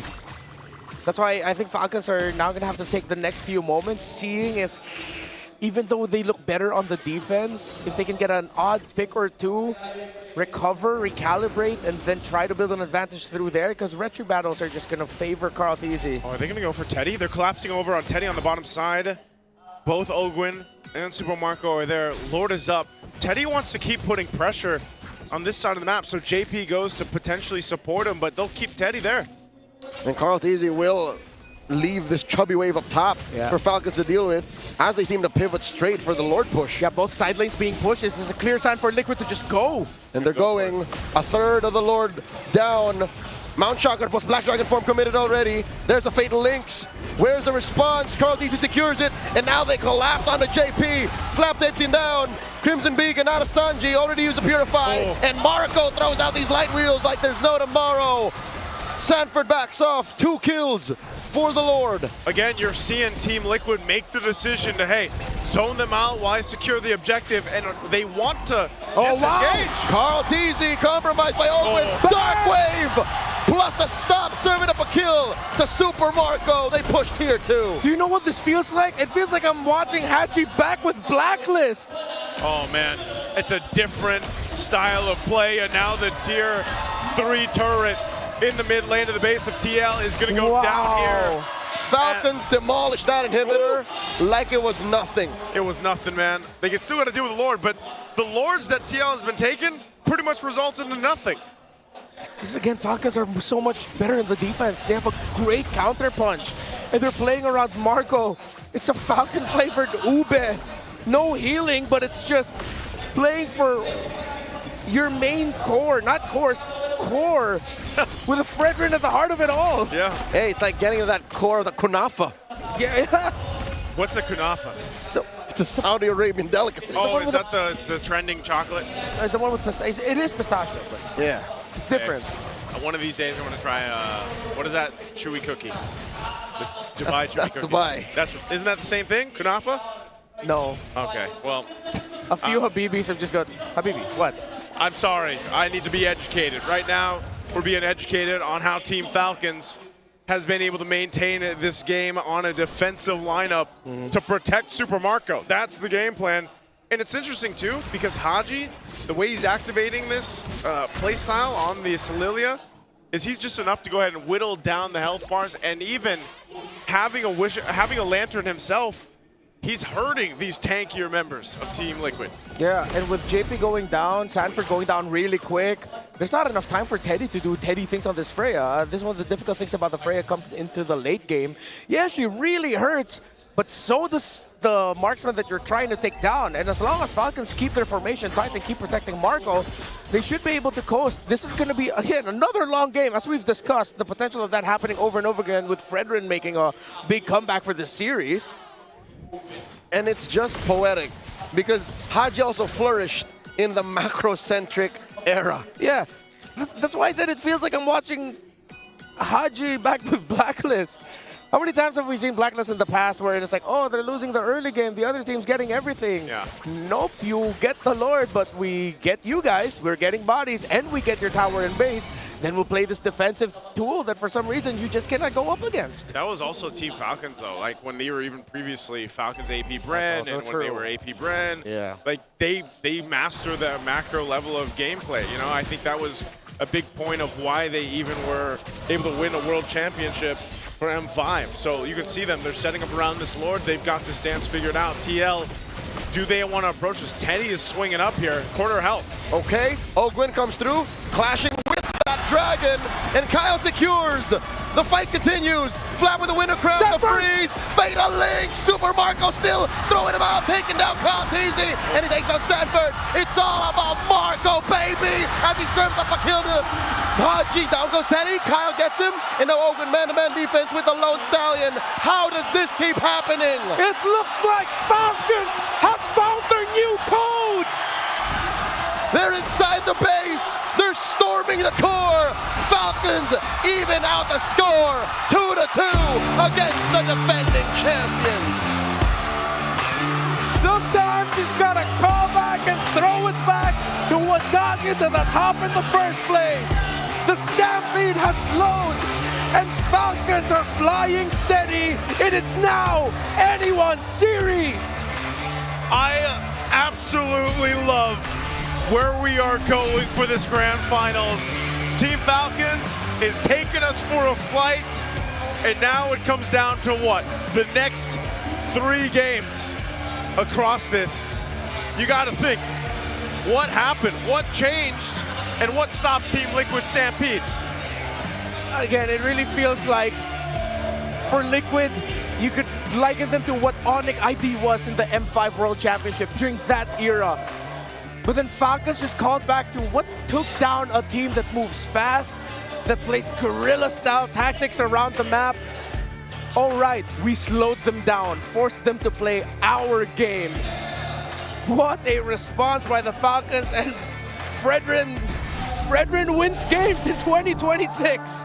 Oh man, Super Marco, of course. There's the light wheels and a little bit of a smile from Super Marco. Hey, even before he started winning world championships, going around the world, Marco was a carry specialist. He was. In Season 10, he almost single-handedly brought the hero back from the dead.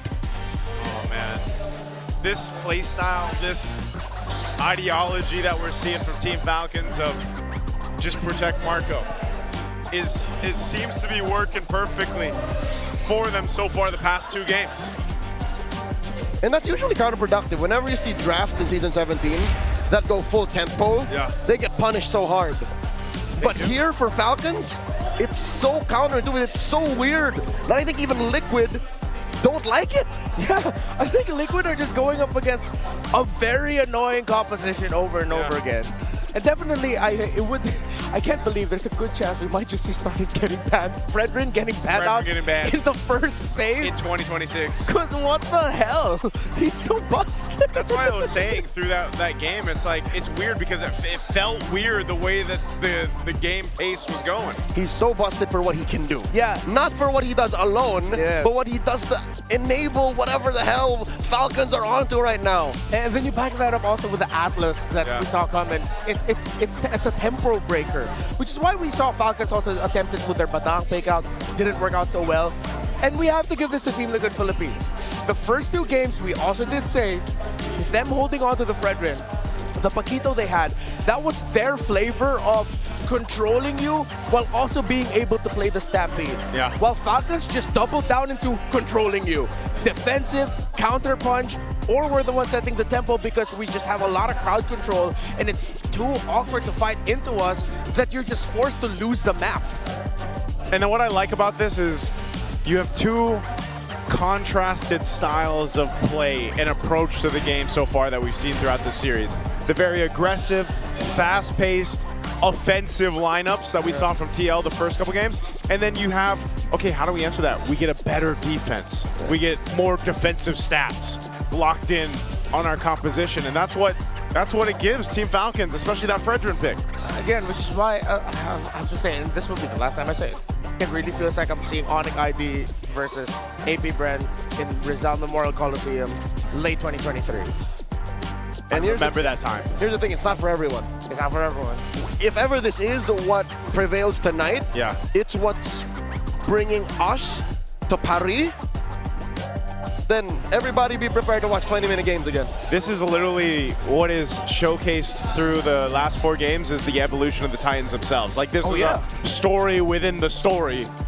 Oh, that's true. Of what we're seeing. Because we've seen them go through like multiple eras of their gameplay as well. That's how they've been good through the years. Through the years. They have to, and that's why, you know, when you see the best teams at this point, at this stage, they're able to make these drastic changes from playstyle to playstyle throughout a series. And now that, you know, it's evened out, like you guys mentioned, it's almost anyone's game. This one didn't reach the 20-minute mark. I almost thought it would, but that just a very strong, decisive fight there towards the end, and the way that they were able to go ahead and capitalize on the right targets, keep Marco alive, is what kept them from getting it stretched out too long. You know, you didn't get to that 20-minute mark. Team Liquid might have been able to do better if they got to that point, but it just never happened. And Team Falcons really, they worked on getting to that point throughout the series. Allow me to present this, gentlemen. Did Liquid overcook in this draft? With Did they enjoy the benefits of flexing red a little too much? Okay, for me personally, I don't think they overcooked, because it makes sense, but I think they just weren't ready with how sharp the formation of Falcons would be to hold on. And how hard they pivoted from there. Yeah, and how hard they pivoted from there. Yeah, this is, you know, all the more why we're talking about how Team Falcons have adjusted against a lineup like this, a team like this, from doubt to domination, going into MPL Philippines Season 17. A lot of people share their thoughts on what potentially could happen to Team Liquid, and I think these stats alone throughout the season show you what we're talking about. Might be the most dominant run a team has ever gone through in a regular season, going straight to the grand finals. But I'm not washing my hands here. You can check out the clips, look back at history. I wasn't one of the doubters. Yeah.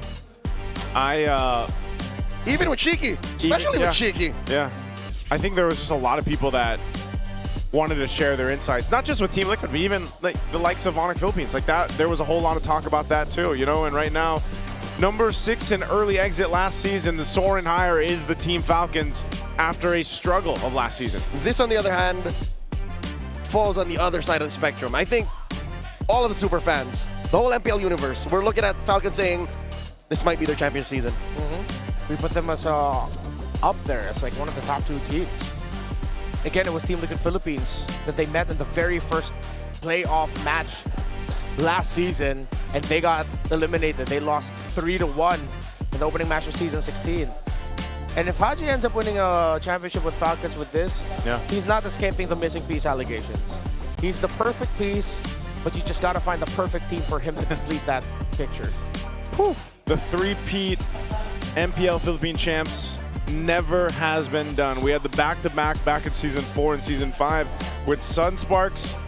At that point, I was just a viewer. I was a fan, and I saw throughout that. And then, of course, you have Season 7, Season 8, Blacklist International. I remember these as well, the back-to-back. So it hasn't been done yet. There's a potential that if Team Liquid wins tonight, this championship, their third one, history is made. Do you remember where you were, Enmar, on these fated days? Season 7, I was in the panel with Momi. Season 8, we were on the desk with Rockhard.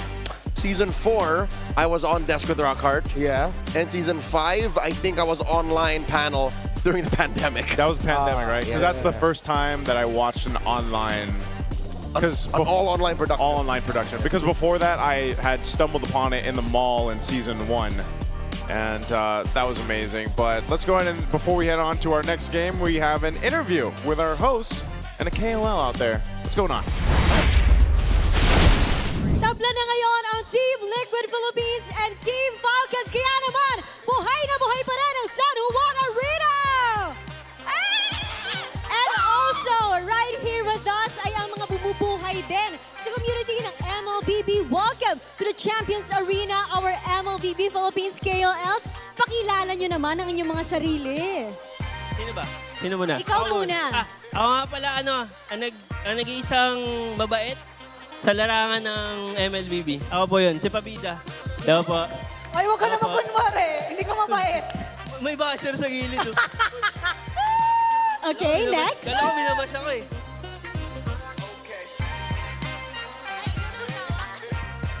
Hi guys, I'm Nana De Coco. Hi, I'm Lottie. I'm the only Korean. I don't know. Hi guys, I'm Lumi, content creator and streamer. Hi guys, I'm Jake, pinakamalakas mag-1v1 pero andito ako sa limahan, bakbakan na. Hi guys, I'm Son Pedro po, the egoistic explainer of Chirac Squad.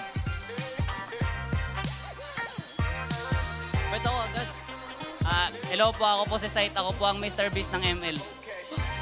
Ay po, ako po si Three Pinks. Magaling po ako mag-rap. Loxy! Ano ba to? Last but not the least, And Shaira Ortila, guys, from Shirax Squad. And bago mahuli ang lahat, happy birthday kay Pabida! Okay, sabay-sabay tayo. 1, 2, 3. Happy birthday, Pabida! Thank you po. Okay. Happy birthday! Pabida, bidang-bida ka today at ramdam na ramdam mo, sure ako, ang pagmamahal ng MLBB fans sa'yo. So ano bang Thank you po. wish mo today? Wish ko po, sana mag-rank up na ako. Ang hirap eh. Ano bang rank mo ngayon? Pa-epic na actually. Galing ako mythic.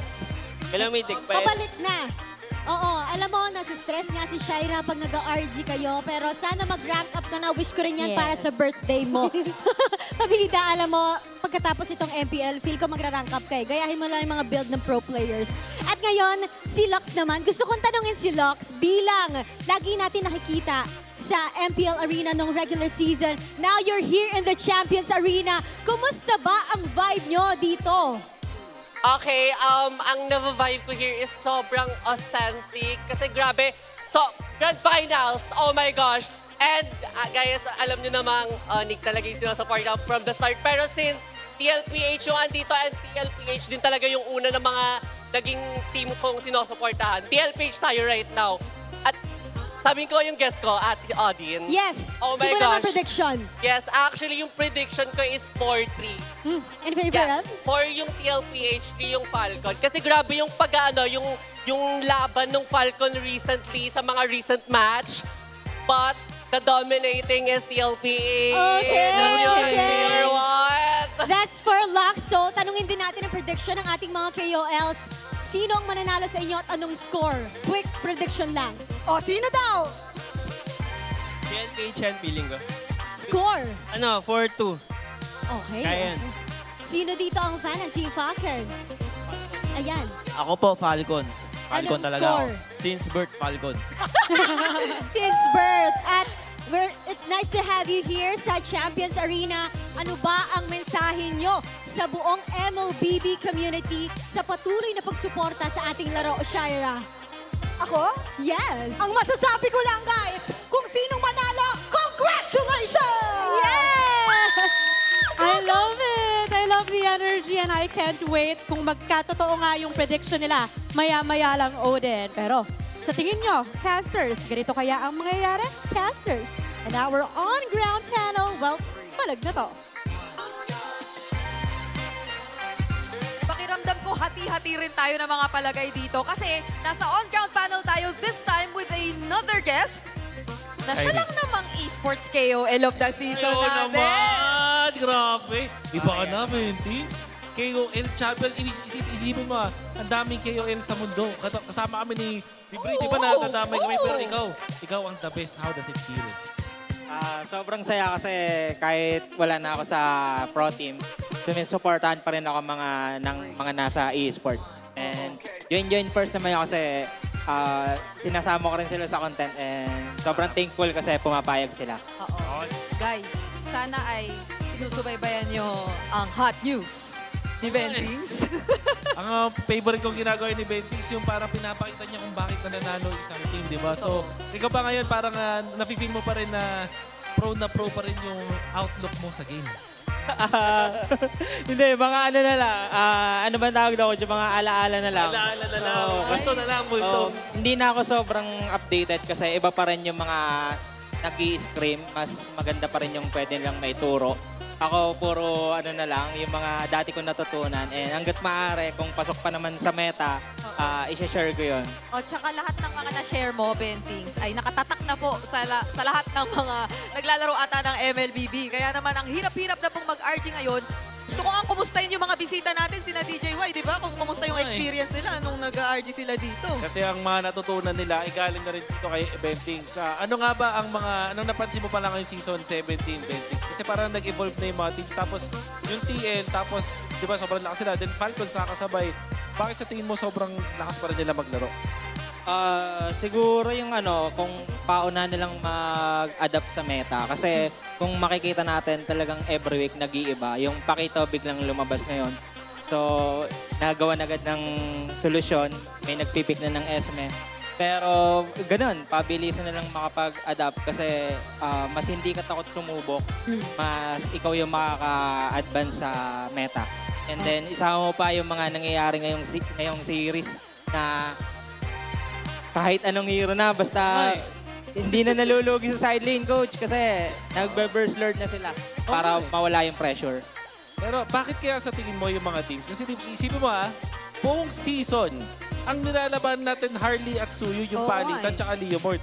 Tapos ngayong finals, Fred rin, yung pinagagawa ng dalawang team. So far, parang, kung tama ako, 4-0 ang Fred rin ngayon. Actually. Diba? Parang pwede natin double check, pero so far, parang kung sino. Oo, diba? Kung sino may friend. Ano masasabi mo doon? Bakit ganun? Oo nga, feeling ko yung pinakalabanan na lang sa Lord na lang eh. Talagang nire-raise na lahat nila sa Lord. So, kung sino yung pinakamalakas mag-retry pag may Lord, syempre isa doon yung Red Rin. Sila yung mas makakakuha ng advantage. At syempre, sama mo pa kung bakit gamit na gamit si Fred Rin, lumalabas yung mga past XP natin na may hilig mag-rotate. So, magandang partner na may sasalo ng tank na hindi kayang ibigay ng XP lane na Pakito and Benedetta. Oo, really good insights yan na nakuha natin kay Bentings. Pero silipin natin na mabilis highest GPM in a game this regular season. Sa 5 beses na nakita natin siya, isang tao lang. Isang Totoo ba tao to? sa 5. Nung ginagawa niya yung unang record, tinalo niya yung kasunod na record. Tapos, hinikita niya ng sobra. Pati yung rank 1 sa kanya. Grabe naman to. 1,043 GPM. Para kay Cartesi. Eto, pwede mo bang gawa ng video to, Bentix? Explain mo sa amin paano niya naabot yan. Kasi hirap kasi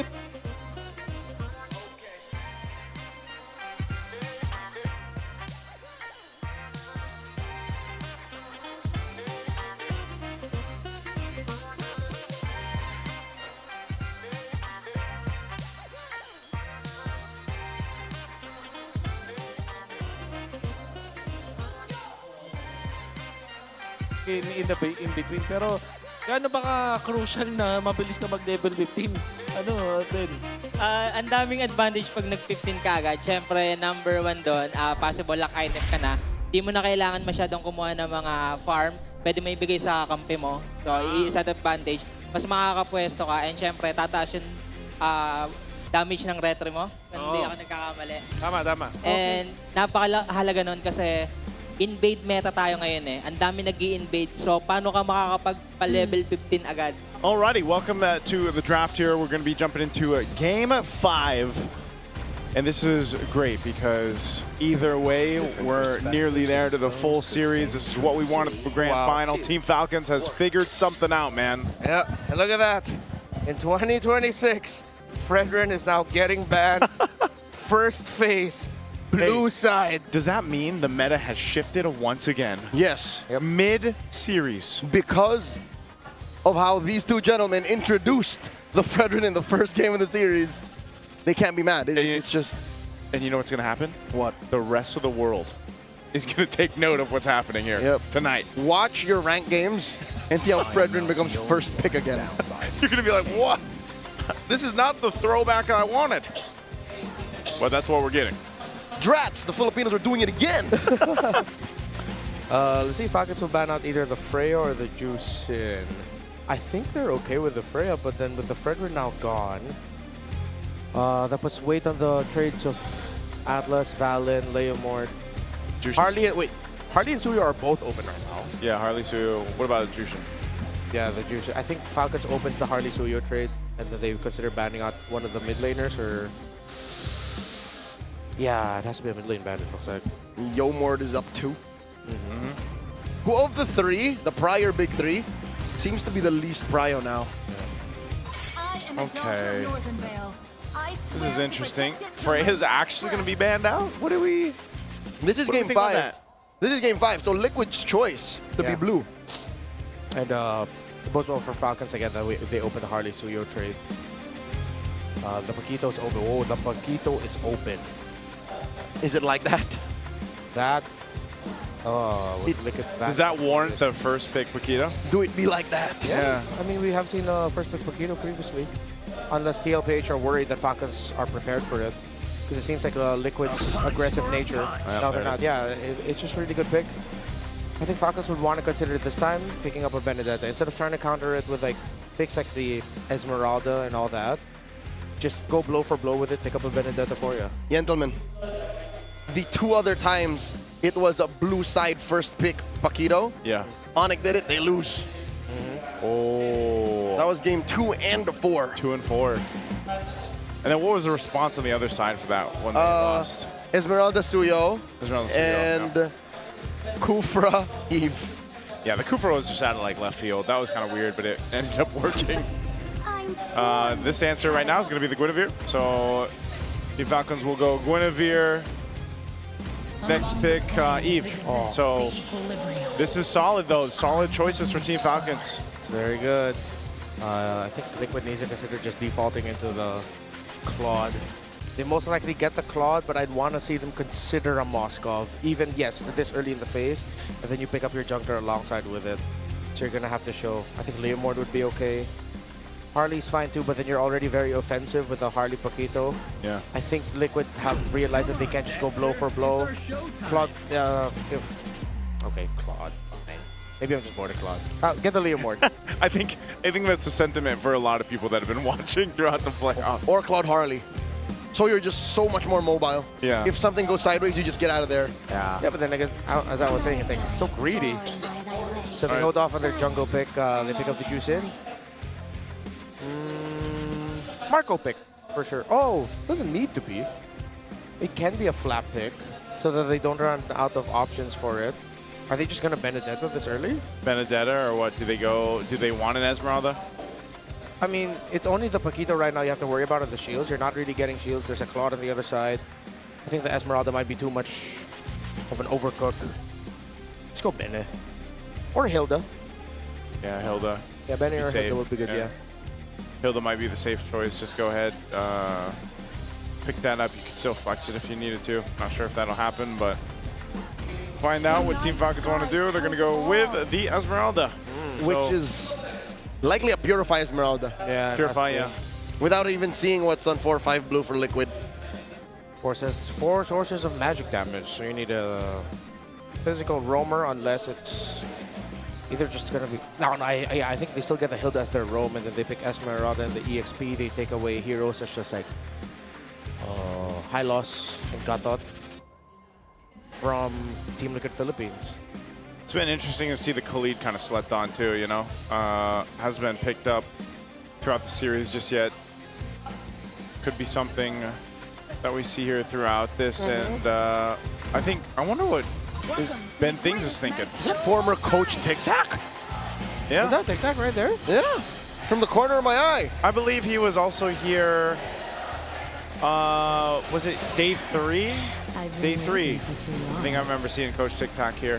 What is Mima Dars right now? Who is Mima Dars? It's just outfit change after outfit change. Every game? Yeah, I don't know if it's every game, but it's definitely a different outfit. It looks like the red thing was like a cover. Okay. So maybe she just took that off. Took that. Oh, good band right here, by the way. Respect, respect. Super Mars, though. Look at that smile. Super Mars. All right, Super Marco's pick going to be banned out. He's had twice now where this carry has been a problem for Team Liquid. So we've got the glimpses of respect and target bans going on both sides. But Liquid can't take everything. They can't. They choose if they give him the Moskov or the Harith. Harith, yeah. But they're going to want to give him the Harith because it's going to be Magic Overload. Which is why I'm leaning a little bit more towards the Moskov. If they want to play the really close, tight game, yeah, I think it's warranted to consider a Bruno. Because you don't have burst outside of the Paquito. The Jushin will be forced to Crimson Beacon forward to try and take the Bruno out. You're gonna need an assassin for Carl. And I think we might want to consider a Lancelot for Carl. Man, they got a dance party going on. They got a dance party going on over there on Team Liquid side. Right here on the caster's desk too. On the caster's desk too. They got it going, man. They're hyped up.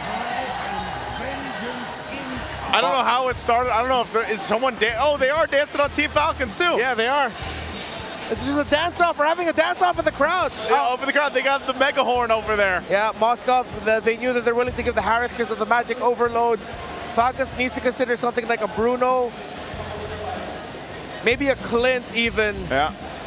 I think they get the roamer first though. Just get a solid front. Either pick up the Gatot or Hylos.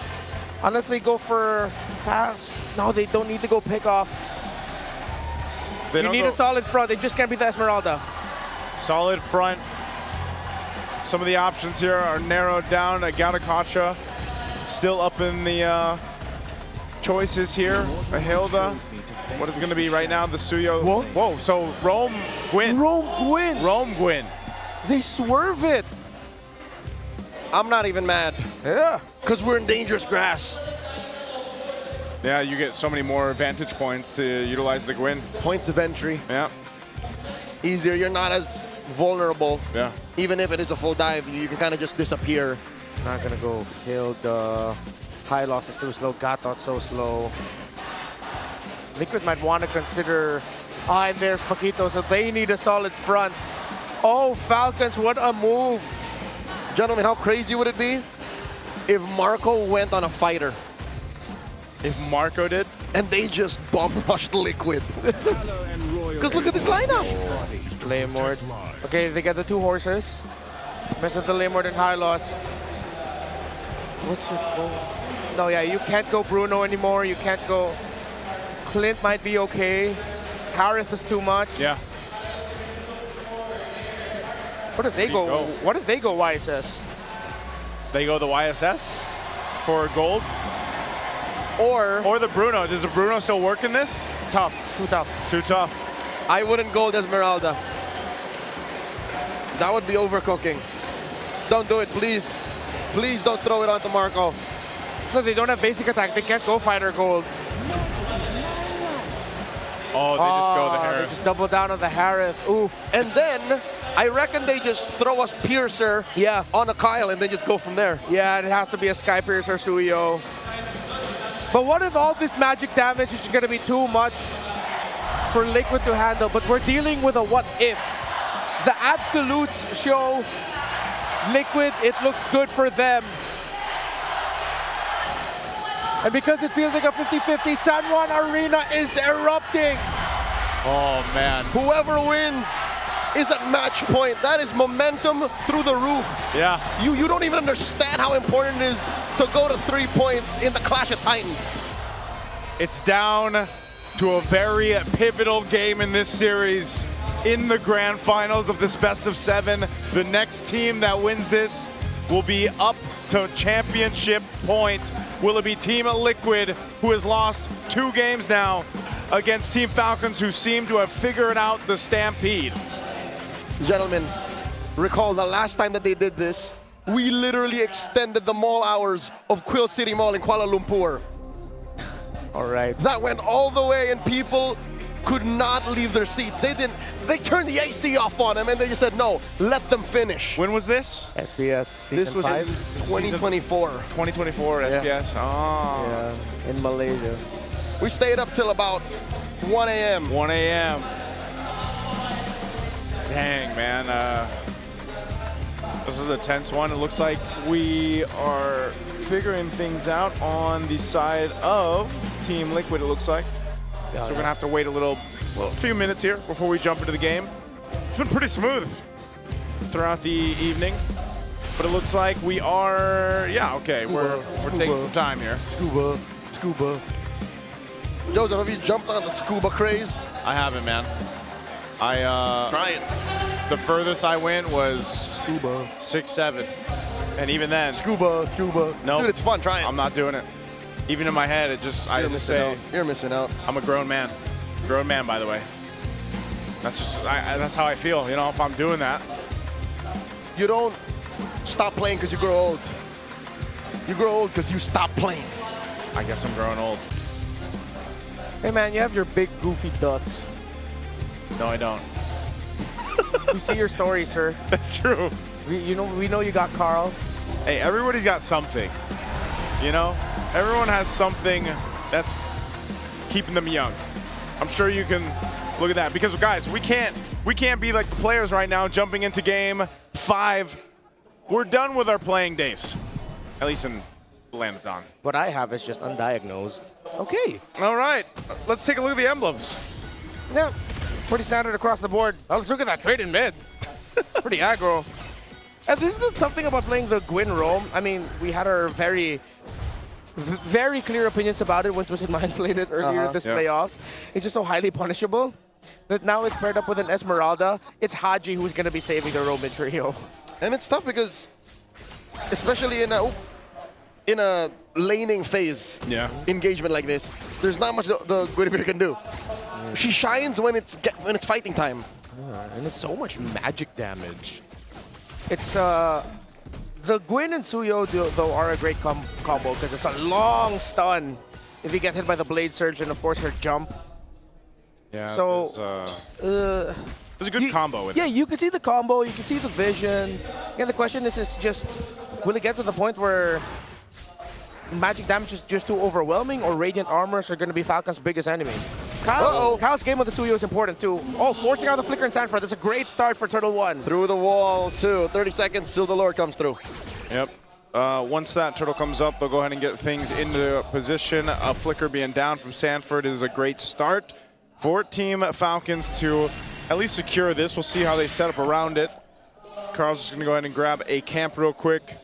Ogwyn about to hit that level 3. And this is one of the great things I will say about a Roam Guinevere, though, is like you don't have to be that level 4 to bring value to these early skirmishes, these early fights, right? You have enough with the jump, that spatial migration to set things up. You do most of your thing. Yeah. Mako gets the hit on the Gold Crab.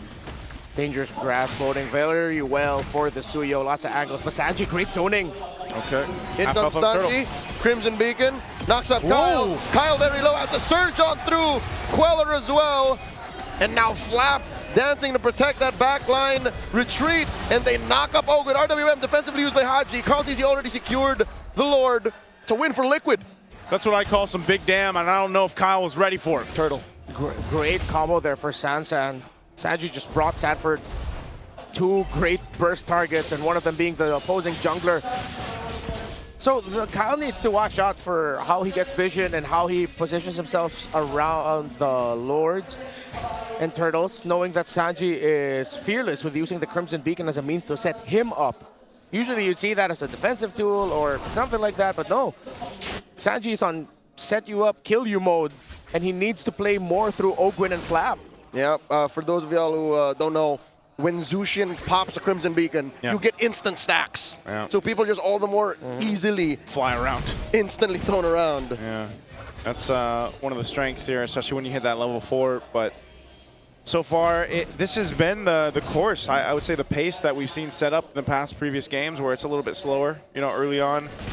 Instead of like game 1, game 2, where it would just come out swinging right away for TL. So they maintain a bit of a lead off of these little interactions across the map. But Team Falcons, now that you have a level 4 on Ogwyn, maybe they can look for setup potential. Oh, still a very slow-paced game. You see the effects of game 3 and 4 in this. They're really just playing around for the objectives. No one's... Oh, wait. Whoop. Flappier hit with the Law and Order. Used to back off, had to purify. Glorious Pathway used up by JP already. Yeah, Ogwyn wasn't able to knock up anyone because when the Glorious Pathway was brought down, that little bit of extra movement speed just meant that Ogwyn wouldn't be able to land the spatial migration. Unfortunate for him, I think him and Flap were looking for a bait play combo type. Uh-oh. Oh, no. Flap in trouble once again. 40 has lethal intent. Flap dashes through, catches a shield, and there's not much of action for Falcons either. It's quite scary how much damage Bagito can do. Oh, all right, he should be fine. They're going to trade it. They don't have to trade too much. This is going to be an objective second turtle in the hands of TL. Yeah, cross-map trades. Falcons know that maybe fighting the turtles are going to be a bit risky for them, so they're just getting the farm. They know it's important to get the Sky Piercer on the Suyo. But here comes the first item for Carl TZ. It is the War Axe, while Haji gets his glowing wand. It's not going to be a Sky Piercer rush. He full builds the Hunter Strike. Probably best to go ahead and build that anyway. He's been dealing with so much pressure towards him. So 5 minutes in, Falcons haven't put anything on the board. Yeah. Are we afraid of them expiring? Is that the problem with this Magic-centric lineup? Well, the good thing is it's an Eve, and no matter how much of that magic defense you build up, she will hurt. Yeah. And I think that's also the theory around this Harith. Falcons can play this game as long as they don't suffer any big losses. Again, their counter punch is really good. It's one of those ones where it's like, you just wait. If you have to just kind of hold on, buckle in, and wait for that late game, especially when Super Marco's online, then you have all the tools you need to go ahead and set team fights up in your favor. So Team Falcons seems to just be taking that route. Like, let's just kind of sit in, get to this point where we can, and it's TL trying to actually find these moments to potentially make something happen. Good take there. Wow. Teddy with the last hit. I think it was the Art of Thievery that got it. Uh-oh. Flappier refusing to purify up until the last moment. Has to falling Star Moon into a wall just to survive. Sandy knocks him up, but still lives. Kyle instead gets fell by Carl Daisy and served up a kill, a double over to Sanford. Here, WM canceled here. Nahad gets the flicker back. Cyclone Eye through as well, but JP will continue to pressure them. Ogwin can't save him. Oh my lord, Haji gets squished here. Not much a Guinevere can do, and Liquid aren't done. Under the tier 2? Another double for 40. That's why they call him the Apex Predator. And the straw that breaks the camel's back, you were just waiting for that moment where everything snaps. And it snaps in favor of Team Liquid. Again, they have the lineup for it. And Sanford now has secured all 4 kills for Liquid in this game. Gentlemen, remember when we posed the question, should you not give the Paquito over to Sanford? I think that's been answered once again. You know, again, it was a priority pick. He's sitting on 4-0 now. He's already got that Hunter Strike, and you're seeing the way they play around it. I think that's why it's such a threat and why it is such a priority, because you're seeing how they're allowing Sanford. Let's see if he does something here. He's 1v3. They're looking to shut him down. Quick knock up. All the ults thrown out, but here comes Sanji to save him. And the Stat duo quell the trio from the Falcons. Oakland here. Lantern Flare. He's got a combo. And Sanford knocks out Master Here comes Carl and JP. And they go in. Double horse combo. Haji gets taken down. And Kyle does not know what to do. Carl gets a double, and Flap follows through. Sanford 6-0-1. Marco don't know 1-0. That ain't no horse, that's a Ducati. It never fails them. The Hylos and the Leomord together just has a good history for Liquid. And maybe the slight overcook was the fact that the Suyo ended up just going into the jungle and it was a roam Guinevere. Call me a hater of the pick, but just for the role specifically. But let's see if Falcons can make a comeback. So far, though, it is all Liquid. Teddy's gold compared to Marco. He does have a 1,100 gold lead. In comes another glorious pathway. Nowhere for Oakland to go. Goes sideways and under goes Flap. Zaman Force. That does compromise Marco. Blazing Duet to the face. Teddy gets a double. Teddy wanted some of the action. He just got a great placement on the Blazing Duet. And so TL has brought it to this point, an 8,000 gold lead. Where did this come from? Win after win, massive 4 kills. They get towers out of that too. The fact that Super Marco couldn't get a big considerable win or lead against Teddy in the lane despite a few helps and rotations from Falcons because of how well Teddy was able to control the lane as well and keep himself alive. Yes, there's a lot of eyes on the roam mid trio and the 4 horsemen. But Teddy's play in the lane was crucial for Liquid being at this point as well. Oh, I feel you. I feel the crowd in here too, because did someone pick a Hellcurt? Yep, someone picking a Hellcurt here, playing with us. But right now, TL, easy take on the Lord. So they'll secure that. Team Falcons, they gotta just prep up and be ready. I was thinking buckle in for the series. Well, now, quickly, in a matter of a few minutes, 3-4 minutes, they're in their base buckling up. Let's see if they can make it happen. Haji picks up a Divine Glaive, but you're looking at the items. There's a massive disparity. Glorious Pathway slowing down. Falcons retreat. Caldizi also calls in his Ducati, and that just opens up 40's push up top. You got a Ducati. That's what Carl Teasy showing him right now on this Leomord. So far, the synergy between having all this threat AoE. I'm talking about the Hylos. I'm talking about the Jushin. Even Teddy They have free pickings in these team fights and around these spaces in the jungle and into the base. All shields are gonna pop. Lord will make its way down the bot, getting ready to charge in. JP's already in the base. RWM by Haji. Just swiping away at the Lord. Requiem, put it in. Teddy with a massive blazing duet. Taking down Kyle. Serving up a kill to 40. And now Flap falls in. That's a double. Mid lane tier 1 drops. 3 defenders left. Falcons are reeling as the Liquid slowly but surely take out Ogwin as well. Ogwin is holding on. Liquid at match point. One away from making history and solidifying themselves as the greatest, making it undeniable. One win away from the first ever 3-peat in MLBB history. History is on the verge of being made here in the Champions Arena. Can feel it. It is full of Let's Go Liquid on one side, and on the other, the Falcons nest is looking to see if Team Falcons can readjust the flight again, because this game, Game 5, was not theirs. They kept the pace from the first early game, but then boom, quickly was the work done by Team Liquid. Sanford's Paquito here was massive. Of course, this link up with Sanji. As great as this was, a lot of the big turnaround highlights came through the San duo. Sanji and Sanford together, and I wouldn't be surprised if one of those names is going to be the MVP. Oh, we know it's the Paquito. We know it's the Paquito, guys. We know it's the Paquito. It has to be. Again, you can't give this guy the Paquito for the next game. There it is. We're all getting uppercut. Oh, whoa! He's flexing on him too! Man, what a performance. 8-0-2, Paquito, Sanford. I don't know. Oh, what else can we say about this?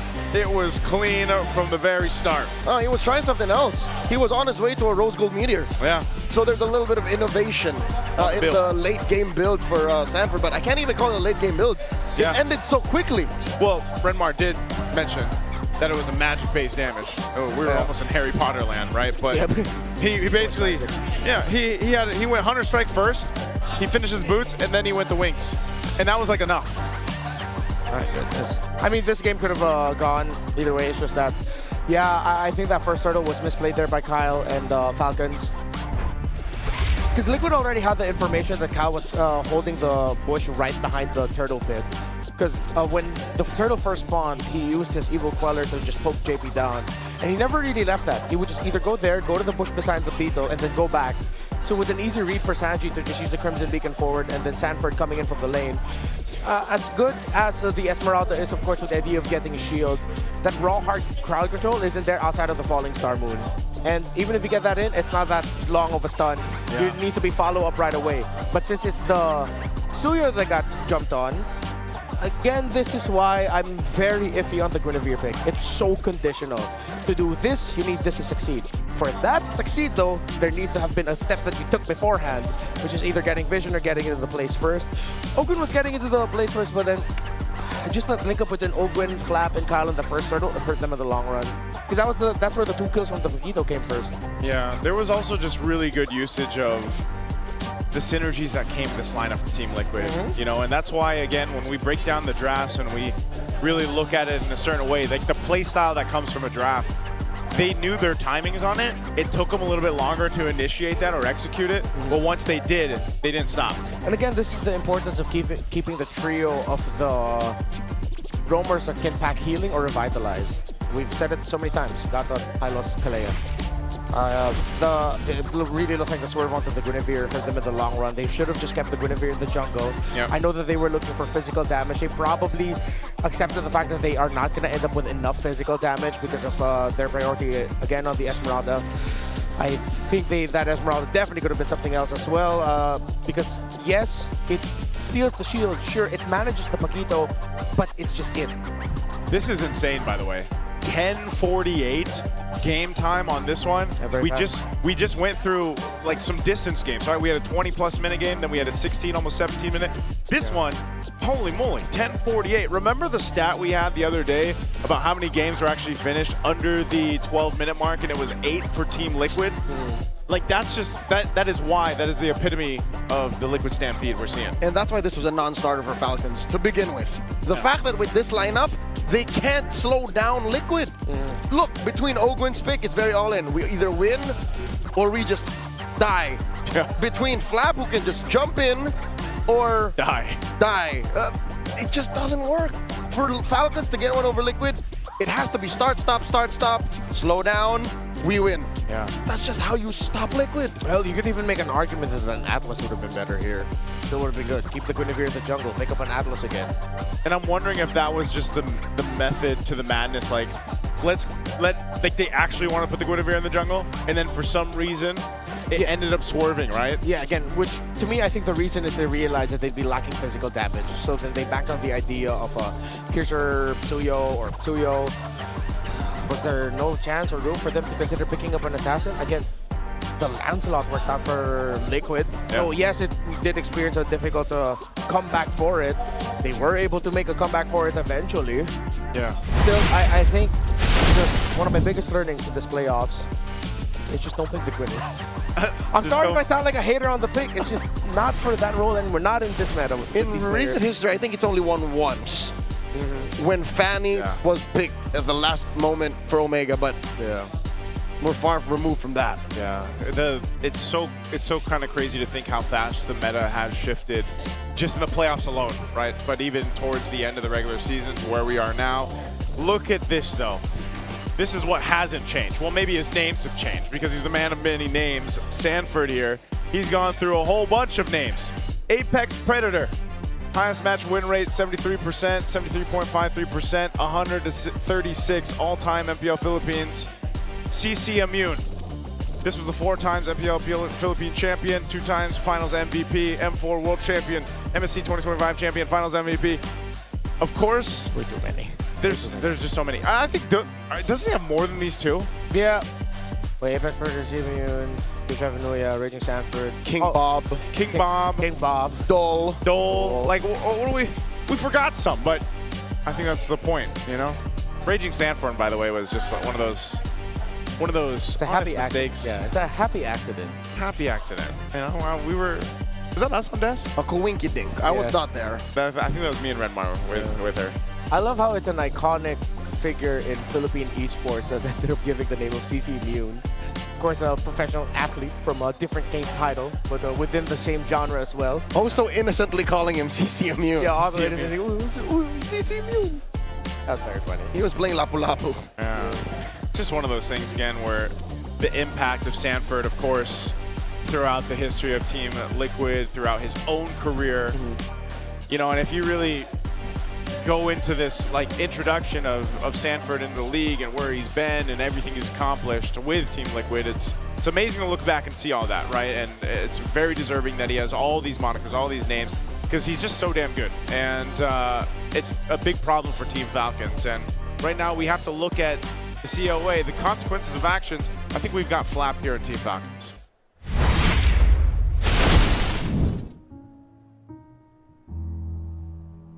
Bago kayo maging mag-teammate, anong impression mo kay Flap? Impression ko sa kanya, masayahin. Tapos, at the same time, din siya. Parang, mabilis lang din siya ma-down. Sa tingin nyo, sa camera, lagi siyang masaya. Pero sa mga di nakakita, meron din siyang parang soft side si Flap. May mga times na malungkot rin siya, ganun. Tapos may mga times din talaga na, ayun, down yung tao. So, parang, kami naman yung take turn para i-lift up siya. Yun. After nung M2, parang sobrang down Tapos walang pumapasok sa isip ko na senaryo na kaya ko ba bang mag-champion, ganon. Gaano kalaking factor si Flap sa success niyo ng M5? Sobrang laking factor ni Flap, lalo na sa finals. Parang siya yung game changer din nung time na yun. Malaking part na rin talaga siya nung pagkapanalo namin sa M5. Talagang nag-focus siya sa sarili niya para mag-improve yung laro niya. Nagpa-stay sa akin is yung talaga MSC Kasi gusto ko talaga makuha yan Kasi yun na lang talaga yung kulang ko. Kaya yun yung nag-motivate sa akin. And at the same time, nung last season, kasi sobrang miracle na nun eh. Nung nakapasok kami, kumbaga, sa sobrang liit na chance na yun, kaya naming makapasok. Kaya yun din yung nag-drive sa akin kasi kahit anong porsyento talaga tinitake ko and tinitake namin na sa team. Kaya parang sobrang proud din ako sa kanila. Paano ka natulungan ni Flap na mabuo yung decision na pumalag pa rin this season? Kailangan namin bumawi this season kasi lalo na't MSC. Gusto namin bumawi. Tapos yun, minomotivate kami ni Flap na huwag na namin siyang iwan sa team. Si Flap talaga, parang ayaw niya rin kami maghiwa-hiwalay. Siya parang siya yung unang umiyak nung time na yun. Gusto niya rin talaga bumawi. Kasi pangit yung naging run niya this last season. So, tas ako rin. So, yun, nag-connect lang kami. Naasahan nyo na mas gagalingan namin and mas prepared kami. Kasi gustong-gusto ko rin talaga mag-Paris eh. Namin din. Gusto rin namin mag-Paris. Hi, ako nga pala si David Charles Cannon, aka Flap from Team Falcons, XP Laner. Palag na to!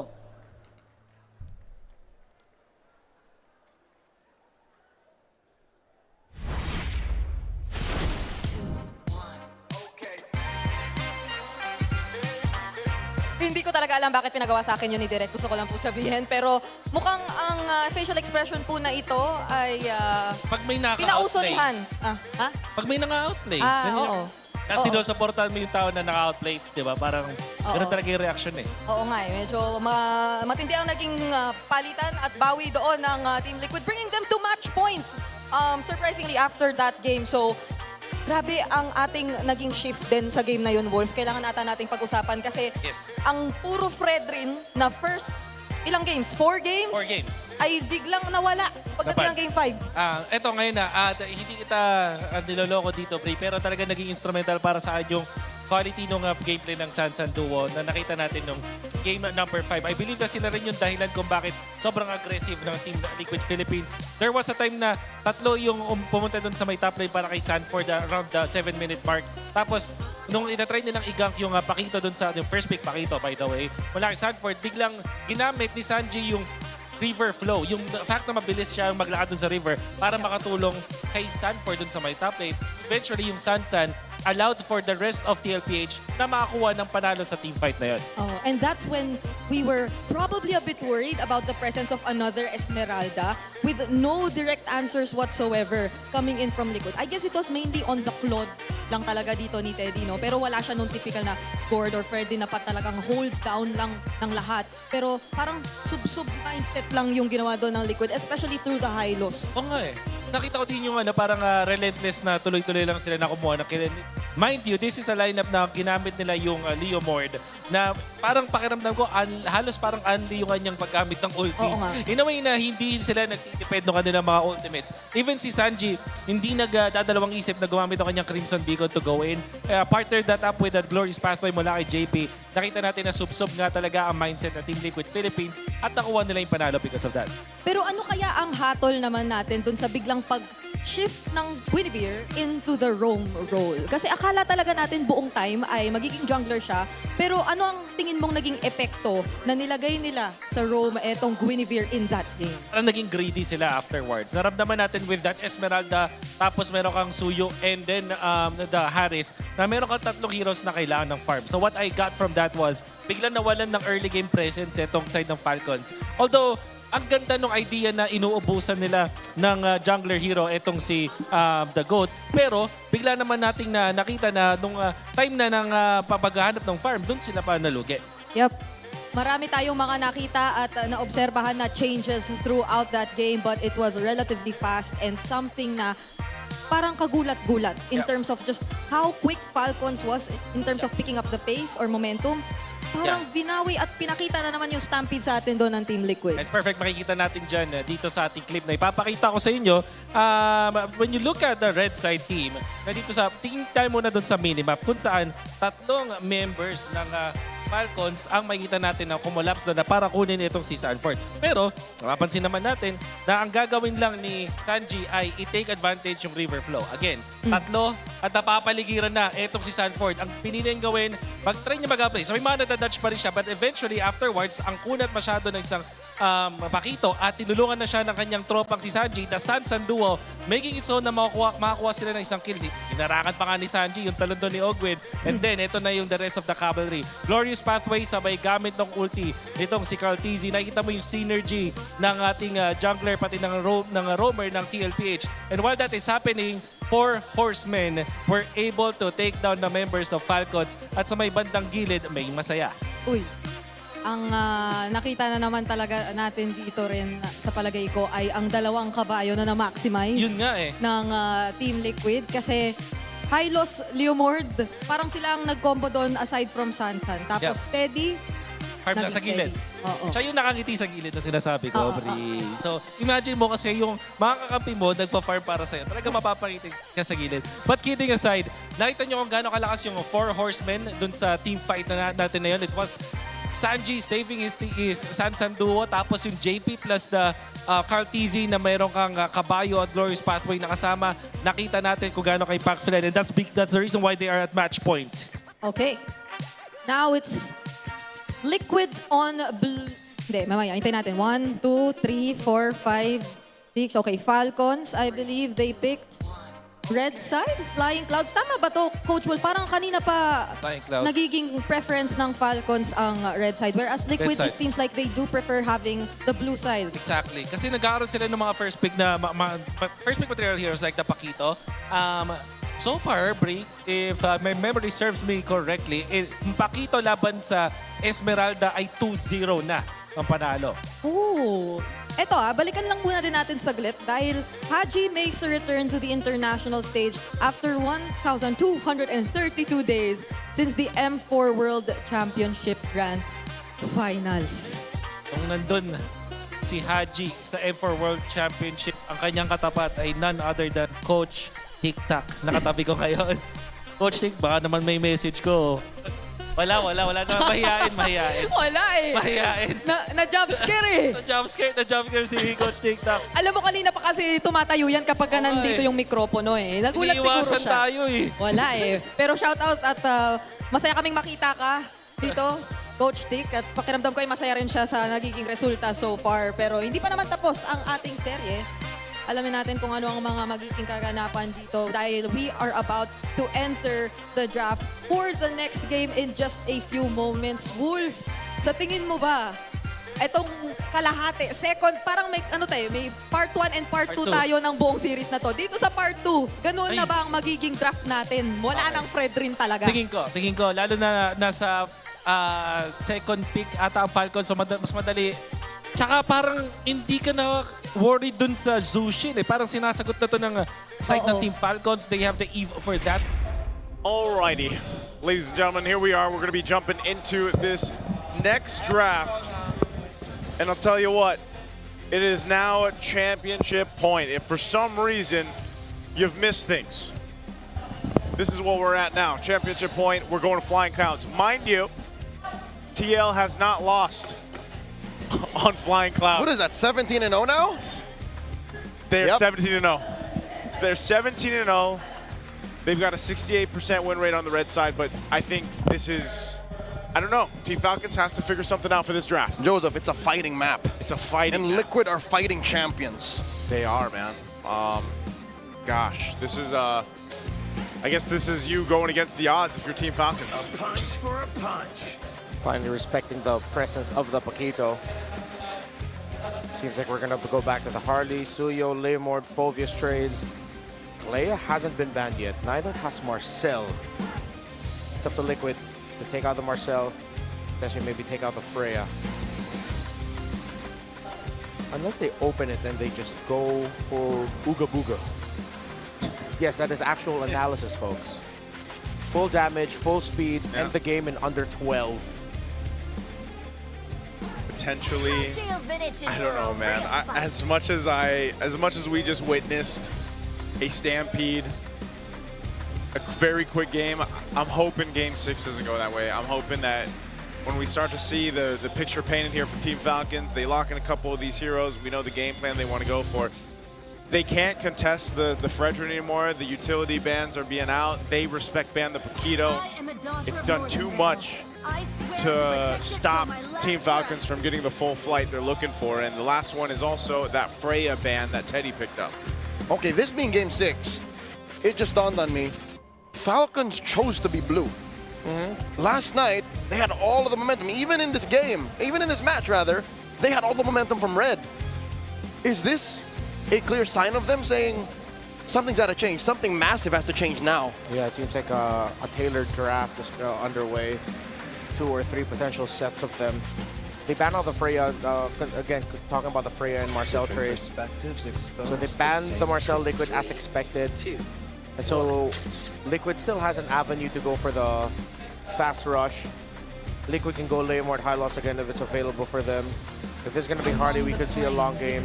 It is an Eve Rush. An Eve Rush. Okay, Eve Rush. This is this worth the rush then? Like to go ahead and grab the blue side Eve? Well, they'll get their combo. I think they're going to end up getting the Harith on the swing back. Liquid are probably eyeing just getting their Claude now. If it's not going to be the Claude, then they'll get the Moskov later. And then jungle picks all still active. Wouldn't be surprised if they leave their jungle pick just for a little bit later, pick up a strong EXP. We mentioned the Phoveus. But it could also be one of those scenarios where getting a Yuzhong later would be good. But it is a Phoveus and Claude, 2 of the picks that we expected. With the Harith, it'll be tough to get it now. I think they just double down on what worked for them in the past. Get the carry onto Super Marco. Consider the Suyo or maybe even the Leomord for Team Falcons. There's no Sora that you have to worry about. Now, the next big picks you have to worry about might actually have to be the mid laner for Sanji. If Falcons show the Leomord, that's an easy Valentina pick for Team Liquid Philippines. You get to steal not only the RWM, but even the Phantom Steed. Okay, next up, Guinevere. Oh, they're going with the Guinevere again. For the love of all that is green and Falcons, I hope this is exactly what we think it is. Yes. Gwyn jungle only. Gwyn jungle. It can't be the Gwyn roam. Joseph. I'm not feeling it if it is, man. That's what we thought in Game 5. Yes. So keep it in the no. Team Falcons is going to come up with the best game plan depending on what these choices for Team Liquid are. And right now, the Harley comes through, at least for Carnaltese. Phoveus is going to be one of their big stoppers. I think Falcons needs to commit a ban onto the Gord and the Valentina. If not both, then one of those, and you take away a JP hero. But if you take away a JP hero, actually no, don't take away either the Hylos or Gatot, because Liquid will end up with one of those 2. And there was a lack of heal, which is what hurt Falcons earlier. Keep the Hylos Gatot Kaja trade open. But the tough thing about that, Liquid might just also ban out one of the options. The more I speak about it, the more it seems like Liquid are getting closer and closer to just etching their names to the greatest. Still, Falcons are respecting the other picks. The Loyi, the macro would have been big for Liquid. Yeah. So many avenues they could still go through. I'm getting quite overwhelmed with all the options they could go for. Yeah, a whole lot of choices here throughout the draft, but right now, as long as Team Falcons fixes what really messed them up in the previous game and ended up being such a stampede for Team Liquid, would be to solidify having one of the more beefy roams, maybe the ones that have a revitalize that you can run with, since you still have those options available to you. Maybe it's going to be a Khalid in the hands of Ogwyn. Maybe you get the Gatakacha. This Hilda is going to be banned out by TL just to due diligence, make sure that's not messing up the Claude, as we've seen for Teddy. So a good quality ban coming out from TL. Team Falcons, on the other hand, they still have one more option. They might continue to hone in on the mid lane options. Yeah. They can't take away one of the roamers. So they have to make the choice whether it's the Valentine or Gord that's going away. Very honest, EXP jungle gold already. It's Roman mid that we're waiting for, Roman EXP.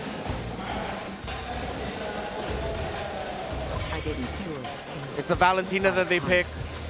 Gord available for Sanji if everyone wants to go for it. Oh, Gord Harley combo, man. Gord We've Harley. seen it. Wait, if they Gord Harley, Flap Sora. gets the Sora. Yeah. Yeah. So that's why what- they banned the Val. Yeah, that's what TLPH is waiting for. They probably pick JP's pick first and then wait to see what Flap's gonna go for. If they show the Gord, it's a very easy Sora. But there that's is a for the Phobe. Phobius. Again, it's not always an automatic counter, but it does not make it so easy to play it. It's more demanding of the execution for a team when Sora goes up against a team with a Phobius. With how long a Phobius can buy time for the rest of the team, Sora might not get the help it needs. A Cho for JP. The Cho? Man, this combination, having the Cho and the Phobius, were big components of their win against Onyx. If they want a big box and a lot of crowd control, you consider either Batang or Atlas. And then for Flap, you have to get Burst. Get the Lapu or maybe even consider something like a Yuzhong. So my recommendation is Yuzhong Atlas, Yuzhong Batang. Getting a Ka lead to try and match the rotational speed of the Cho might not be enough for your team. And for the love of all that is good, put that Guinevere in the jungle. Yeah, This is where we find out. Yeah. This is where it happens. A couple seconds will tell us what they're going. You get the thumbs up from Ogwin. It is. So Hylos will be the roam for Ogwin. Flap will get the Lapu Lapu. And we've got the Guinevere in the jungle. So it's very similar to combo and execution to when they went to 2-2. Yeah. So a little more hope for Falcons here. I definitely like this a lot more. What's the answer going to be in the mid lane for Team Liquid? They could simply just go the Gord, but they're going to go the Jushin instead, providing them with one of the strongest mid lane picks, if not the strongest hero for that role. Cho and Jushin don't get the combo, but the Cho and Harley does. It's up in the air, and it'll all boil down to the first two turtles. Whoever gets those and how it looks after will be the winner. Will it be Liquid ending it here in 6, or will Falcons force a fated game number 7? Man, we need that game 7, Team Falcons. I feel like this draft was the one that they needed. Let's see if we can make it to the full series. It all starts here because right now, after the stomp that Team Liquid had in the previous game, they are riding into the Land of Dawn on momentum for this one. So will they continue it forward, or will we see the Falcons once again soar higher? Marco and Teddy, we go back into the last two players that made the walkouts for their teams, how they'll manage the laning, and how they'll manage the eventual mid-game power spike. Master Assassin for Super Marco. It's expected a Festival of Blood for Teddy. Cause Gwyn jungle will get faster access to cooldowns. Yep. After using the ultimate, but there are two Purifies on the side of Liquid. And it's the main targets for this Guinevere, that Jushin and that Claude. Meanwhile, Marco is the only one packing a Purify for the team, but there's a good amount of CC immunity built into the Falcons lineup as well. Yeah, even with this. Ooh. Oh. Little. Gets Crab. And he spams TP. You don't see it on screen, but you see it on the map. Whoa! Mid lane. Gonna drag him back. Ogwin trying to get out of here. Oh. JP secures it. And a flicker out of Haji might go down as well. And Carl finds him. The GOAT is bloodthirsty. One kick from JP, and that's not even the way of the dragon. It was just literally an attack. And you've got 2 kills now for Team Liquid. A mishandling of the trade. Carl Teasy, after going full orange side clear, shows up, exchanges basic attacks, and he shows up just at the right time as Sanji and JP layered their crowd control together. Who in 2026 shows a Genflix Aerowolf emote? That is a deep elite, cut. That's dude. elite ball knowledge right there. That's elite ball knowledge. I wish I had that knowledge. Now I do. Thank you. Those were the times, Joseph. Those were the times. Very old ID team. So now with this lead, Turtles up, first one of the game. Team Falcons is looking like they want to go ahead and grab control of it. TL, want to contest? JP, relying on the G Kundo here. It's him against 4 members of Falcons. In comes Sanji with the Crimson Beacon. Requiem helps Kyle secure. Turtle goes over to Falcons, and Sanji gets taken down. They trade for Kyle. Now Oakland caught inside, RWM by Haji. In comes the dunk from 40, and 40 gets taken down by Oakland. Carl takes down the big horse, and SOD, no one home. Falcons win, but just barely. Yeah, Kyle had to use his Violet Requiem. Teddy blazing to win, and they are gonna steal the purple away. Kyle is hungry. That's his lunch money. What a perfect play there by Liquid, but Haji got the last hit. Void Blast from the Eve. Okay. Haji says thanks. Carl didn't have the retribution, so it went from bad to good. Yeah, not too bad. This gives Haji a little bit of a advantage in the mid. Oh, they dogpile on a Sanji. He purifies, but he gets taken down still. Now JP, tail end of the Bravest Fighter dodged. Falcons pick off. That is Onyx-esque in how they executed that. They found the pickoff right away, forced out the Purify from Sanji, but Sanji already took too much damage. The aggression. Falcons needs to keep this up if they want to force game number 7. Yeah, just when you thought, Team Liquid was pressing on that same pedal that they've seen in game 1, 2, and even the previous game 5, they get to this point where Team Falcons has responded. That's great for them. They made the adjustments they needed. Super Marco's been able to go ahead and just farm up in his lane. He did throw out an SOD earlier. I'm not sure if he would have followed that up or not, but still, part of this game plan from Team Falcons has been leaning towards Haji, leaning towards Super Marco later in the game, and that's still a potential here on this Moscow. Guinevere has been one of the signature picks for Falcons this season. Often banned early on, it showed up as a surprise pick that ended up working out really well. Flap had to use the Bravest Fighter for the CC immunity so that, for that little jump, so that he would not get caught by Liquid, and he is safe. Oh, in comes Kyle, forcing a blazing duet from Tere. He lives. Didn't even need the Purify. Yeah, that's going to be Turtle going to Team Liquid, but now Falcons have to trade it up for the tower up top. How much will they get? Seems like not much. In comes Sanji. RWM, Carl DZ secures the Turtle off camera. Haji swiping away. Ogwen comes through. Last minute. Glorious Pathway forcing a Crimson Beacon out of Sanji. No dice for Falcons. Okay, so they trade for objectives.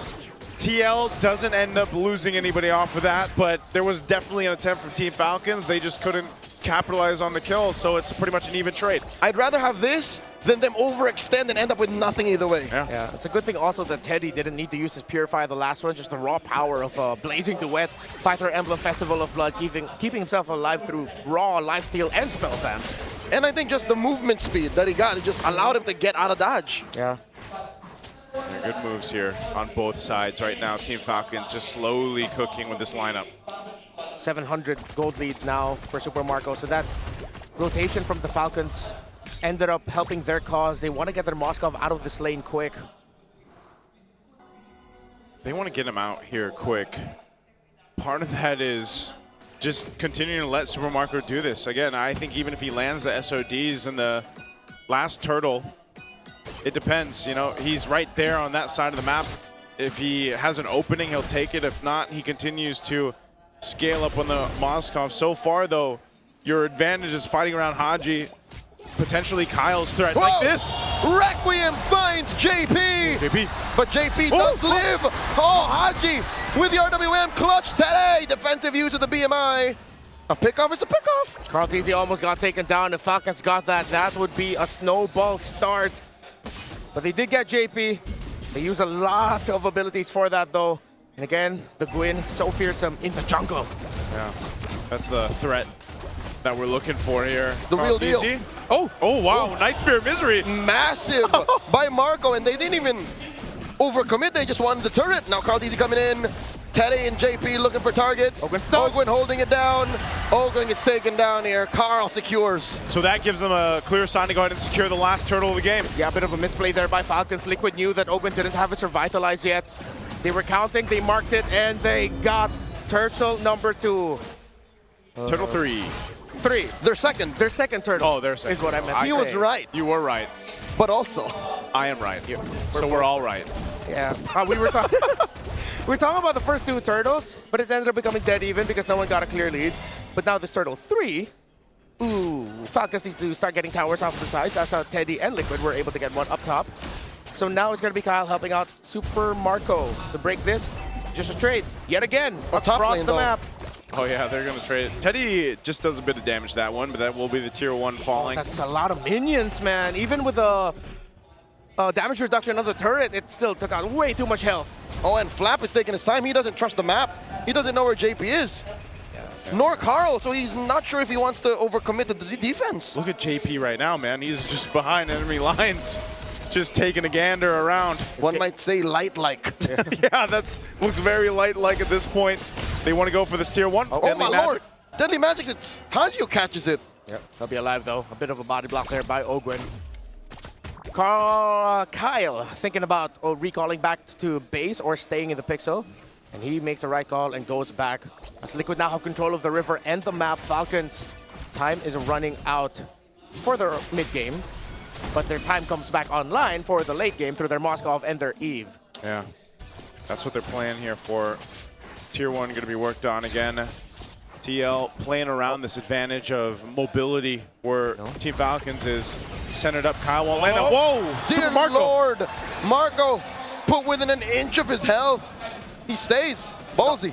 The same area where Marco spotted out Carl TZ when it was the carry versus the YSS. Carry versus Harley. Harley, there, thank you. Look at Teddy again. Opening up the map.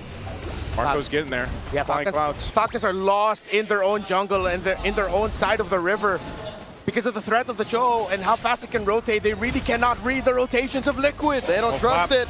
Bravest Fighter from Flap, bursting one from Sanji. And now in comes the Bravest Fighter, blazing the wet inside the RWM. Teddy trying to deal some damage. Sanford caught through. Does flicker out.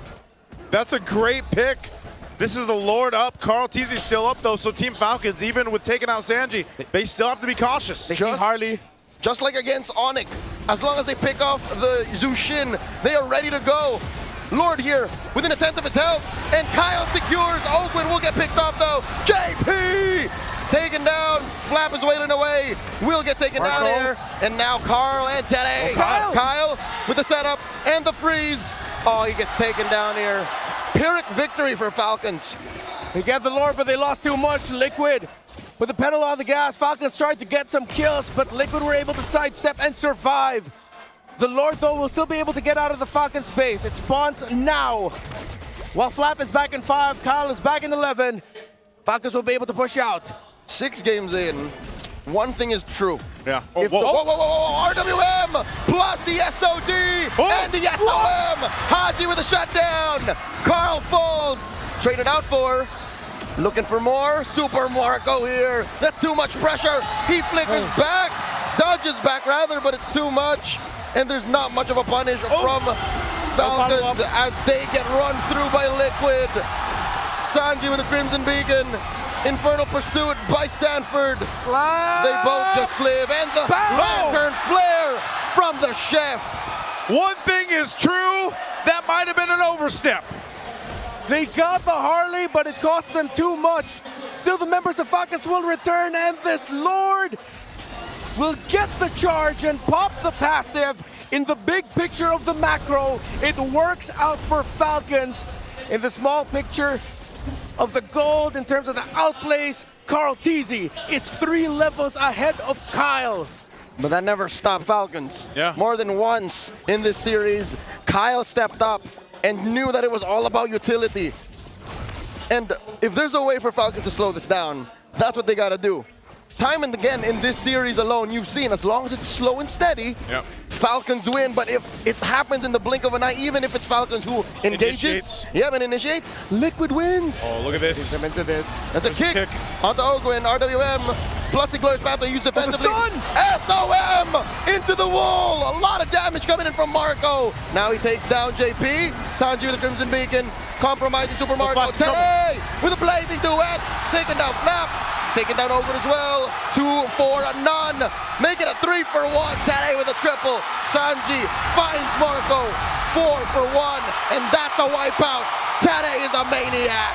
The minion waves are far. But does Liquid have the damage? Does Liquid have the speed to march through the mid and into immortality? They're taking it down the tier 2 turret. You have a couple seconds for Team Falcons to come up. JP will immortality tank this turret. They'll just get that and go reset. Slow it down. Liquid have demolished that mid lane inhibitor. Oh! Now in comes the rest of Falcons. JP dashes on through, flickers out. Glorious pathway, SOD. Sanji does use the Crimson Beacon to survive. Super Marco into Teddy, blazing duet. BMI through, and Haji punishes him. There's the shutdown. Ogwin gets taken out here. 2 for 1 the trade. Teddy makes it happen! From steady Teddy to deadly Teddy! It cost him his life, but it's 2 members of Falcons who fall. But Falcons also made the right call. But Liquid got the counter. It's not over yet. They're still fighting. This is why they're the Titans. Oh man, this spear and a great beacon from Sanji. Nature. But look at that, Teddy there for the team and comes out swinging. Still could be anyone's game, folks. But the map is blue. And I'm not talking about the color of the Falcons towers. I'm talking about Liquid. Still in control, but Falcons, they're not going down without a fight. They keep on fighting. Marco has SOD. Oh, this is deadly dance. Lord here at 10th of its health. Kyle comes in. Teddy secures. Glorious pathway. In comes Teddy. And there's a Requiem, but no follow through. Ogwin here is going to get taken down. Sanji gets in. Kyle taken out. Teddy finds another. What's Marco thinking? Chubby wave down bottom. Oh, they sent Sanford back to defend. Falcons needs to withstand this. Haji didn't use his real-world manipulation, so we'll have it with him. But Kyle and Ogwin are down for too long. And it's 5 against 3. The 4 horsemen and their Teddy. Liquid and the cavalry are feeling it. It's possible that they turn into the 4 horsemen and the GOAT. There's the RWM. Lord still standing. Sanji taking a lot of damage with hoof stomps through history. A stampede by the cavalry. Going back to back to back. Team Liquid Philippines are your MPL Philippines Season 17 champions! We are all witness to a legacy that will withstand the test of ages. Emulated, never to be replicated.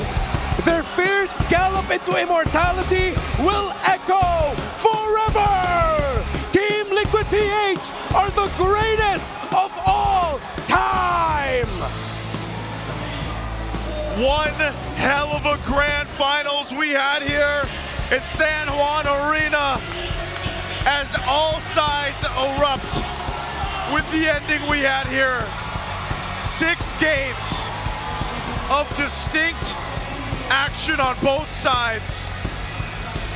One hell of a series, and again, congratulations. The Titans roared here in San Juan. Carl Teasy kept his promise. Snap, Aeon, and Teddy got their titles. And San Juan Arena still remains his home. A gold medal in 2019, 3-peat in 2026. We've been the Wee Bear Bros. Thank you so much for joining us here. Let's throw it over on the stage for our winning ceremony.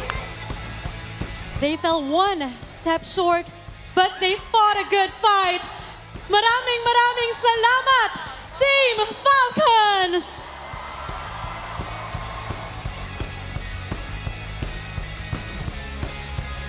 And now, MPL Superfans, make some noise for your Season 17 champion, Team Liquid Philippines!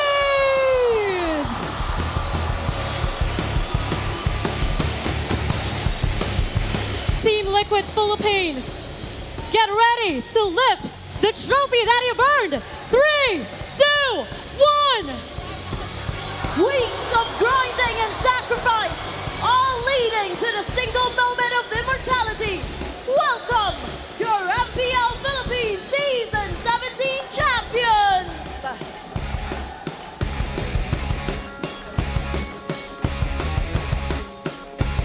To present the mock check, may we call on Mr. Victor Kabuay, the Philippine Esports Organization Project Manager.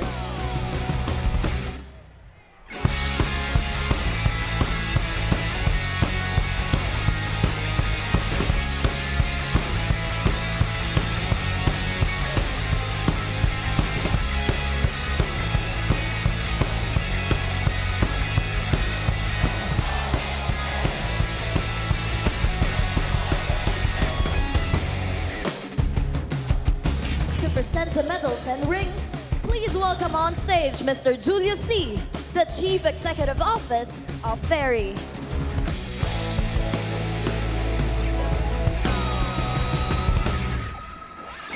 And for the first time ever in MPL Philippines, our champions will also receive championship rings from the official jewelry partner of the MPL Philippines, Ferry. The Lone Stallion, Saji. El Daddy JP.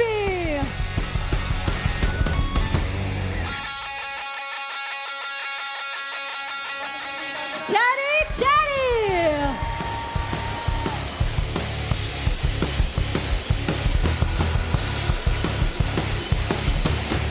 The greatest of all time, Carl TZ.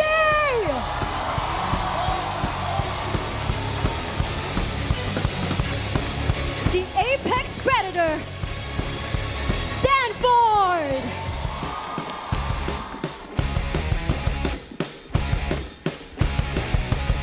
Daiki.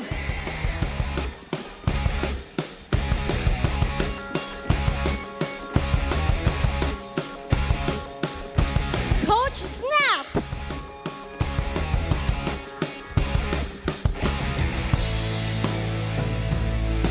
And Coach Aeon. This is the ultimate proof of your legacy. Tatak na ngayong season ay kayo ang huling pumalag.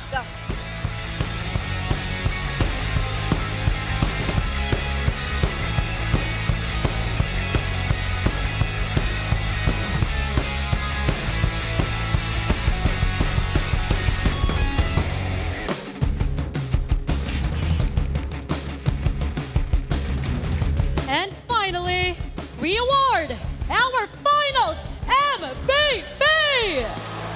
The player that significantly contributed to their team's road to immortality. Presenting this award is attorney Francisco J. Rivera, the Games and Amusement Board Chairman.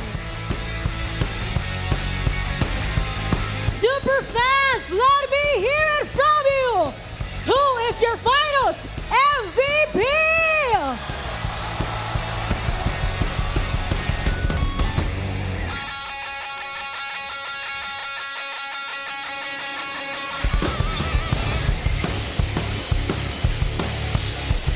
Congratulations! Sanford!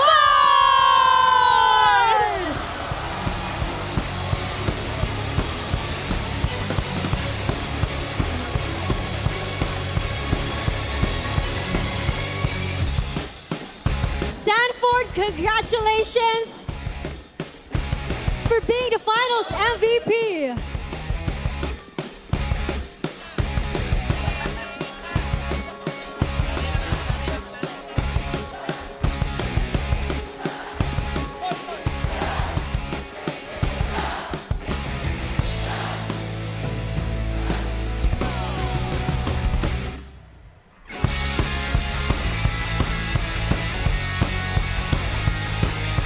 Sanford, congratulations! You're already a champion! Not just a champion, it's a three-peat! And you are a finals MVP. What's one thing that you want to say to your supporters, the whole cavalry, and your family?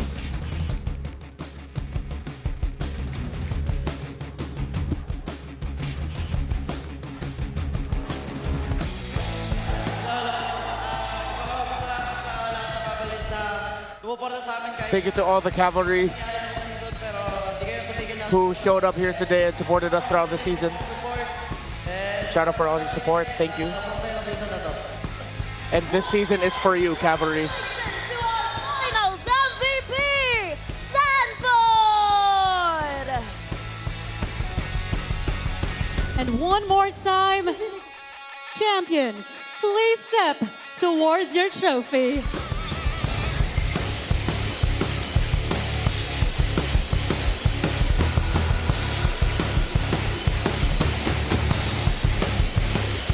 On the count of three, raise it up for the world to see. In 3, 2, 1! Isang malamat na season na naman ang nagtapos at nakita natin kung sino ang tunay na pumalag. At ngayon, oras namang ipakita at subukan ang palag ng buong mundo at ipakita ang lakas ng Pinas sa Paris as we head to the mid-season cap at the Esports World Cup. Congratulations once more to Team Liquid Philippines. At muli, super fans, maraming salamat sa pagsama sa amin this season 17. This is your very own Odin together with Thea and Denise. And for one last time, ito ang MPL Philippines Season 17. Palag na to!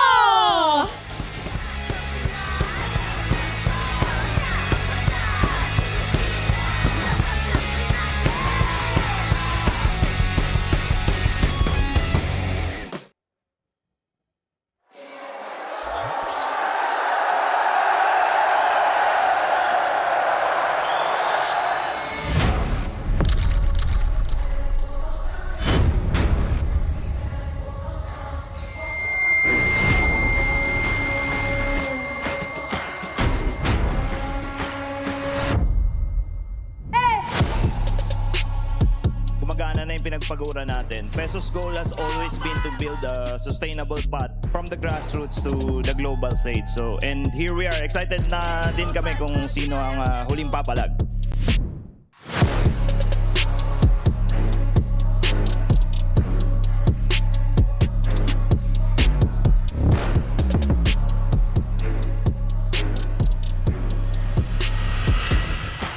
Grabe ang makikita nating bakbakan ngayong gabi dahil ito na ang pinakahuling set ng Team Liquid Philippines and Team Falcons.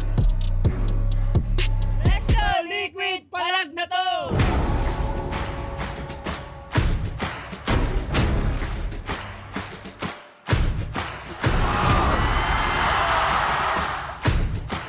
At ang buong kupunan ng Falcons ay pinipilit lamang na ma-depensahan ito pero napakahapdi na rin talaga ni Dante! At rekta na sila kagad sa tore! Game 1! Ilista mo na sa Hammer B!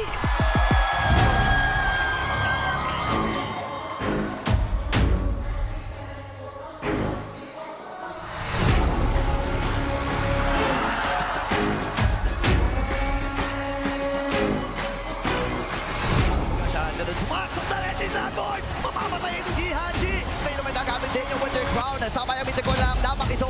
Kaya si Lapa, pinipilit na proteksyonan ang kanilang base. Amahalan din si Carlito. At tuwa na ang score. At nakuha na ng Team Falcons ang kanilang unang panalo sa aming Grand Finals. Parang pwede na ata ilista ito. May 2 for 2 ata tayo. Sasayaw lahat ng tempo sa mapa. For Team Falcons, sila naman yung hindi makahinga. Bawal kang kumurap kapag kalaban mong Liquid. Match point na ang Cavalry!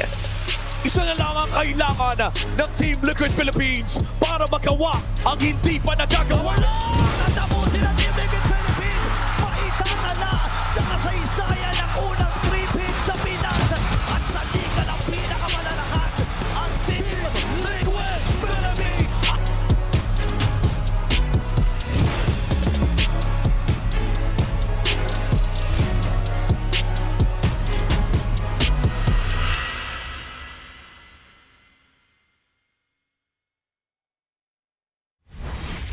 O tara, palag ka ba?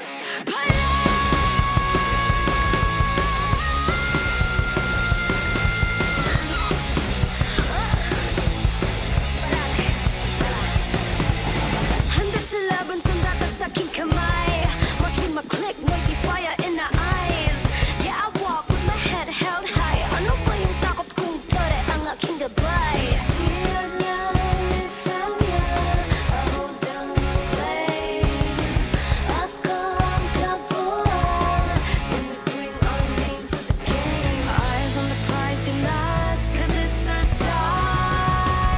Palag na to!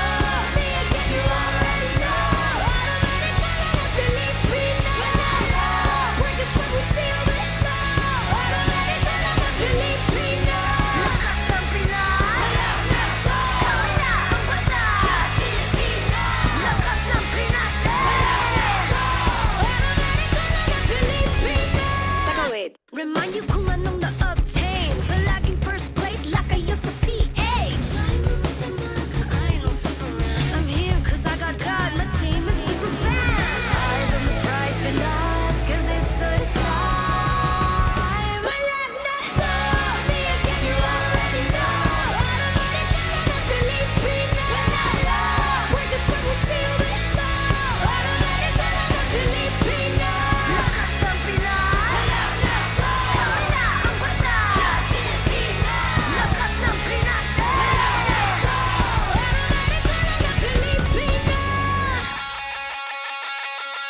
O tara, pala ka ba?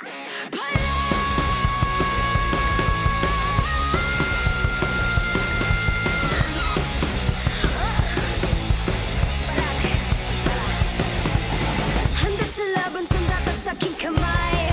Watch with my click, may fire in the eyes. Yeah, I walk with my head held high. Ano ba yung takot kong tere ang aking gabay?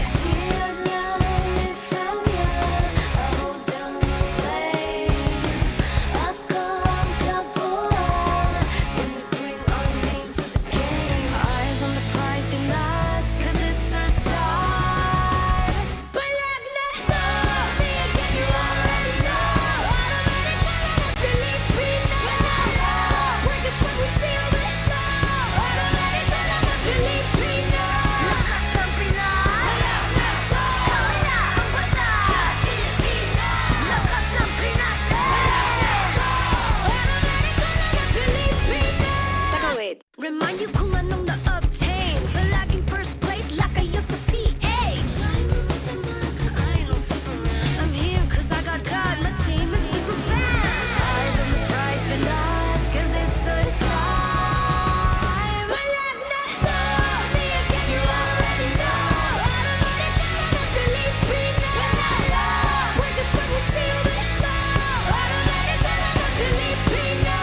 Lakas ng Pinas.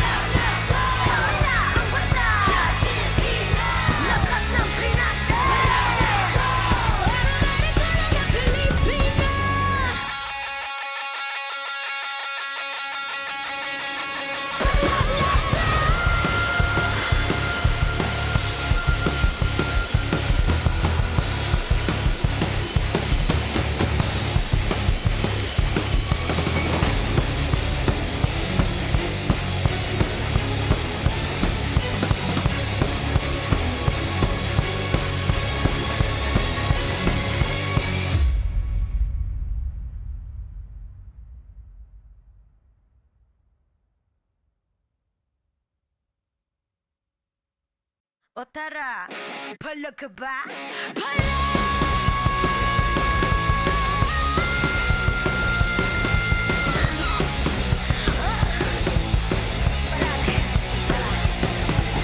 Handa sa laban, sandata sa aking kamay.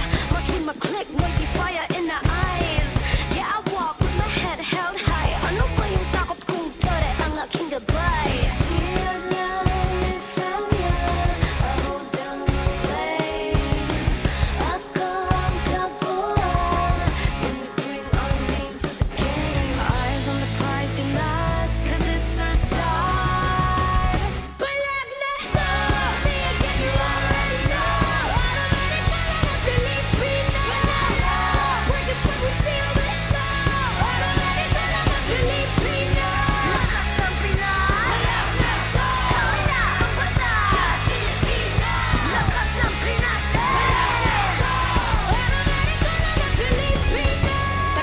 Remind you kung anong na-obtain. Palaging first place like I used to PH.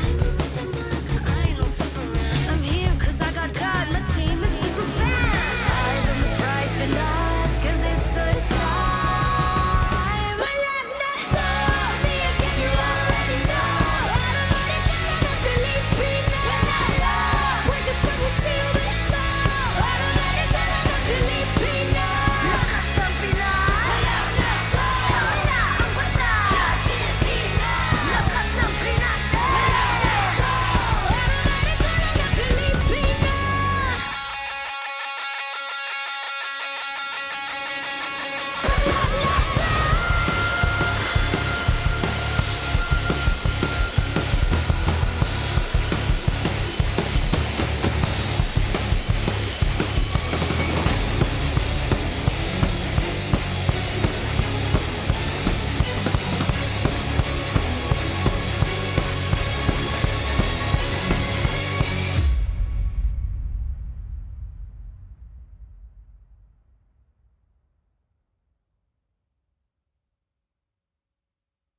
O tara, pala ka ba?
Remind you kung anong na-obtain. Palaging first place like I used to PH.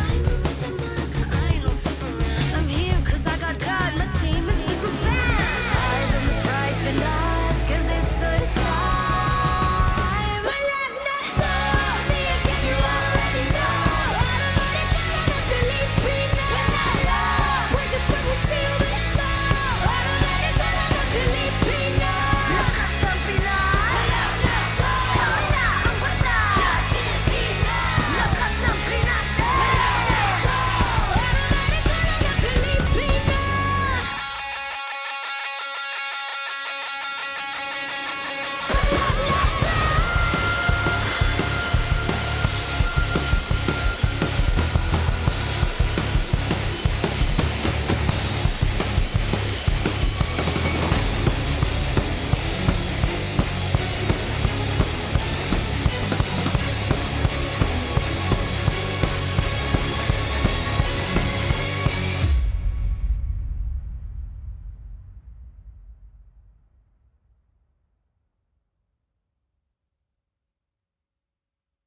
O tara, palag ka ba?